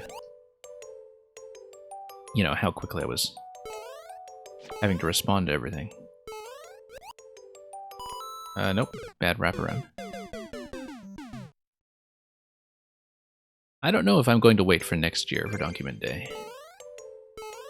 If I have nothing against playing Christmas levels out of season, when we eventually do catch up on more Christmas levels, I don't think there's any philosophical objection to playing Donkeymint levels out of order either. And yeah, given a clear condition, I see what you are saying about no checkpoint, but considering the length, I'm actually much less concerned now about the clear rate. But... oh, or maybe I should be more concerned about a clear rate, because you would be multiplying that by... like, I guess maybe you would have a higher average time to failure because it's a longer level. Still, this feels pretty manageable so far, on an obstacle-by-obstacle basis. But then I said that of the last one too, where I didn't think that jump for jump it felt particularly hard. And I think sometimes these things can be deflated by whether people understand how to deal with things like the sideways springs, which luckily we play a lot of Mang levels here, and we're not totally considering it foreign. Oops. Definitely Donkeymint's longest. I don't know about that. Oh, I guess if you're kind of thinking about it in terms of uncheckpointed segments, then maybe, but...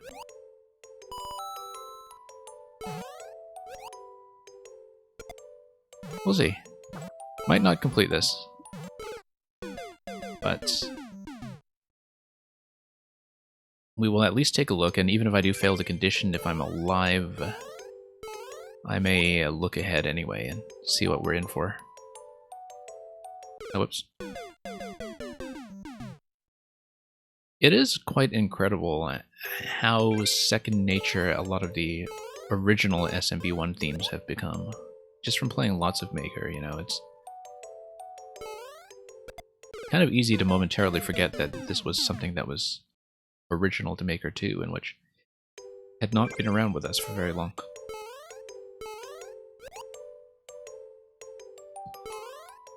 Yeah. And yeah, I'm quite fond of this style myself.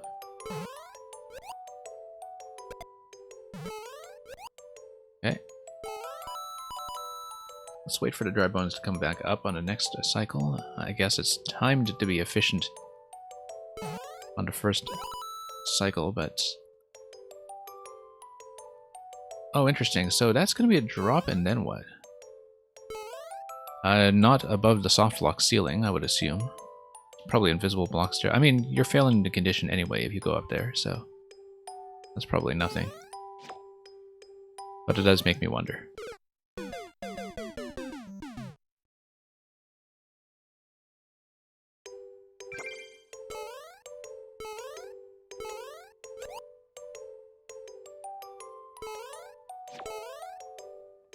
But yeah, I'm definitely wondering about the place that looks like a soft lock ceiling. Of course, it's a circumstance when the soft lock just wouldn't matter, given that you've failed the condition at that point and you're not behind the checkpoint because of the clear condition, so...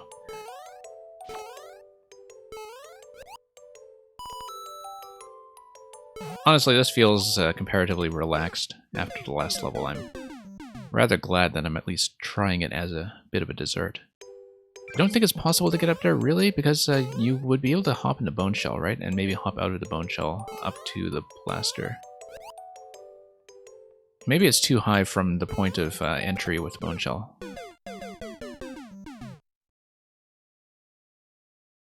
And that would prevent it, but... you know, we'll... see about that, and... no, bad positioning there. Let's scout ahead anyway. Just want to practice some of these segments. Never mind that. Climbing too high. It has its own way of being relaxing, and yes, I think the ice theme and ice music, particularly, help quite a lot on that score. And also just the fact that you have plenty of opportunity to adjust and read after every jump. Have more of a stop-and-go pacing, which I'm very much fine with. Especially at the tail end of having played a constant momentum kind of level. Okay, I guess we're not trying to Blaster spot, but that's okay. What is this? I think I had to bounce directly over to the dry bones from the Goomba up top. Because then... what's the interaction there? Because something has to drop off the claw, right? Or do I need to wrap around the claw? Just trying to figure out how the claw drop is working there, but that's okay. Let's move on. Let's see more of the level. Okay. Okay, that's good. This is not time sensitive. We actually have some room to maneuver here. And then claw. And then just across. This is pretty relaxed, to be honest. I mean, we failed the condition by this point, so it's easy for me to see.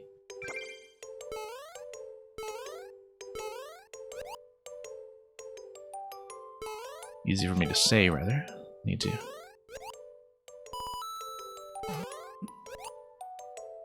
Get some of that cleared up. Okay.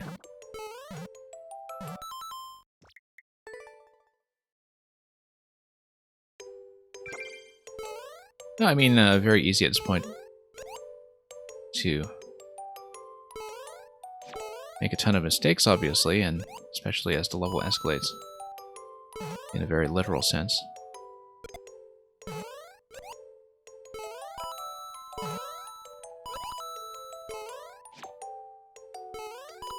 Okay, flows pretty well when you go fast, in fact. Ah, yeah, that's what the coin trail's for. There we are.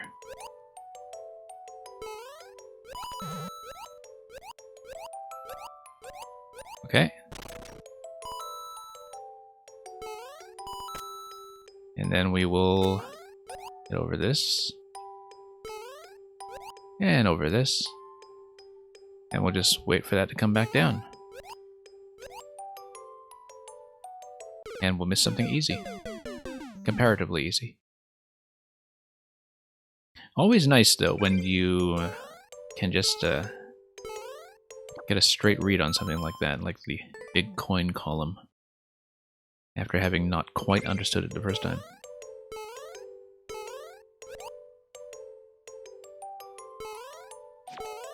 Alright.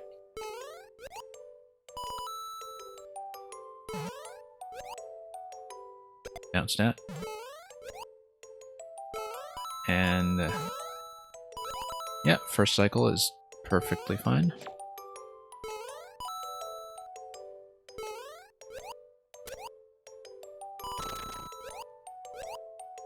Yeah, after having to do so much management of our falling speed in the previous level, the drop there on the dry bones felt comparatively relaxed. Not as demanding as the previous level when it comes to dropping next to other falling objects and being able to time everything around that. I mean, I say that now, I don't know if there's going to be something a little more demanding later in the level when it comes to managing drop speed and direction. but of course I say that just as we miss. But I guess the coin trail is kind of there to encourage you to straighten out by giving you a location where that straightening can actually happen. I mean, it's also necessary because when the dry bones have fallen to ground level, you can't actually see them on camera, so you do need some kind of recalibration tool, some kind of guidance. Okay, pop that.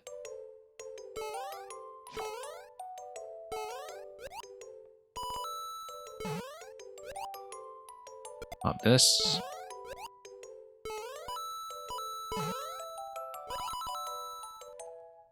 And here we are. Ooh, don't like that arc that time. I kind of knew going in that that was going to be shot, so I probably should do more practice attempts on the later content just to preview what it is we are going to run into, but sometimes, you know, these are just snap decisions I'm making that are not particularly systematic. Okay, nearly missed a jump there.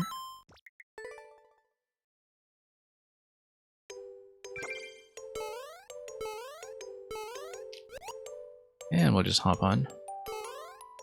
Hop off. I don't like how the spiny as a static element gets you comfortable with the springs before you have to deal with them in a slightly more intensive context later. Slightly. Okay.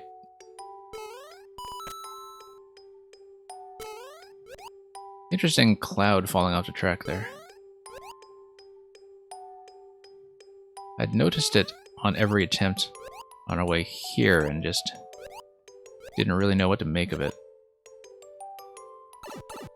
Okay, up the pipe. Yeah, I didn't get the high bounce, but very clearly I just need to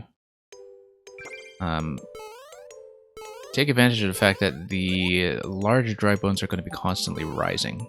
If they are constantly rising, I do need to get across quickly in order to not get smushed by the ceiling and make my way over to the left side. I think I understand that accurately.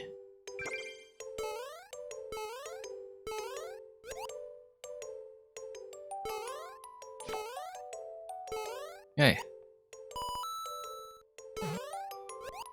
We'll see how long this takes. Whether it is a feasible clear today or not, we'll get as much as we can out of the experience. Yeah, that's the kind of thing that kills a run.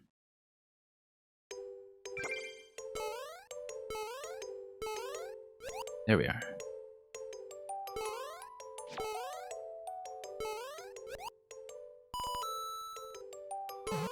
Okay, drop this guy.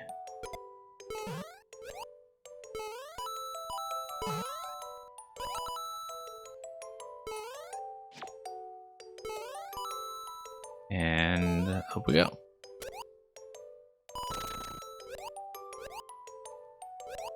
Yeah, some weird back and forth control there in order to get everything to line up neatly.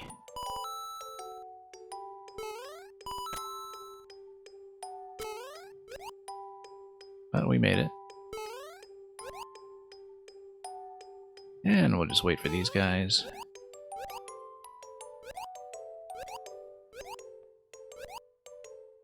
Okay, and what is down here? Oh, it's just a very large clinging surface. It reminds me, oddly enough, of one of the levels in Tropical Freeze, which I was talking about earlier, which is Beehive Brawl, which kind of has a drop towards the equivalent of a vine climb, as you know, plant surface climb. I guess a moss climb, I will say.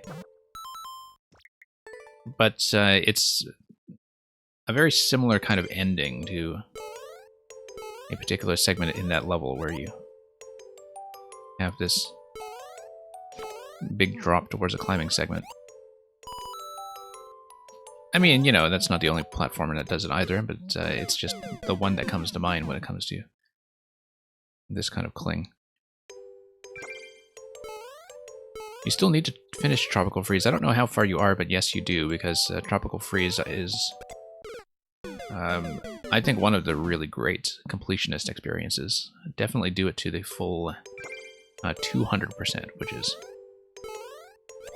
100%, followed by 100% on hard, which is with 1 hit point and no checkpoints, which really makes the level design sing, actually. Like, it's just the purest form of the game. Very much the way it was meant to be played.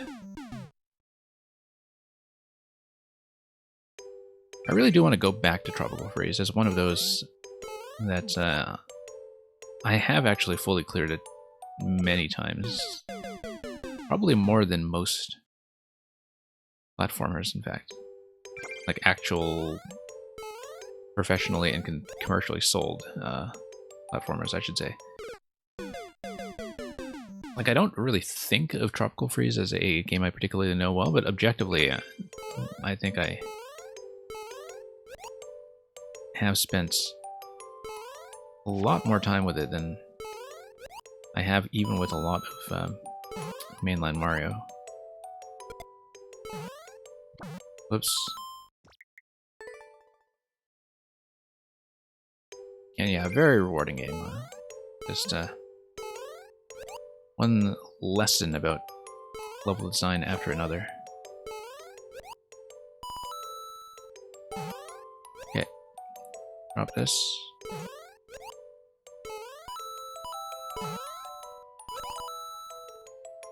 And down. Okay. This slightly risky segment. Ooh, okay, I had to realign myself after that. That felt like it was going to be the end of me there, but luckily, we're okay.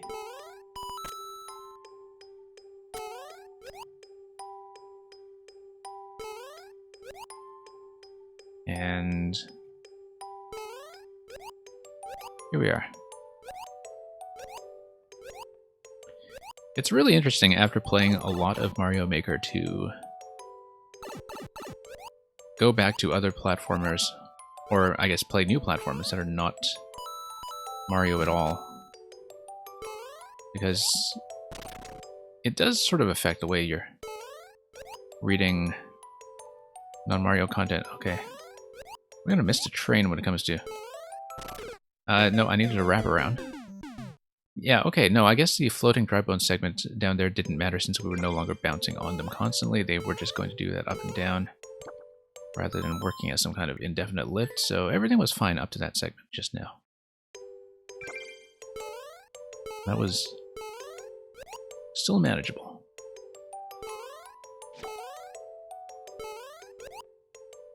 Okay.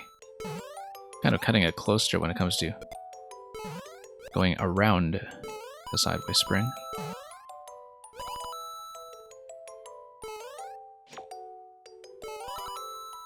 But yeah, if you ever get to Beehive Brawl in Tropical Freeze, you'll know what I'm talking about relative to this level when it comes to landing towards these huge vertical climbing surfaces. I think I'm thinking of the correct level. I might be mixing up that segment with a different one. But I think I am correct.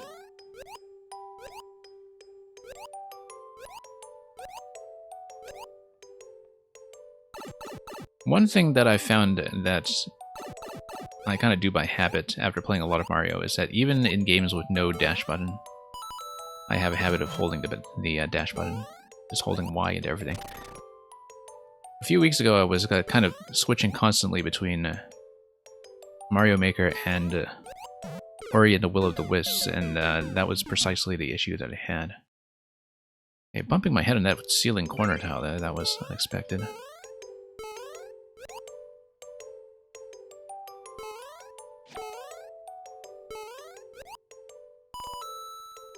Okay. Let's remember the wall cling.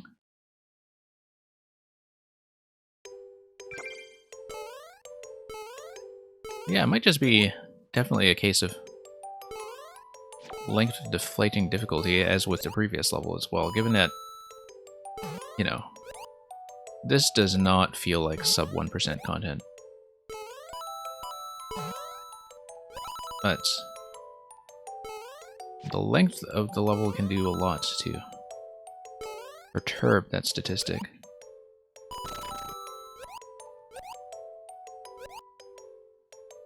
And okay, there we go.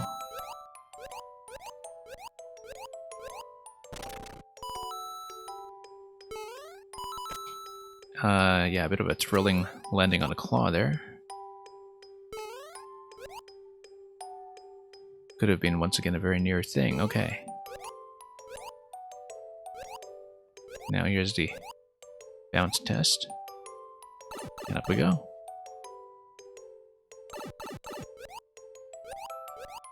Okay. That's all fine. Yeah, lots of relaxed opportunities to time some of these jumps. Okay, bumped my head on the ceiling again, but thankfully that time, nope. Okay, we need to practice this, for sure. So, yeah, that's how it's going to go. So we'll continue and just look at what else is going to happen here. Okay. And that's going to be right side. No, I need the wiggler on the left and then bounce to the bone on the right. Okay, I see. I think I understand that. That's something that I would need to read at least once, I think, to really get a decent sense of my intended spacing. And up we go.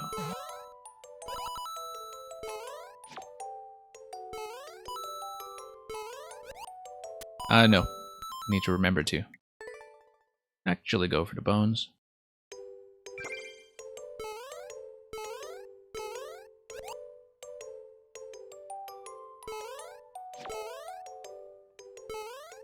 Here we are.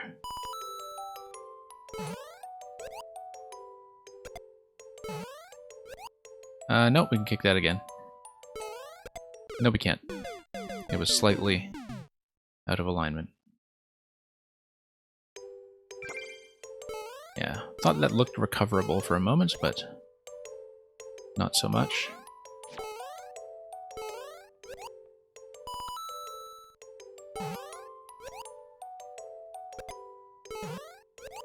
And up we go.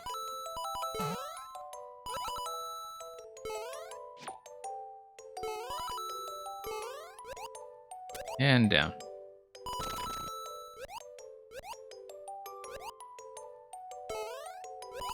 And all this we've seen before, so just a matter of target practice.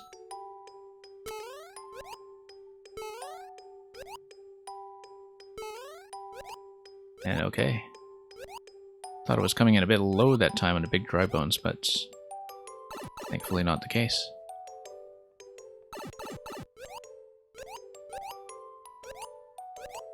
Alright, pretty comfortable cycle there.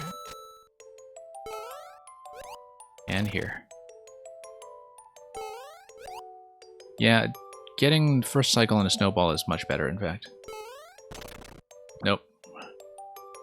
I think I need to go off the top of the vine, but yeah, top of the vine and then wrap around. That's okay, let's practice this. Just to make sure, see the pattern accurately. Wigglers allow you to adjust, which is always important. Yeah, I knew the split was coming there. I just didn't know what to do with it.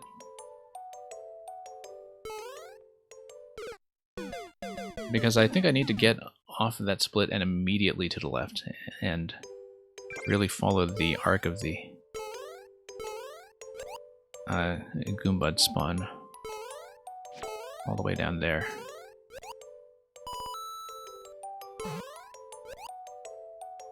Okay.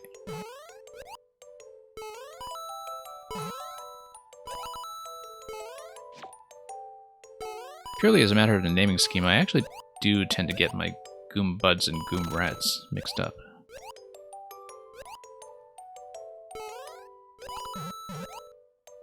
I don't tend to have that problem with very many Mario elements, but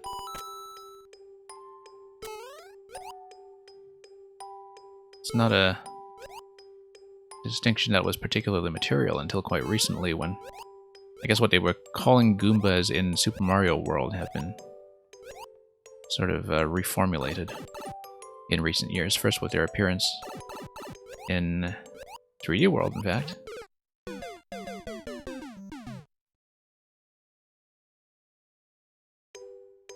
Okay.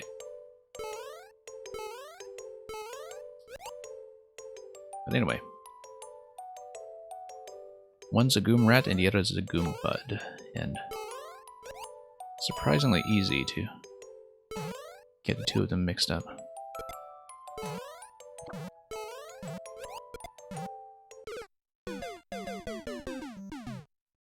Well, we made decent headway on this.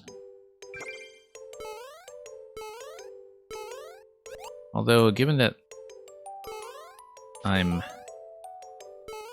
taking this at a relatively cautious pace, I certainly shouldn't put too much stock on that, 1 minute 30-ish record as being indicative of anything. Whoops.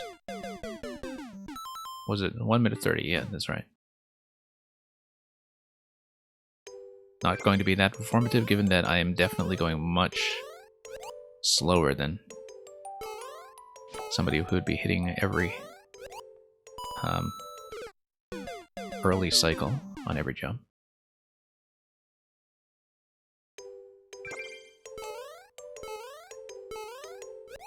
Okay, down we go.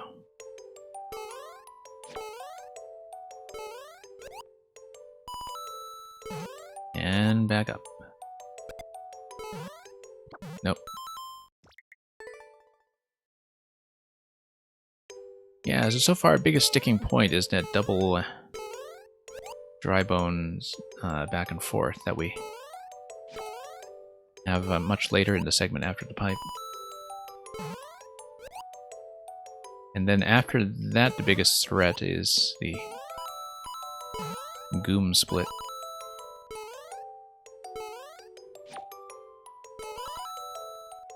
That's just a matter of learning the arc, which I have not yet done.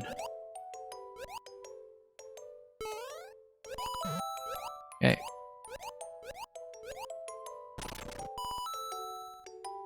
And down we go.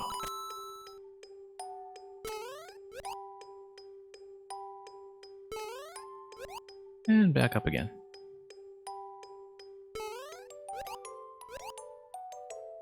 Bounce, bounce, bounce, bounce, bounce. And now we get into some of the potential trouble spots.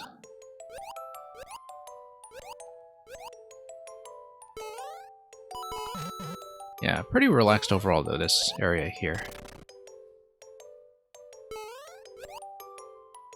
And yeah, we'll just go straight to the bottom of that vine. We'll go off the top of this vine. I think I've learned my lesson about that. And double bounce on a wiggler is fine because it allows me to correct momentum. And then we need to follow the splits. There we go.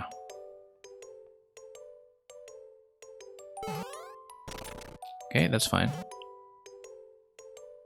Wiggler, bounce, and then what do we have over there?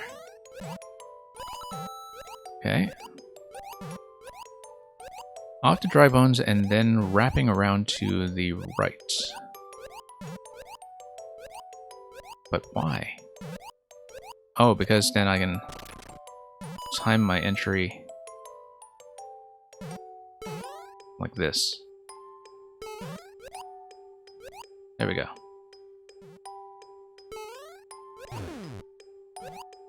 Okay, that's fine. Nope. Next cycle. Not even the next cycle. Let's bop this through. Okay. Right, this just allows you to read everything that's going on up until you get to the pipe. Okay. Nope. Let's read it again, since we're this far. Up the second cannon, and then it's the same kind of a double drop with the Dry Bones and the coins that we saw much earlier. Funny to see me one-shot parts that you struggled on, yeah. We do need the cannons to be within range. I mean, I don't know if I can do any of this twice.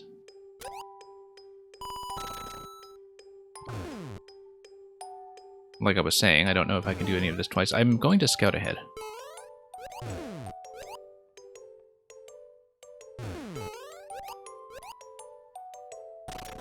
Okay. Here we are. Just to see how close we are to the finish, and just to get a sense of what's remaining. And that's the flag. Okay, okay, no, we can totally get this. And I guess this is a... okay, I was hoping for some kind of practice score. You know what, I wonder how many death markers there are here. Or rather, how many comments. Okay. Somebody taking the time to draw the mountain after having done the climb all the way here. I love the oscillation of the on-off in the too bad screen. That's a nice touch just to make it sink in. Okay, I think this is doable. Like sub 1% on this, really? I mean, I guess some people really do have trouble with the sideways springs sometimes.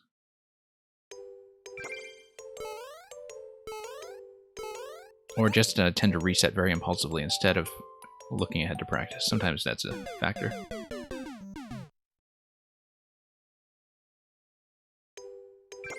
You never know when specific technical barriers are going to kill a clear rate.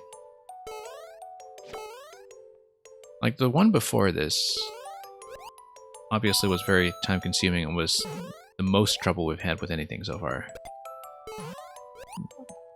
But I wonder if, in some ways, its clear rate was actually kind of inflated by the fact that it's all just pure standard platforming that doesn't require you to, you know, do much in the way of understanding the level and understanding where to go. And that it's much more of a pure mechanical challenge in many ways. And you can tell that there are a lot of players out there that really do excel at that kind of pure mechanical execution, but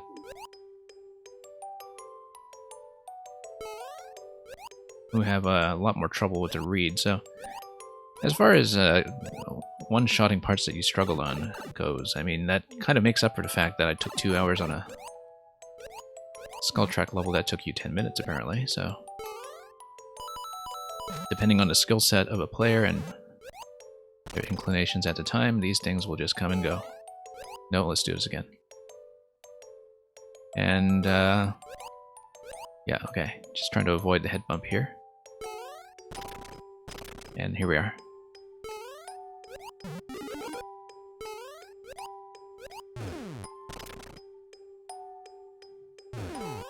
Kind of nice to have some kind of assurance, again, that I know how to play this game after that previous fiasco.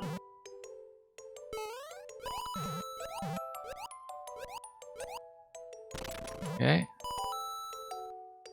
So we're gonna let that lift, and then yeah, there we go.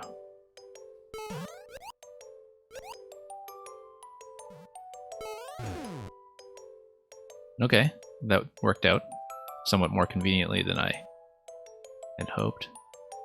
Nope. Oh, salvaged once again.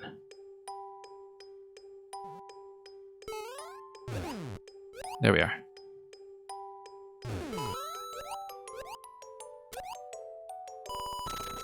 No. Okay, I need to learn how to fall gracefully out of that.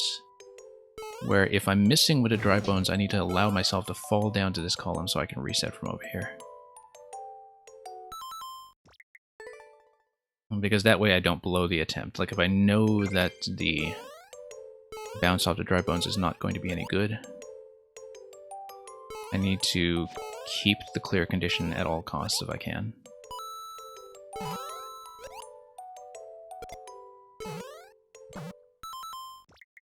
But yeah, this does not really feel that long.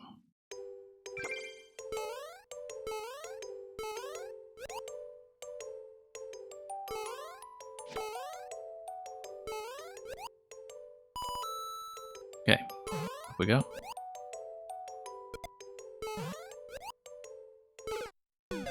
Yeah, let's not do that.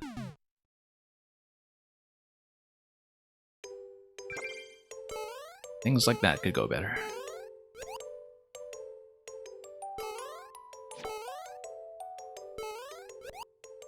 Well, as long as we don't lose too much progress from some of the attempts here in terms of dying to early stuff that we thought we had mastered. I feel like this is pretty approachable. We know how everything works at this point. And it's just a matter of not choking on that critical segment near the end. No, bumping my head on the ceiling again, that's a bit of the artwork that I'm not sufficiently attentive to.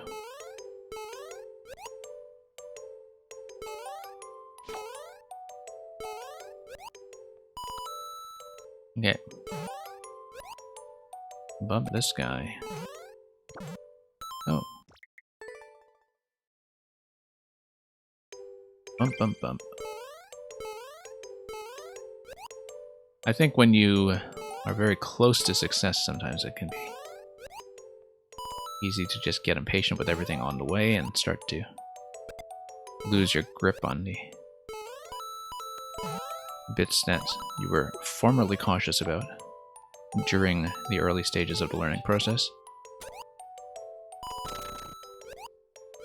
Okay.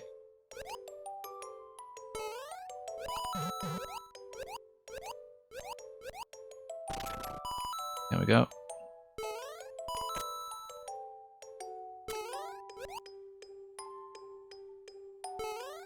And yeah.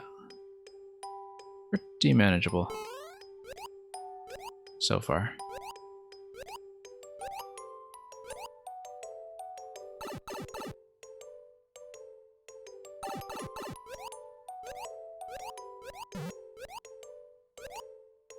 Yeah, some levels just click better than others, I guess, when it comes to matching the player's strengths with the design sensibility. Okay. That one's always something that feels like a bit of a risk, but we've been able to get it to go down smoothly a few times now. Yeah, now I'm kind of off the cycle on this one here, though, so... There we go. There we go.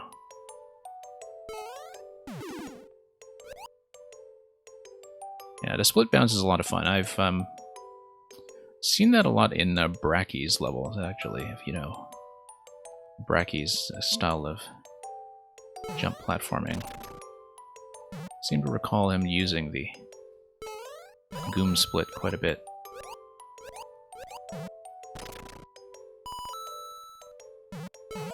Okay. Moment of truth is going to be coming up in just a bit. Here.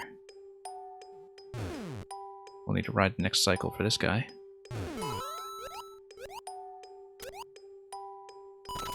There we are.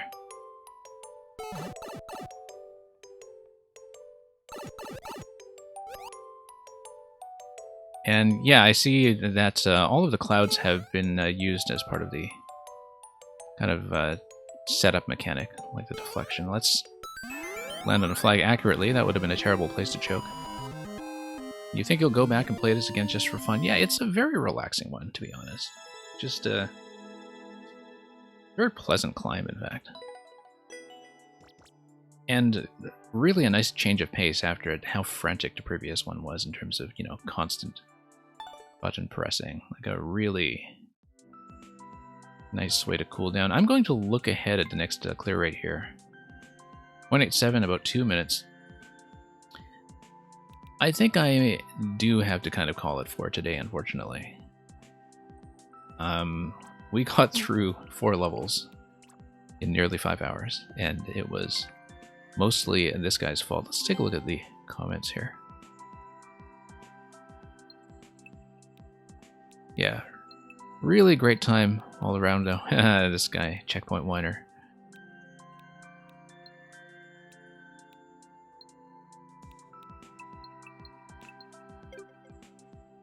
Yeah, no, I'm not too demanding about checkpoints, but that's because I actually really do enjoy long consistency checks like that. Like, if I didn't enjoy stuff like that, I wouldn't have stayed on it for about 2 hours. But I'm kind of quite accustomed to the idea of, you know, arcade survival levels in a way where everything is sort of medium hard difficulty, but putting it all together in a very synthetic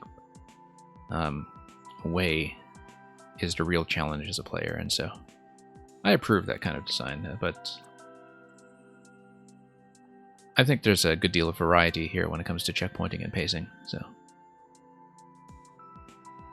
oh, and the Z indicator winders in particular, yeah, that's, I mean, even when Maker 2 was launching, I think that was already kind of too much of a social convention when it comes to like needing spin jump indicators on things that are just very obviously spin jumps. Like, I can understand it if you have something like a super fast speedrun or auto scroll level where you do actually just kind of need to react to something blindly without having the chance to see what you're blundering towards. But very often, no, you don't need that kind of hand-holding, right? Like, I feel like a lot of stuff that is wisdom about, you know, what a level should be doing have been overly standardized since day one in this game, and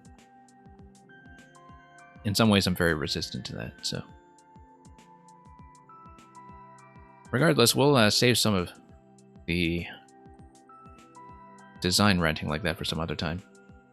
Thank you so much for joining me for so long. I know that as somebody who's played these levels already, it must be a real pleasure to kind of vicariously relive some of those memories and see what I have trouble with, see what I don't have trouble with, kind of get a feel for how that matches or doesn't match your own experience. So really hope that even with many plays on these already, that they get even more attention going forward, and we will be doing more of these maker features with time.